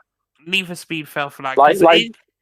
Motor purists don't want that shit. They just want good driving. Also, Need for Speed and Midnight Club had the same exact story. You're an underground racer who's just getting into the scene. You need to make it to the top to become number one. And rinse and fucking repeat.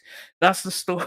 Like, come on, it's like, come on now. Don't get me wrong, and I agree with you. That's a rinse and repeat. But I would rather do that than just build a garage. What for the 50th time be an underground racer and race to the top? Yeah, but what are you going to be able to like have a better like tool set up in your? I mean, what is it you're going to brag about when you have a better garage? It's hard to have good story around racing. Like it's just it is. Like, no, it really is. I just was hoping that when they said Japan, I was like, I really was hoping it was going to be like kind of like a story. Like you're.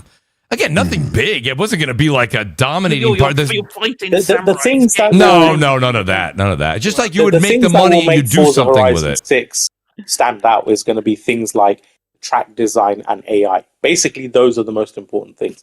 Is the AI is challenging, and you have amazing corners and jumps and I hear you, and I don't think you guys are. I really don't think. Listen, I know that Nib. I know you're a big car guy. I know Jay is, and Jay says Jay's still going to play this game. You know what I mean? And I think Death Singer. I think that the funny part about it with Death Singer, you say that, but like you won't put more than 15 hours into this thing. No, I actually did more than that. I actually beat Forza Horizon 5. Yes, you can beat the game. Yes, you can. Technically, yes, you can beat the game. I have hundreds of hours in Forza Horizon. Collected all the cars. We do races. We're gonna do it again in the Discord. We're just gonna do races, private races. Everyone jump in a convoy.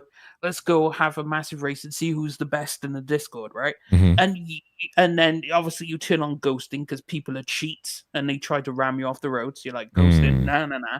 You're not doing that shit because that doesn't prove if you're good or not. If you could just ram someone off the road, it's like, come on, man. So and it's gonna be a fun game time, and you're just gonna go around and collect all the cars, find all the stuff. How many copies you got? How well you think the game's gonna do? You think it's gonna be better than 5? To be fair, because it's in Game Pass. Are you including PS5 or not? Yeah, that's. I think it's. To quote Microsoft, I think it's going to do 5 million players in the first week. I mean, whatever that means, right? I mean, I don't know.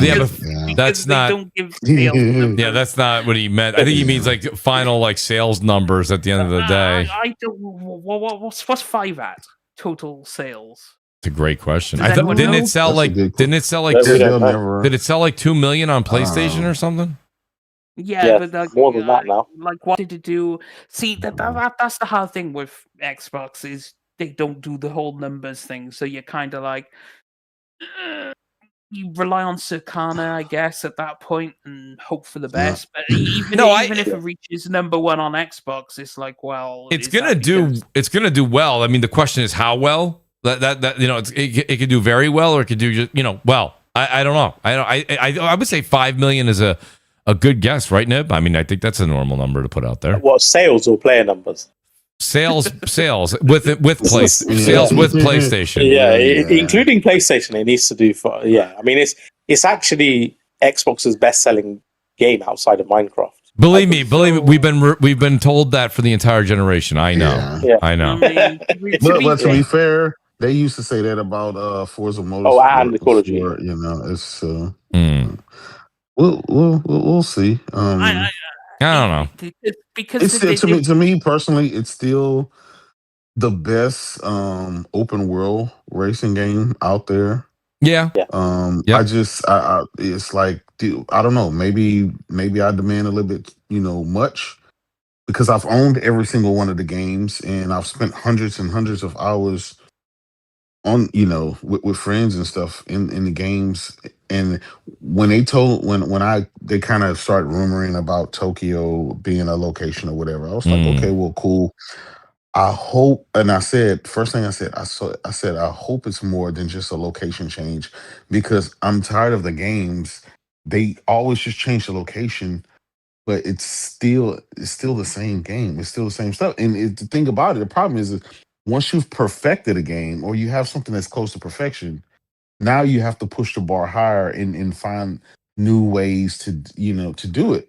If not, then I said it would be great for them, because technically, it's just treated like a live service game every 6 months or something like that. They always do the Lego DLC stuff. They always do the Hot Wheel DLC stuff. I said, why don't you do? And again, that's just me. My request, right? As a person who buys all of these particular games in this franchise, it would be easier for me, right, to swallow just pause, but just like buying the locations, right? I get Tokyo, every 6 months I get Tokyo, and then another one I get, some other place. I would rather do that because the game is not going to change much. Like he said, that they added a garage. Okay, like, does that really warrant $70? No. I don't know. I don't know, because the previous games always just rolled. All they did was just roll over the cars from the previous games, change the location, and they added some ray tracing and stuff like that in the garage, and called it a day, which is good. It's a great game. Not going to stop it from being a great game, but again, I want them to do more, because it's like you're kind of like the only kid on the block when it comes to big open world game. Like you've already perfected it. Now, what's going to happen is if you keep doing that, then you're going to turn it into just like Forza Motorsport, right? Where it's like the same shit and people are going to lose interest. And I would hate to see a franchise like that that's so loved and so well done just go by the wayside with them not Jay, let giving me it ask you a the question. quality control that they need. Yeah. What do you think GT7 did that makes it more beloved than some of the other previous releases? So let me explain this, right? So for one, GT7 is a simulation racer, right? That means its goal, right, is full blown simulation. So the control of the cars, the perfections of the tracks, it's so much. Just look at GT7 and then look at GT Sport, the game that came before it, right? So again, from a motorsport aspect, right, the goal is with motorsport is what you want your tracks as realistic as possible. You want a high number of tracks, a high number of cars, but the goal of that game is to be close to realistic as possible. Realistic controls, realistic handling, realistic corners and Yeah. stuff. This is why it's an esport. This is why obviously it's the So number one just to sport. answer the question then, you think the reason people are enjoying GT7 more is because it's more realistic? Is that what you're saying? No. Hold on. Repeat that question again. What do you think it is about GT7 that's making it much more enjoyable by fans and critics than the previous few releases? Oh, okay. So GT7, okay, clearly, right? What was the previous game? GT Sport. So Yeah. GT Sport, online only esports. Well, there was a lot of people don't really race online. So of course, And GT7. GT6 and GT5. This is the best. This is the most highest received GT in, I think, re-releases, 3 or 4 releases. Each successive GT is better than the last. Like GT7 is better than GT Sport. GT Sport was better than GT6. Nah, I don't think so. Definitely not. That's literally okay. No way. Hold on. Listen to me. Hear me out. GT Sport. The only caveat with GT Sport was because it was a new game in the franchise that focused solely on esports, right? Solely online, right? So that is the It did one have a campaign as well. caveat. No. They remember what they did. They added it, in December. They ended up adding it because of the outrage, but it was its own separate. That's why they call it GT Sport, right? It was specifically catered to that. Now, over time, they added the little offline. They added the campaign a month later. Yeah, they added offline. They added an offline, not a campaign, but they added No, offline. they added a campaign. Like it was like a month and 2 weeks or something. Added. Hold on, listen, and you can go back and view it, right? Go back and do your research. But what they did is it was solely online, right? After all the outrage and stuff like that, they made it where you can play it offline. It does not have a full-blown campaign like GT7 does, right? Because it's not a full-blown, it wasn't a full-blown, I wouldn't even call it a full-blown game.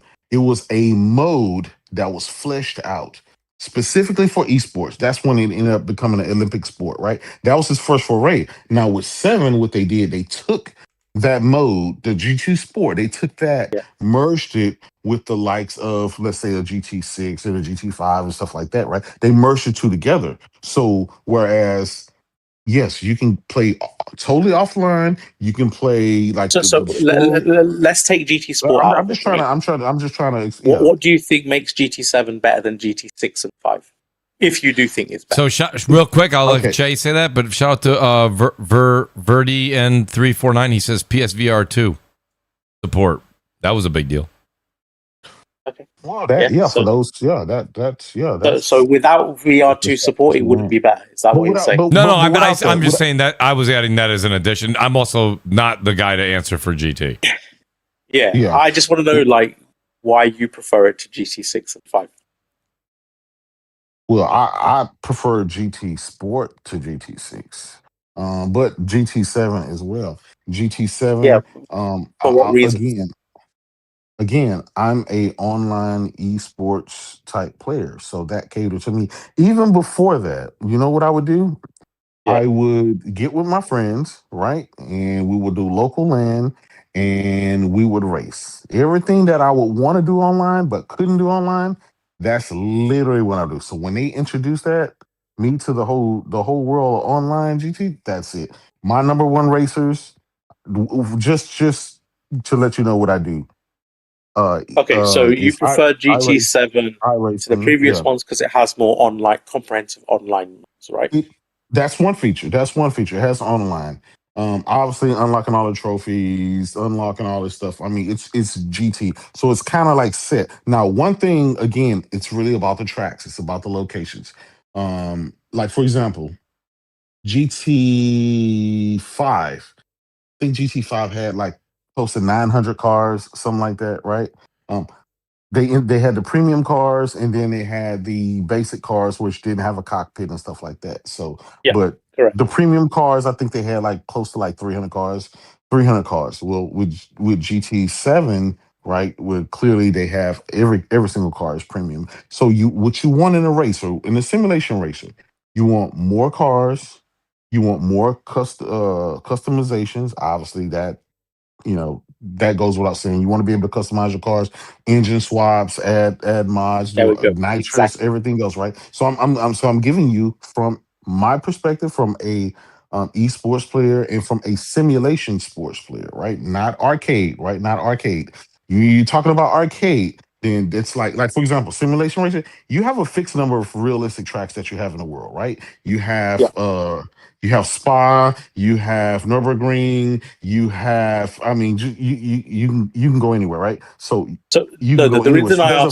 There's a fixed number of realistic real life tracks. But there's also that is fake tracks, right? That they add. Yeah, you have your what we would call classic tracks, right? But the number one track, again, if GT, I can tell you this if GT took all the real world tracks out and just made their fake tracks or whatever, nobody would buy it. People buy it. I think, hold on. Simulation racers like it because they like racing at Le Mans. They like racing at Spa. They like racing at Daytona. They like racing. That's just that is the focus. Now, what they would typically do is, well, we have X amount of tracks that we have contracts with. So what we'll do to fill in that, we'll create some of our visionary or fake tracks or whatever. That's why they call it Valley and stuff like that, right? So the Grand Valley, they'll add those to kind of fill in the track, and a lot of those are the classic tracks from like GT1 and GT2 and stuff like that. They'll add that. For the most part, they partner, they spend money to get the license for the actual track. That's so when you playing iRacing, when you playing a set of course of competition, when you playing all of these sim races, right? They all have in common is the tracks. It's about the tracks, and those races don't have fake tracks. They have real world tracks because that's what it's going to be. That's what it's supposed to be. It's a mix of both. That's what it's supposed to be. So what GT did, and again, I give Gran Turismo its credit. It already perfected its audience in this type of game, just like Forza. You kind of perfected it. Now, what you do is you take it a step further by focusing on the feeling of the track, the force feedback of the wheels, because most people that play it, stuff like that. Now, again, when you're talking about arcade races, right? You guys brought up Need for Speed earlier.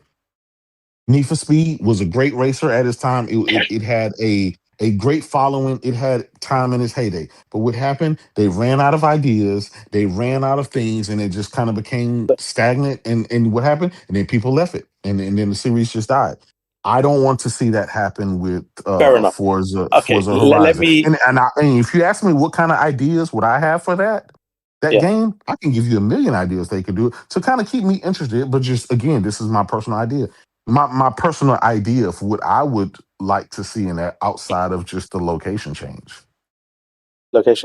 So let me tell you why I prefer GT7, right? I would say GT7 is my favorite since GT3 A-Spec, right? In my opinion, those are the two best Gran Turismo games ever made. Now, the reason I think GT7, right? Which one? GT3 A-Spec. Okay, yeah. So GT3 A-Spec and GT7, in my opinion, are the best. So GT7, one of the things, the cafe system, right? Yes. As a car enthusiast who loves, passionate about learning about cars and understanding all the history and the design and everything that goes with them, having cafe sort of museum monologues and insight into every time you do a cafe thing, and it gives you a history of the cars that you've just raced, how they were made, what went into them, the process and all of this stuff. I love that because it gives you a real connection. Again, this is nothing to do with simulation, just the fun factor, the enjoyment, the passion of vehicles and the love for car enthusiasm, right? The other thing is customizations. It has the highest breadth of customizations in terms of like spoilers, body kits, alloys, all of these other things in the history of Gran Turismo, right? So to me, again, as someone who loves customizing cars or whatever and doing, all the little intricacies and changing my fenders and this and that and all of that, all the colors and the pearlescent and this and that, again, not really things that are necessarily to do with motorsports, but more through passion of cars. That made it much more fun. Engine swapping, sticking out my, exhaust pipe, sticking on the turbo, changing the RPMs and all of that stuff. I love doing stuff like that. Hearing the different cracks and pops, the different types of engine. Again, love that. Then the other thing, fundamentally most important, is AI and engine sounds. The fact that when I change the gear shifts and stuff, because I usually use my steering wheel, this is the first time I actually use my controller half the time, because I love the feel of the gear shifting in the triggers, the handle and stuff. And I love the feel of the cars.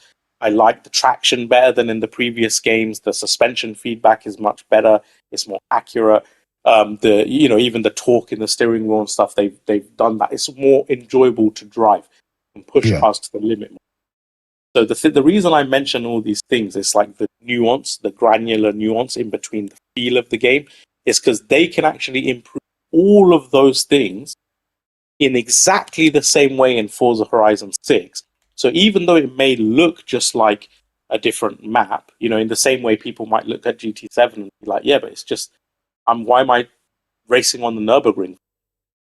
But it's the nuance, it's the detail. Okay, you can do that, but did you have all those customization features before?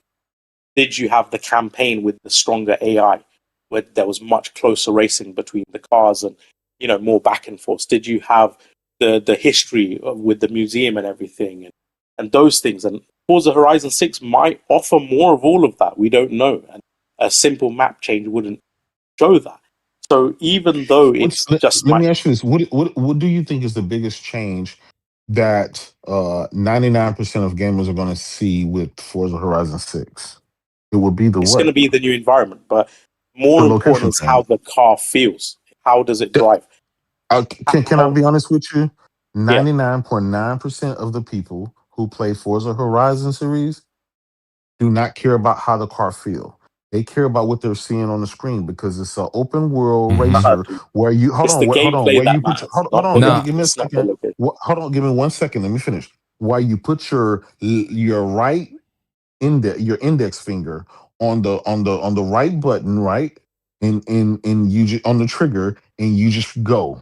And that's it. And you just have fun by holding that gas down. You don't have to worry about brakes or whatever. And you just have fun jumping mountains and going anywhere. Just to piggyback off what Jay's saying. Like, and again, I'm not a big racer, right? But when I play Forza, one of the things I love to do, and you're talking about the tracks and this, dude. 90% of the time, the feel of the cars. Drifting in Forza Horizon or 90% of the time, 90% of the time, I'm just driving through fields and smashing through hay to get those little signs, which feels good, right? But it feels like the same last 4 games. Why does that feel better in Forza Horizon? Why does it feel better in Forza Horizon than in Crew Motorfest? There's these little intangible things. Every little thing from the suspension. When I run through a thing of a bale of hay, the motion blur, the speed, sense of speed. Again, I'm going 125 miles an hour. Everything's blurring by me. I'm just running through hay, and I'm trying to get that stupid sign on top of a barn. I'm really not. All the stuff you're talking about really works for Forza Motorsport.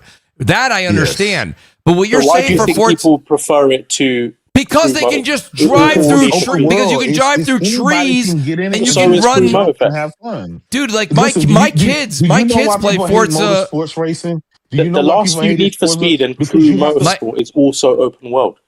No, listen. The only reason, the reason why people like Forza Horizon over Forza Motorsport is it comes down to 2 things. More fun. For one, listen. It comes down to 2 things. For one, most people, right, don't want to have to learn the apexes. They don't want to have to learn the braking distance. They don't want to have to learn the track, right? They don't care for that. Right. They want to get on there with their friends, hold the gas down. Yeah, they like when you're playing GT7, when you're playing with GT7 that you guys love so much is learning that timing, when to brake, when to snap. They just want to go in a straight line. Most people want to go in a straight line. Listen, my kids just run through the fields to get to the end. And then you pull up and it says start a race. They're like, nah, they just make a left turn. They go right through the grass, right through someone's house, looking for the barn finds. Like, my point is it's not a... but you got to stick to the route, dude. You can't just go off willy-nilly off the side. There's a specific...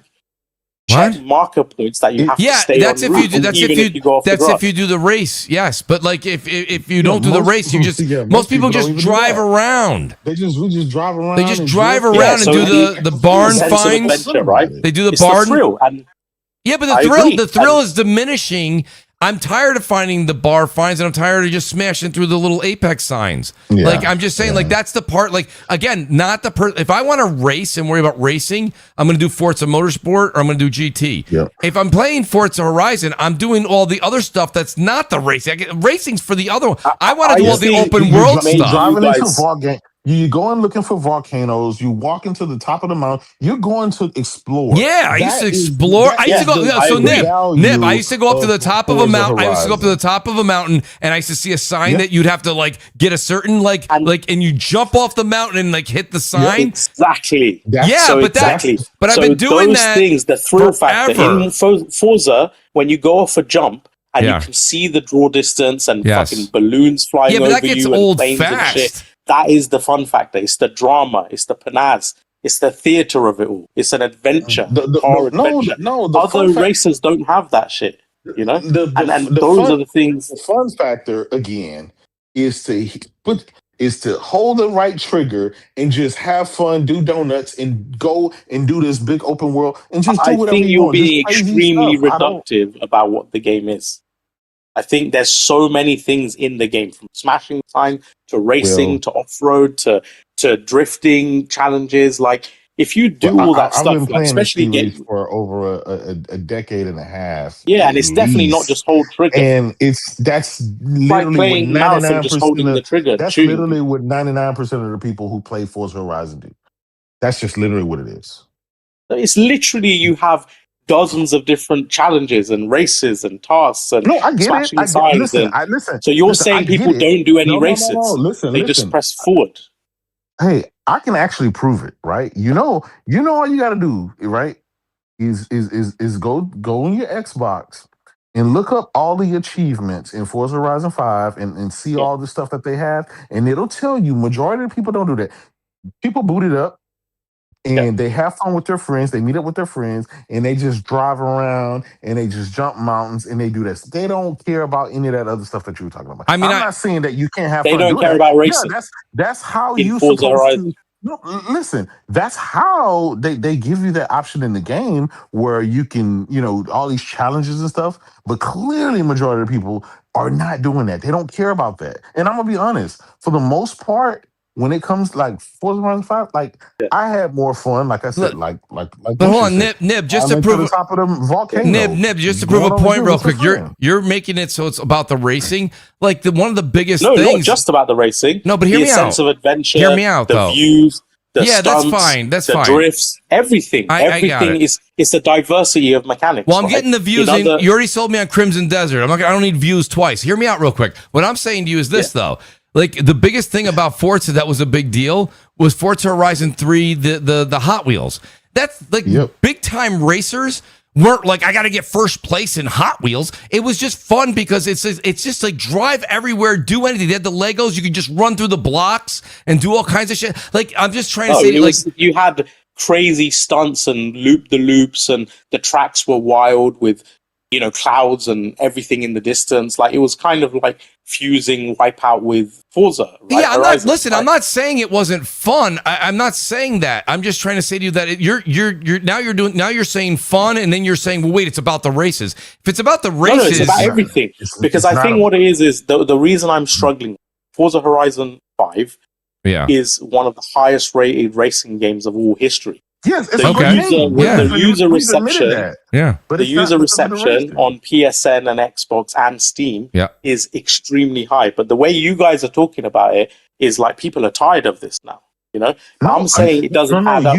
No. First of all, wait. If I can use your rationale, wait, Nib, let me use your rationale. Hold on, let me use your rationale real quick. No, hold on a second, Nib. Let me use your rationale. You see, we can go both ways with this. Right now, Steam Marathon is rated 86% positive.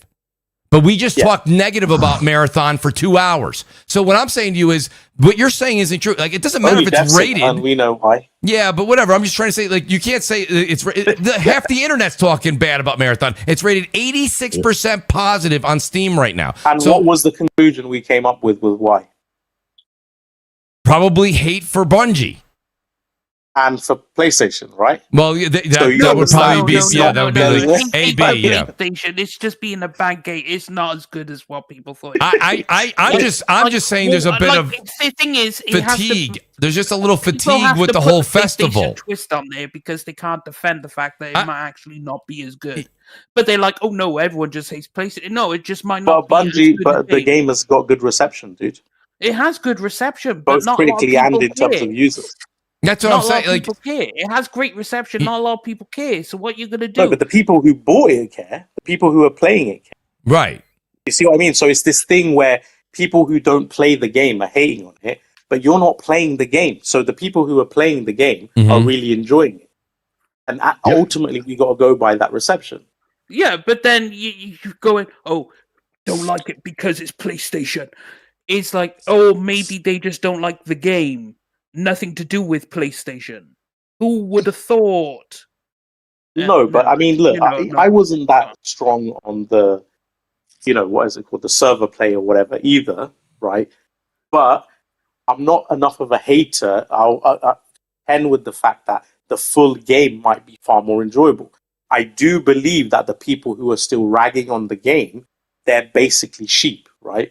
Like, they're not playing the final version of a product and they're still ragging on something without any experience of it. I would say that's not a credible opinion. It's one That's an educated opinion. I agree with you there, Nib. And the thing is, going back to Forza real quick, I've always said I actually like Forza Horizon better than Forza Motorsport.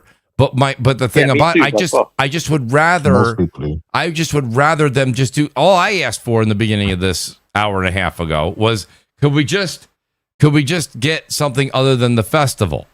Like I'm just tired of the festival. Yeah. Like you show up this Mooch, time we're gonna you know what I mean? We're gonna race. I merely asked one question, and that was, can they just add the locations as a DLC? That would be a better value to me than waiting, every other year. Because it's like years worth of work and manpower. It probably cost them what? Oh, no, 20 million to make this game. Hold on, that's not true. And the reason we know that's not true because, like what Mooch said, they'll come with the Lego tracks. They'll come with the Hot Wheel tracks. They'll come with all this other stuff. But that's a handful of tracks compared to a whole world. No. But listen.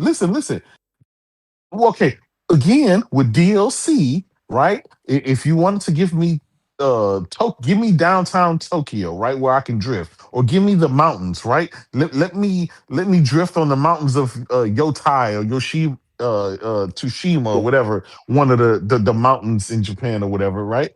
Let me do that. They know what people want. People want to go to Japan to be able to drift and do that stuff like that, right? In the downtown lights and stuff like that. Give the people what they're asking for. I'm only asking for that as a gamer who's giving them hundreds and hundreds of dollars with buying every single game in the series in both Motorsport and Horizon. I only ask for that, right? So that would do two things for me. That would give me a fresh location, and that would keep it where it's coming in, where I don't have to wait every other year, because they used to do like Motorsport one year and then the next year is Horizon, and like y'all know the whole fucking. But Horizon.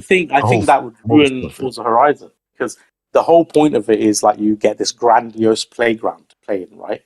Like, no, I get. Listen, I get the brochure. I get the brochure. They tell you the brochure, right? You're reading the brochure right now. That's what you're doing. You're reading the brochure. No, because the beauty of Forza Horizon is going from the jungle to the desert to the mountains all in one go. Like it's the whole world. It's like you're getting. But there's 11 biomes in Forza Horizon. They had that in Mexico too, though. They did the jungles and they did the streets. Why would I want to be limited to just Tokyo when I can go from Tokyo to the mountains to Fuji? Well, to Kyoto? Listen again.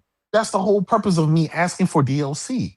You didn't have to, give me the whole world. Just give me the locations I care about. I'll be honest. I don't care about the fucking Lego shit. I don't care about the Hot Wheel track. That's just me. No, that's a DLC. But I don't care, right? But just give me what I asked for and call it a day, right? And so if you're gonna, you already perfected the game.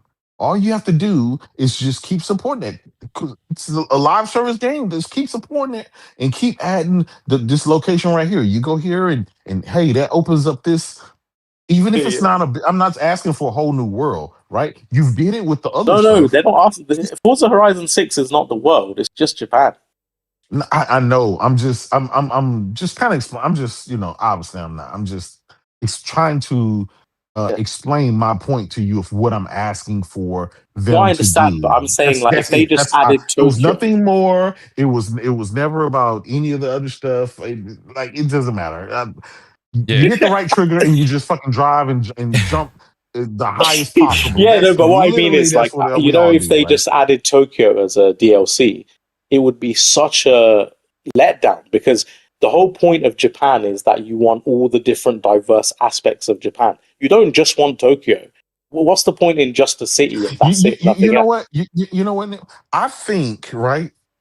I think you're looking at it a lot deeper than I'm looking at it.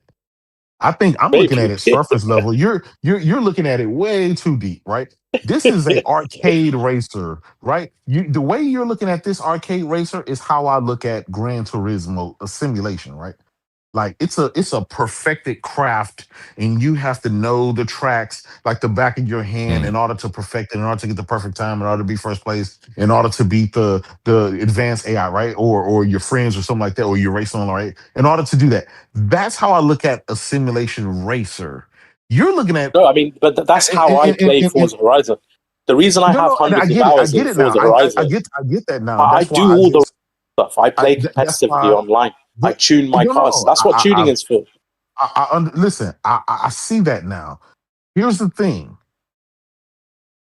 99% of the people who play Forza Horizon, they don't play any of that. And I know that because I had this podcast maybe a couple of years ago when Forza Horizon 5 came out, or whatever. We were on the podcast and they were asking me to explain the difference between a simcade and an arcade and a simulation, right? And I gave this whole spiel, and in the consensus, which is not even just, I mean, any Joe Blow can tell you that, but it's the reason why Forza Horizon is here and Forza Motorsport is dead, right? We'll never get another Forza Motorsport. It's because it's easy, and I get it. Not everybody is a sports is a motorhead, right? Like me, or maybe like you, right? I don't know, but not everybody's like that. Not everybody knows the tracks. Not everybody knows the locations. Not everybody knows anything about cars. Some people, majority of the people, right, just like to have fun, jump, crash, and just have fun. And that's where Forza Horizon series has always excelled, where motorsport could never come up with, because they were able to get the casual people that just it reaches a vast audience because it's just I agree with that. I agree with that. I've always said, like, so to me, Forza Horizon is the best arcade racer in the world. Yes. I think currently outside of Need for Speed, it's pretty much the only one. I mean, there's Need for Speed that came out, but you get Need for Speed Crew and a few others. They're just. I don't think Need for Speed. I don't think the latest Need for Speed did very well. So I don't have any competition. Let's face it. No, doesn't have any competition. It doesn't really have any. League of its own. Yeah. Nobody ever. No. It did. It survived when nobody else survived. That's right. So it's the king. It's the king of open world races. Yes, right? It is. Yes.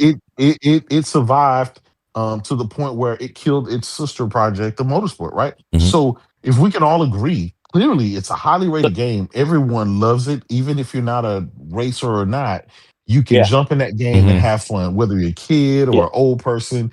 And you don't have to know about cars. You don't have to dig into the weeds and stuff. That's why I said, like Nibs likes to do. Right. That's why I said when it's good that they offer that option, right? And the funny thing is, even Gran Turismo, right? I know it's an esport, but Gran Turismo is actually not that simulating. It's like casual simulating, like really, like obviously, even real racers, Dapper and the people from Le Mans, they're not playing Gran Turismo, dude. They're playing iRacing and R Factor and stuff like that. Those are like the real sim racers. Because the consoles doesn't offer what a PC does, right? Yeah, but also because the physics are not. I have Yeah, I mean, you can take physics into account. You can take the motion simulation that PC offers. You can take. I mean, it's a million different things that the PC world can do where you can't do on console. Clearly, like that's like a no-brainer. But fun. The thing is, because Gran Turismo is designed to basically fun forward, right? So even though it is a simulation, they're not trying to break people. Like at the end of the day, they have to. It's a fine line, right? Like because millions of people play that game, right? Exactly. There's like it sold like 15, 16 million copies. So exactly. See, here's the thing. This was my view of Forza Motorsport. And I had the conversation with Dan Greenawalt doing Forza Motorsport 5. I said, hey, listen, I love this series, but I think you guys need to pick a lane. Either you're going to do the arcade route or you're going to do the simulation route. And I suggest you go full-blown sim, because you already have a sister project, the sister product, which is the Forza Horizon, right? And so if you one thing about racing, you can't be in between, because if you're in between, then neither side, you're going to be a little bit too hardcore for the casuals, and you're going to be too arcadey for the sim heads, right? And so therefore nobody's going to mess with you. You either have to be the burnout, which is like Forza Horizon, right? You have to be the burnout of racing, or you're gonna have to be the iRacing of, right? And I like the lane that Gran Turismo is because I think it Gran Turismo never is changed. It never changed of what it was, its agenda, what it tried to do. It was always about the cars and the tracks, and it's still about the cars and the track, right? I'm not saying that they can't change things or tweak things or anything like that, but it knows what it is, and it knows its audience, and it's not trying to do anything that it's out of its league. Where Forza Motorsport did, it tried to do too much for both sides, and you can't meld the two worlds together, because then, like I said, the sim guys aren't gonna, like most simulation racing guys. They don't care for arcade races, right? And the arcade racers, they don't want to deal with the sim side because they're not gearheads. They don't want to learn the tracks. They don't want to learn the braking distance. They don't want to learn. It's too hard. They don't want to crash. I bet you the amount of convergence right? between Gran Turismo and Forza players is very high. Forza Horizon. Well, here's the thing, right? We talked about it earlier. There really isn't a need for speed anymore. There really isn't any competition. Well, that's what I'm saying. There's nothing out. There's nothing out there to compete against. Right? So it is what it is. As much as I love being in my simulators, playing iRacing and playing in the other one playing Gran Turismo. Sometimes I like fucking lounging around on the couch playing Horizon, where it doesn't have to like take itself seriously. I can, have the guys. We can get some Broncos and drive at the top of a mountain or a volcano or a jungle, and just sit there and have fun and chill, and maybe have a little club meet where we're bringing out our muscle cars and stuff, and just sit there and talk and chat. That's the lane. Do you not race it, Forza Horizon? And that's Jay. It sounds like you do everything except race. Yeah, honestly, I'm not gonna lie to you. That's literally Forza Horizon. That's Forza for me. Nib, honestly, Nib. You're the only person that races. Yeah, Nib. I was gonna say, you're literally the only person. You're saying I'm the only person who races in a racing game. Nib, I'm not gonna lie to you. Nib, I'm not gonna lie to you. Most of the people that I'm friends with on there, they all are talking about. Everybody's talking about. There is an exact even split of achievements for the racing achievements as there is for the other one. I don't play it enough, but I'll tell you. The highest achievement percentage is the stunt races, which I understand because it's more elaborate. Check the achievements as far as like how many people beat the game or how many. If you check that, it's extremely low, but that doesn't mean people aren't playing the game. People love the game. They put 100 hours into the game, not doing what you do, but doing what I do. Doing what Mooch does. Yeah, I think they do a mix of everything, dude. I think they do a mix a little bit of everything. I think there's listen. You smash a few boards. You do one race. You do one cross country. Listen, here's the deal. You do one stunt. Nib, what you and Jay, I can see. You guys are just going in a circle on personal preference. I will tell you this much, Nib. The people that I know that own the game, like the first thing they'll say to me when they write me all the time, especially when I was on there a lot more often, they would say basically, I can't believe it. I saw your ghost car there, Mooch, and I saw that you have 2 more bar fines than I have, and you have 3 more smashed thing. Nobody said, oh my God, I beat your time on this in that game. They just never wrote me that. I'm not saying my small census means anything. I mean, that's how me and my friends play. Yeah, that's fine. That's why I said we're just going. I've been sitting here listening to you guys, and you guys are going around and around in your own worlds, and you're like, this is what I do, this is what I do, this is what I do, this is what I do. Yeah. But what each person does is different. I think the difference is I'm not saying that's how everyone plays it, right? I wouldn't say everyone plays a racing game by not doing racing. I'm saying it's going to be a diversity of people who play the different aspects. I don't think Jay means everybody 100%. My terminology would be majority. Majority could be 51%, not necessarily 90, but I would say majority of people enjoy Forza Horizon for the stuff that's outside of the racing as much as the racing. I think that's the thing. I don't think, I would say it's probably an even split. Yeah, 51-50, whichever direction. I'm just saying to you, like, when you're playing... I'll give you 99 or 1%. All right, Jay, go 99 on that one. That's fine. I think I myself... but this all goes back to... And Deathsinger left, so Deathsinger was great. Deathsinger just left a bomb of a point and then bounced. But here's my point, and shout out to Deathsinger. But, like...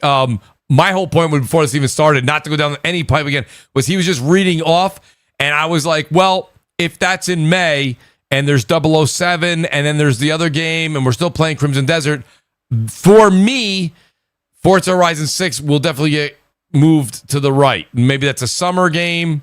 Maybe that's something when there's not, if there's I don't know I don't have the full list of June, July, August, September, but I think July, if there's a couple of weeks in July that are free and I've beaten other things, yeah, I would go check out Forza Horizon. I've always played all the Forza Horizons, but like I don't play them a lot because it's just not what I enjoy. So like, you know what? I'm looking at the trophies and I'm actually shocked, to be honest. So I'm guessing you guys have done the Goliath race. Do you know what the Goliath race is in Forza?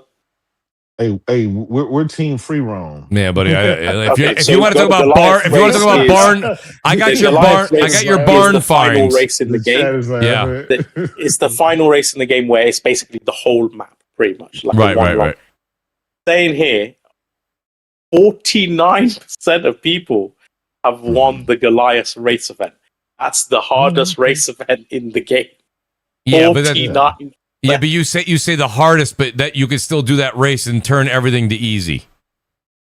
Yeah, but you would have so it's not hard before it. Yeah, but you can't use the word. You can't use the other races before it. You can't use the word hard. I've just been told that people don't race. And how many?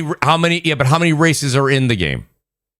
You'd have to do at least probably like how many 40 races to get there. 40 races. That's not a lot of races, and you know that. Yeah. That's not a lot of races. I've done 5 races in one set. I've done 5 races. Okay, let me find out. Neb, 40 races is not a lot of races. You know that. You play it. I did someone who doesn't do racing. I did 5 races in one sit one day when the game came out. That's a lot. Is that a lot? I don't think that's a lot. Find out. I mean, you're talking about Crimson Desert. You're 50 hours in. You haven't touched anything yet. You haven't done anything yet. You're talking about 40 races. I don't know. I don't think that's a lot. I still think 99% of people just free roam. And nothing's wrong with that. I think that's what their game excels at. All the racing stuff, I think that's great. I don't think Goliath would have a 49% trophy rating if that's what people did. That means half the people who played it have done the longest and hardest race in the game. You can Google it right now. Hold on. Well, that's true. I mean, maybe a good weekend. Me and my friends, we'll grab a beer and we can jump in. Forza Horizon 5. Forza Horizon 5 takes approximately. Remember, this is just AI overview. Forza Horizon 5 takes approximately 21 hours to complete the main campaign. Players focus on 100%. 100% completion would be a different number. 20 hours. So 20 hours to do 40 races. We just talked about 3 different games before this one that singer was like would take 15 to 20 hours. Pragmata replaced. And we were literally saying those are shorter games. Now this one says 20 hours to complete the game. You're saying it's long. No. I'm not saying it's long. I'm saying it shows that people are committed to doing races. Sure, they're running through it. They're running through the races while they're hitting barns and doing stuff. Yeah, I get it. Exactly right. That's exactly what I said. But 20 hours. Have to be a mix of both. But I said 50-50, and you just said 49%. I actually said 51% wouldn't. I actually got you on that one. So I actually thought it would be much less than that. I thought maybe like I understand. Yeah. I understand. But I said 50, 51%. I said so 21 that's not a lot of time to put into beating the races. And you can dumb it down. You can make each race very, very, novice. So I mean it's not I wouldn't use the word hardest or difficult. You can make it hard. You can make it very difficult, but that doesn't mean it is. Yeah. So there's that, and like I say, 20 hours. That's not a lot of time to get to that 49%. So 20 hours in Crimson Desert, you haven't even gotten past the prologue. So Yeah. You know, I mean, like, that's just not a lot. I think myself personally, my experience and people I know that play it are doing more what Jay said. We are doing more of the barn finds and we're hitting the apex signs. Yeah, I mean, if I guess, I would say, like, probably, obviously we don't know. I would have assumed that occupies like 70% of playtime, if not more. But that's because if you look at all the different things that you can do in the game, right? So barn finds, smashing signs, stunts, cross-country races, like tricks, drifts. Racing is only, probably 20%, so I would have thought it would be less than that. But obviously, a lot of people are still... Yeah. I mean, like I say, don't forget the game. Yeah, I think that's why it's so compelling, because you don't have to be just a racing fan. You can be an adventure fan. That's the whole thing with the simulation. That's the whole point of the simulation is trying to get me. You're trying to get someone like me to go in there because, you know what I mean? It's like I don't play GT7 for 100 hours. But I'll play Forza Horizon for a good 10, 15 hours. I'll have fun with it, but I'm not going to lie to you. If you talk about Game Pass, which I'm not a huge fan of, if there was ever a game that I thought was great for Game Pass, it was that one. I was like, what would you want? I think I answered your question already, Nib, but go ahead. I already know what you're going to ask. Go ahead. Yeah, what would you want from Forza Horizon 6? I would like listen, the story is not going to be complex, right? It's not going to turn into what is it called there? Max Payne. But I mean, right? It's not going to be Max Payne. But it's something where it's like, hey, there's a situation, something happens. You're a hotshot driver, but you're a renegade, right? Like, so you can never really get into like mainstream work, and then you get in trouble. But then at the same time, it's like, oh, I got to get like this car to race. So you work a little bit, you do a couple street races, whatever. You make some money on the side, some like drift races, things like that. Then you get money. Then you get another car, and you find out you got to get somebody out of jail. Kind of like the Need for Speed story thing. Yeah, but better. You know what I mean? Like, but better. And then literally, it's fun. It's a fun game. Same for you? You want more story? That's me. I don't play racing games, so I'm just like, I'm kind of wishing upon a star. You know what I mean? I don't know if that's even realistic. I'm just saying, you say, Mooch, give me something. I feel like I should answer you. Like that's I mean, that's a fair answer. Yeah, I mean, I'm trying to, I've always said, like, if I just was like, well, something different, you'd be like, all right, Mooch, I can't talk to you. You don't even have I have an idea, but that doesn't mean they can implement it into the game. But I do think that would be fun. That would be something I'd be like, oh my God, you know what? I've got to get to that level 3 car, because if I get to that level 3 car, then I can compete in this race. And once I get that race, I get the $25,000. Then I can bail that person out, or I can go buy this thing, right? And then I get this other car, right? And that's a simulation, and it's racing, and it's like there's something going on, versus I just show up to another tent. Yeah. Hey, look, I'm at the red tent. You've got me brainstorming, right? Maybe they could do like, the barn finds.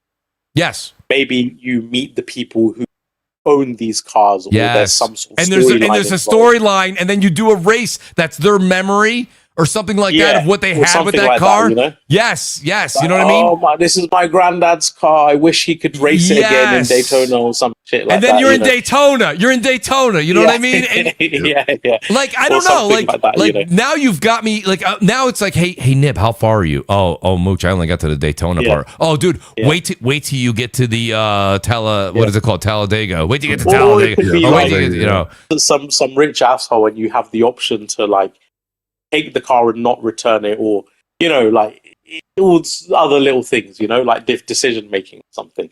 I'm just saying that maybe that would make you find it more. Yeah, I mean, listen, I just want a little bit more. And like I said, it's not that I've never not played one, but I'm not going to say, like, the same way that I have, like, listen, I have a ridiculous number of hours right now to get the platinum. I don't know, whatever, like 35, 40 hours. That's probably even too much. I've just enjoyed my time with Resident Evil, right? So 35, 40 hours, whatever. I don't know what the counter, I think, is messed up on PlayStation with this, by the way. But anyway, but I would 10, 15 hours.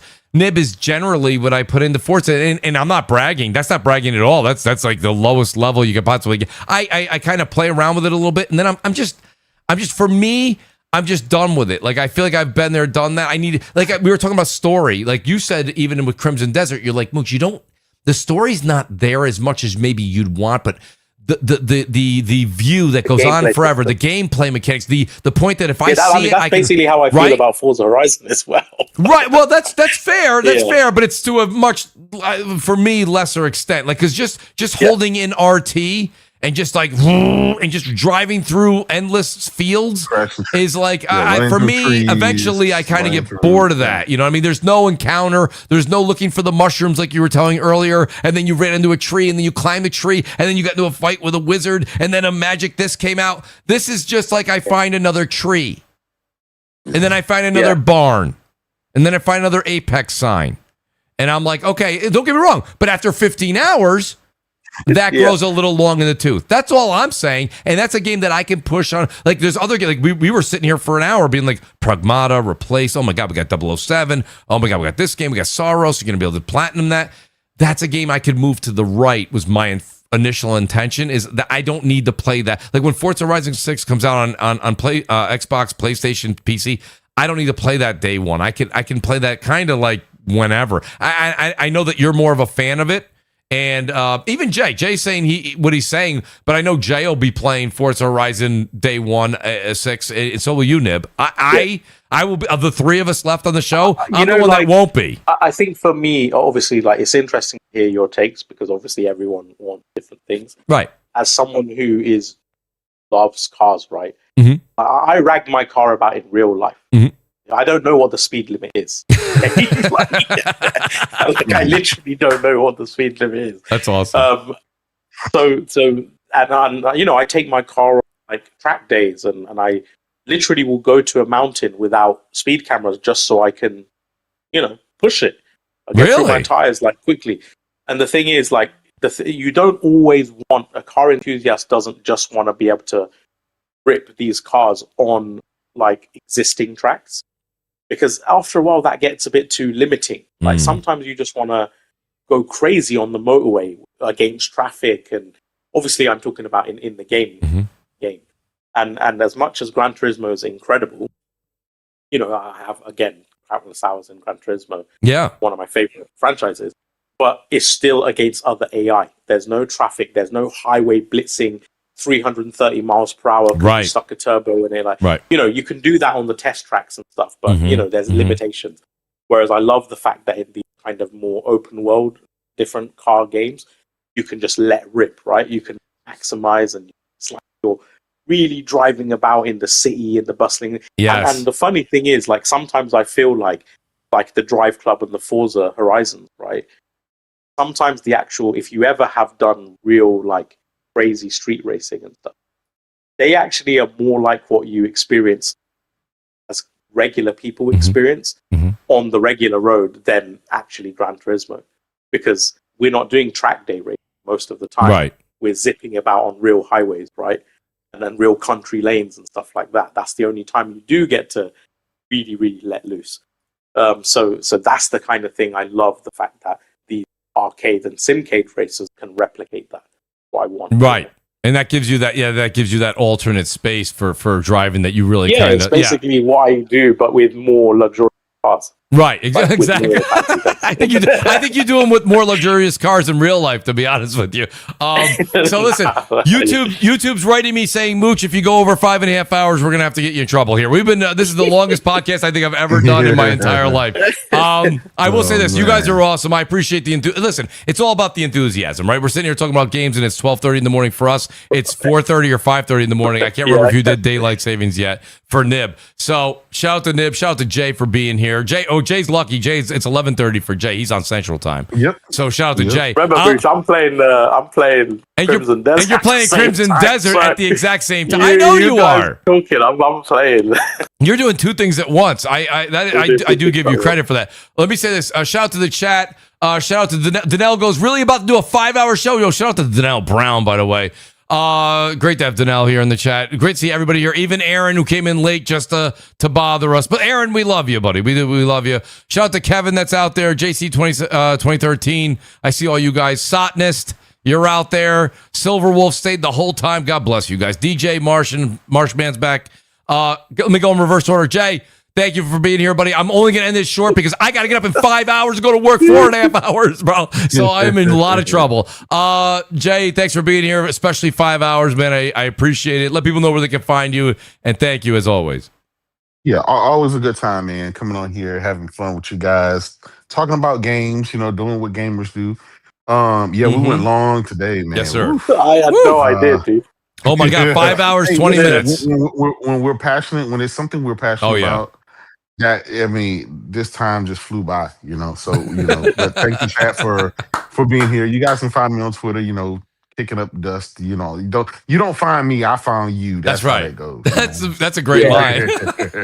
That's true. I do that all the time, Jay. I'm like, don't add me on Twitter. I don't want you to add me. Don't want that. Oh, they'll find you, brother. They'll find you. Yo, Nib, thanks for being here, buddy. I appreciate it. I know you don't want to say it, but let people know where they can find you. And hey, listen, I appreciate you guys both staying here this long. That's really amazing. And it's a testament to how passionate and how great you guys are at this. But Nib, let people know where they can find you, buddy. And thank you so much. Yeah, just X. It's NIB 5_. Yeah, I gotta say, not to drag on, but I love the fact that I'm speaking to like-minded gamers because you guys are passionate about this hobby. One of the things I find, the reason I don't really like too many people adding me on X or whatever, is because I feel like this hobby is overrun by tourists now, and they just follow the crowd. That's true. Yes, they're talking about shit without playing it because some outrage merchant said to hate on it, or because it's this whatever whatever political thing they hate on this shit. And now play these games, see what you actually think about them when you actually experience them. Don't let other people think for you. That's right. No, and a great point to end the show right there. Honestly, there's a lot of that out there, Nib, and I understand that take, and I get that take. A lot of this area has been flooded over the past 10, 12 years. So, yeah, you know what? Honestly, speak your mind. Great to have the passion on here. And that's why we call it CrossFire and not Kumbaya. So I'm really happy. You know what I mean? I'd rather have two different points of view. I just would like to do it probably in about 3.5 hours next week instead of 5. We'll try to work on that. That's a me problem as the host. That's not their fault. That's my fault. But I want to say thanks to these guys. Shout out to Death Singer. Shout out to Wise Old Gamer. Shout out to Lord Metroid. And we also had shout out to Jay Main. Jay Main's going to be joining us next week. So shout out to Jay Main. We'll get Jay in here. Jay Main, man. I want to get his takes too. So he'll be with us hopefully next week. He couldn't make it this week. He wrote me earlier. Said, Mooch, I apologize, but I'll see you guys next week. So that'll be great to have him as well. Guys, please hit the like button on the way out. There's still 120 of you here after 5.5 hours. Hit that like button, even if it's just for the sake that we did it for 5.5 hours. Hit that like button on the way out, guys. Please hit the subscribe button. We'll see you next Thursday. And twitch.tv, Mooch TV. On Saturday morning, we're going to be doing some marathon and some other games. Peace out, guys. Go play some games. Good night. Peace. Jay, what would you give Crimson Desert so far? You had to give it a preliminary score.